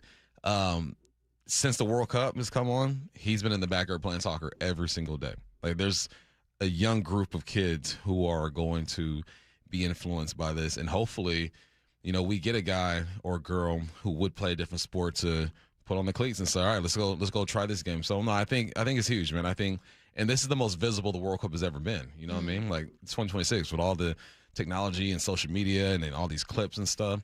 And I think what's going to help this game grow is the coverage that Thierry Henry, Zlatan, and Alexi Lalas have been giving us. Like, it is, you don't even have to like soccer. Just watch those dudes talk about the game. It's fun. Yeah, it's ironic because I feel like we're hearing so much about how this kind of spoils what's been a phenomenal World Cup in the States. But as controversial as FIFA's decision was, I think the inverse is true. It might change the way that some people view a U.S. win tonight against Belgium, or that people view the U.S.'s impact getting their hands on decisions in the World Cup. Mm-hmm. But overall, I think you guys are right.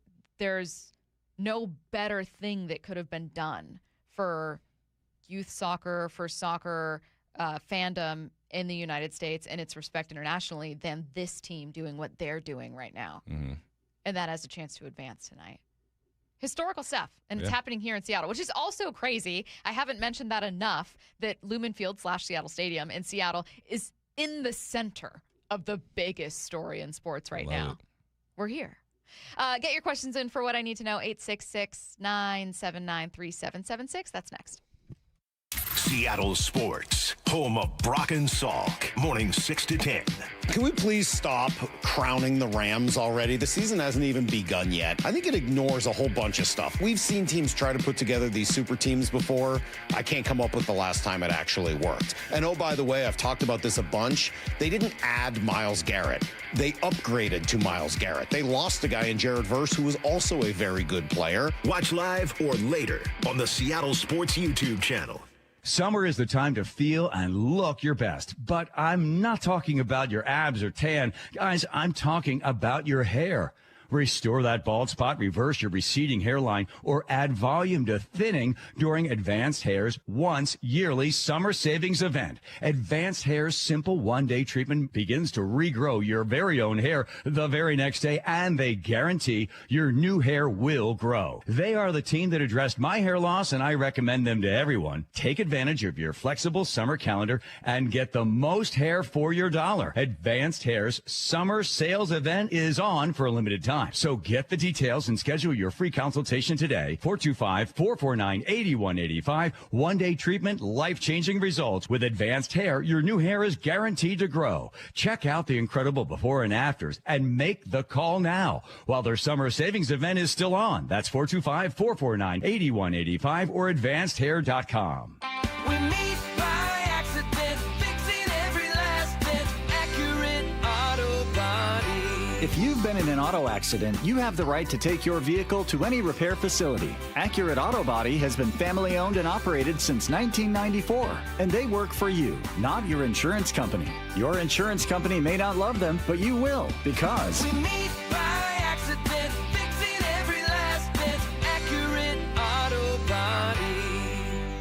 Hey, baseball fans, Rick Riz here. I'm excited to introduce you to my good friend Keith Dashafee, owner of Pella Windows and Doors of Western Washington. Keith? Thanks, Rick. At Pella Windows and Doors, we pride ourselves on delivering top quality windows and doors that enhance the beauty and energy efficiency of your home. Our products are built to last with innovative designs and exceptional craftsmanship. Whether you're looking to upgrade your windows or install new doors, Pella has you covered. That's fantastic, Keith. Don't wait. Schedule your free appointment today at PellaPNW.com.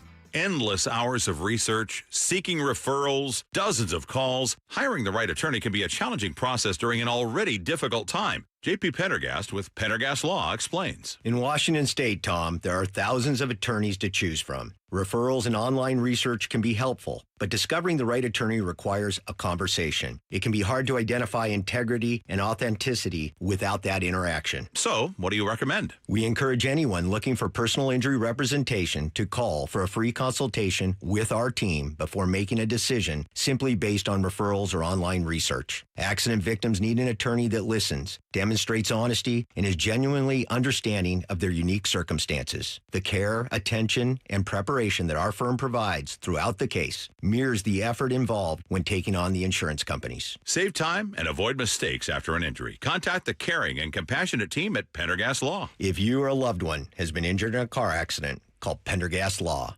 We can help. Dave Wyman here, and the folks at Bellevue Rare Coins say higher prices have enticed more Americans to cash out their jewelry, gold, and silver items. Here's a story from a real customer. She walked into Bellevue Rare Coins with an old bag of jewelry, a little bit nervous, a little bit embarrassed because it was mostly old tangled chains and pieces she hadn't looked at in years. When they gave her the total, she couldn't believe what it was worth. Go see what your jewelry is worth with a free consultation. Bellevue Rare Coins is now in Linwood, Issaquah, Tacoma, and Bellevue.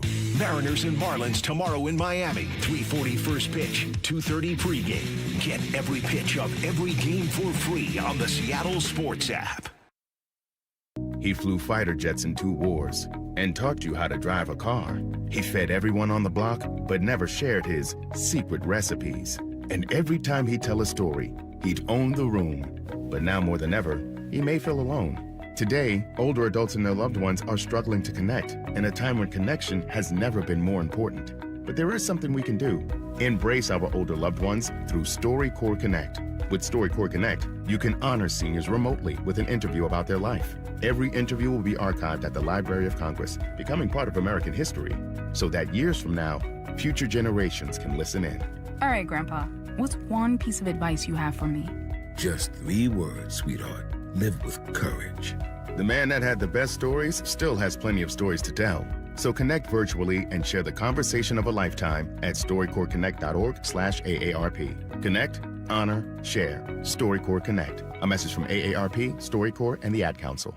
When you see this in your kitchen, the stainless steel fridge is covered in fingerprints. you hear this. Leslie, people are going to think you were raised in a barn or by wolves erased in a barn by wolves. Fortunately, Wyman Stainless Steel 3-in-1 cleans, shines, and protects to give you the best shine. A spray and a wipe will have your fridge shining like a mirror. Wow, my fridge looks brand new. Your fridge looks amazing, Leslie.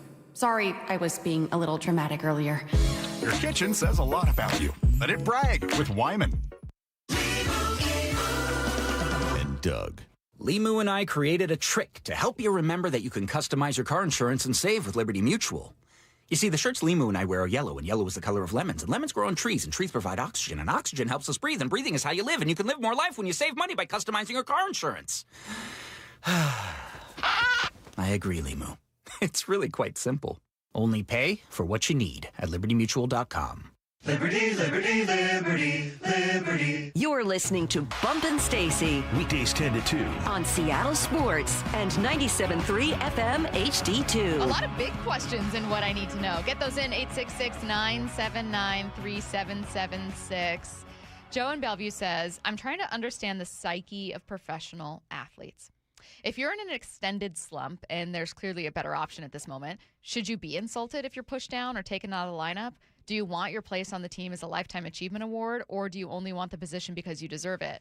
I know you're a competitor, so don't you want to earn it? I'm truly trying to understand, not judge at all. Yeah, you want to earn it. But I think also there's some athletes that reach a certain status to where they feel like they're owed it. You know what I mean? For sure. Because they put in the work and helped elevate a team for X amount of years. So maybe if there's a little decline, I don't care if this young stud is coming up. I helped build this thing. I also think, like, let's say that this is influenced in part for Cal. I think Cal's situation is a little trickier for two reasons. One, the only way you're sending Cal down to get work in AAA, which, by the way, he looked great there, is by placing him on the IL. Otherwise, you DFA him and he's going to get claimed. Like, you can't, sending Cal down isn't really an option. Secondly, he's still really valuable to you as a catcher. Like, really valuable to you as a catcher. His work with the pitchers, his pitch sequencing, leadership in the clubhouse. So I think that Joe didn't ask this specifically about Cal, but the Cal one's a little tricky because it's like, well, there's a reason people put up with a 200 average from catchers as long as they're a good catcher. Like, prior to Cal hitting 60 bombs, my expectation was never that Cal would be your single best bat. And that was for a reason. Yeah. So, good question, though. What I need to know. Should people, like I said, we have some philosophical ones. Should people who don't know sports stay in their lanes and keep opinions to themselves when politics sometimes get involved in sports? Because the way I see it is general politics and sports politics kind of run with different rules, right? Yeah. I mean, generally stay in your lane all the time. If this ain't what you do. You know I do. You don't change lanes at all. I don't change lanes at all. But no, I've it's driven behind me and gotten blocked in because I don't like changing lanes. Blocked in. If you're passionate about something, that's your lane, right? Like, I couldn't go on the FM side and do what they do. Yeah. Because I'm not passionate about this. Like, I keep up with what's going on, but I know people who, you know, they're deep into the politics and all that stuff of the world. Me, I'm surface level. You know what I'm saying? Yeah. I know a little bit about everything, but so you'll never catch me on the mic talking about politics, or even with my buddies sometimes. I know we have different politics. I won't even bring it up because I'm like, let's just stay where we are. My thing with it is you can engage in conversations anytime, much like putting on your blinker and kind of flagging someone down. Hey, can I step over here? But you have to be willing to hear from someone who knows more than you do, or who just understands it in a different way. So if you're someone who doesn't care about sports at all, and then you chime in with like a big sports opinion because you just discovered FIFA for the first time, you have to be willing to listen to someone from sports. Now, there are people that could be sports fans who feel fundamentally different about something too. Like, not every sports fan is going to have the exact same opinion about what's happening with this World Cup decision. Trust me. Oh, yeah. But like, my thing is just when people very confidently have an opinion that they are not willing to hear a counterpoint to. Right. Very confidently. Yeah. Because I wouldn't go, like you, like, I wouldn't go into the newsroom and be like, listen, guys, let me tell you about this local election. Right. for this district rep. Yeah. They'd be like, well, let's tell you why it's complicated. 866-979-3776. What I need to know, will tonight get louder at any point than the loudest point of the NFC Championship game at Lumen? Yes. What would have to If happen? U.S. scores, it's going to Like go in the 90th minute. crazy. Ooh, yeah. Or even if it's early, like the first 10, like people are going to be so amped up. It's going to be nice. I think so. Because there's going to be what, 70,000 people in the stadium. There's going to be another 100,000 outside the stadium. What I need to know. Heard y'all talking about South Center, and it reminded me of the time I met Doug Baldwin in front of the movie theater randomly there. Anyways, I was wondering, is South Center the best mall in the area? Yes. Yeah. I think so, yeah. Yeah. I'll say that proudly and confidently, being a SeaTac native. There's going to be a lot of people saying Bellevue Square. And they'd be wrong. Bellevue? Nah, you want a real mall experience? Yeah. It's South Center. Because the for thing sure. about South Center is, like, I don't feel... In Bellevue, I feel uncomfortable.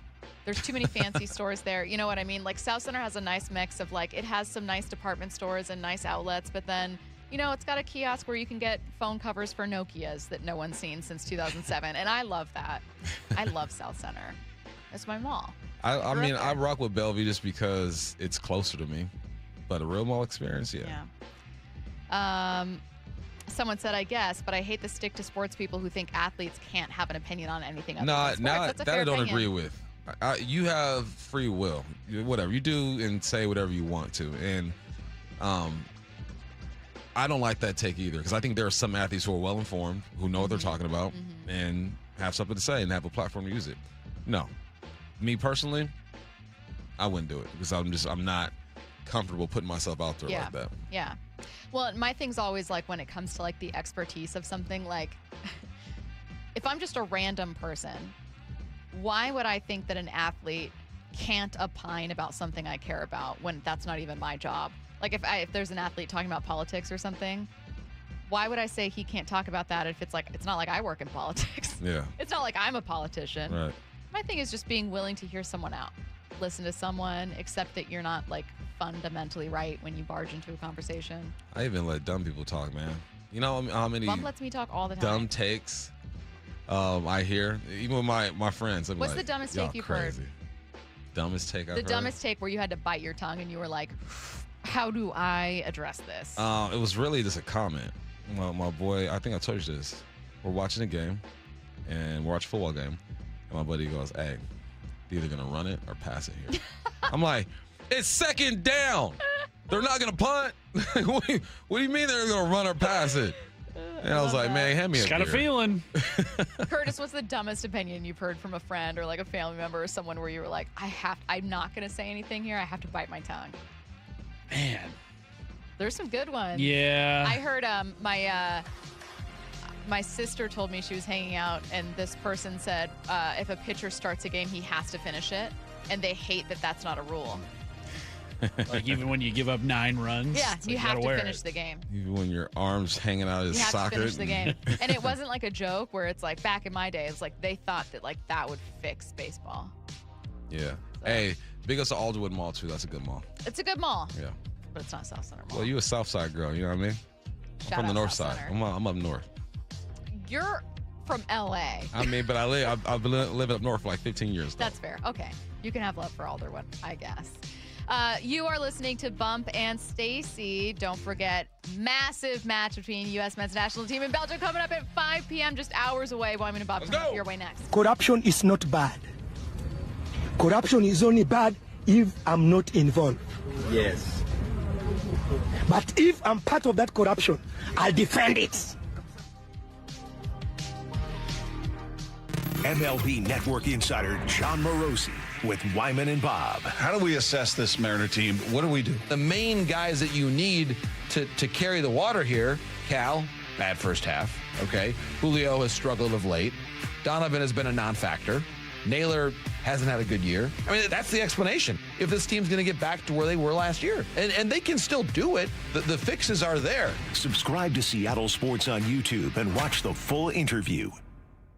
The Johnsons always talk about an orientation meeting.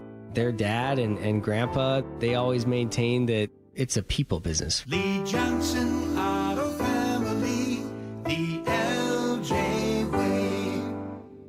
At Lake Washington Windows and Doors, we provide top quality windows that are 25% more energy efficient, reduce noise by 50%, and stay clear with low maintenance glass. With leak armor installation and lifetime warranties, you're protected for life. Visit LakeWashingtonWindows.com.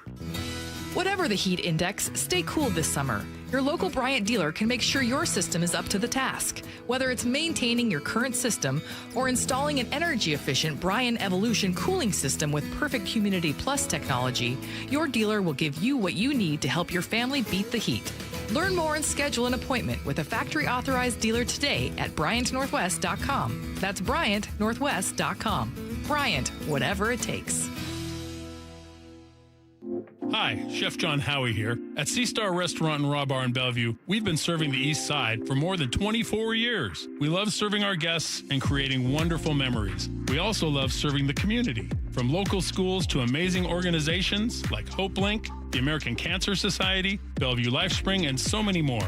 I want to thank you, our guests, for supporting Sea Star all these years, making it possible for us to serve and help those in need. Thank you. SeaStarRestaurant.com.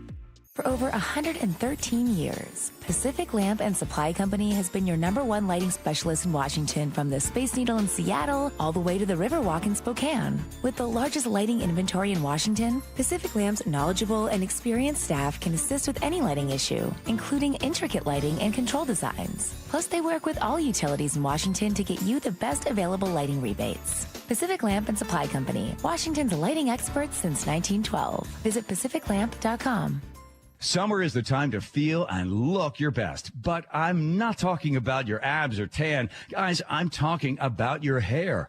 Restore that bald spot, reverse your receding hairline, or add volume to thinning during Advanced Hair's once yearly summer savings event. Advanced Hair's simple one-day treatment begins to regrow your very own hair the very next day, and they guarantee your new hair will grow. They are the team that addressed my hair loss, and I recommend them to everyone. Take advantage of your flexible summer calendar and get the most hair for your dollar. Advanced Hair's summer sales event is on for a limited time. So get the details and schedule your free consultation today. 425-449-8185. One-day treatment, life-changing results. With Advanced Hair, your new hair is guaranteed to grow. Check out the incredible before and afters and make the call now while their summer savings event is still on. That's 425-449-8185 or advancedhair.com. Hey, when was the last time you inspected your crawl space or your attic? What's the last time you went in there just to see what kind of shape they're in? Oh, never? Yeah, same. I don't want to go in there. Most homeowners completely avoid those areas, but it is important to check on them regularly. It's why you call Crawl Pros. They'll come out and go where you don't want to. Hey, it's Mike Salk here. And yes, when Crawl Pros came out to my place, they realized we had a little problem with our insulation. So they've set about fixing it, and they did a great job. But if you've got the same problem, they'll also look to see what kind of energy rebates are available. Right now, local utility companies are incentivizing homeowners to make their home more energy efficient with proper insulation. And some homes qualify for several $1,000s in savings with these utility rebate programs. So don't just assume your crawl space and attic are in great condition. Do what I did. Call Crawl Pros today and schedule a free corner-to-corner inspection and find out if you've got water intrusion, mold, rodent issues, or even damaged insulation. Schedule your crawl space and attic inspection at crawlpros.com. 1-877 Cars for Kids. KARS Cars for Kids. 1-877 Cars for Kids. Donate your car today. 1-877 Cars for Kids. KARS Cars for Kids. 1-877 Cars for Kids. Donate your car today. Ready to get rid of that old car? Donate it to Cars for Kids. Call 877-CARS-4-KIDS to speak to a friendly live agent. Donation is super easy, and your car can be picked up as soon as tomorrow. Go to carsforkids.org now or call 877-CARS-4-KIDS to donate your car today. 1-877 Cars for Kids. KARS Cars for Kids. 1-877 Cars for Kids. Did you know you can donate real estate too? Go to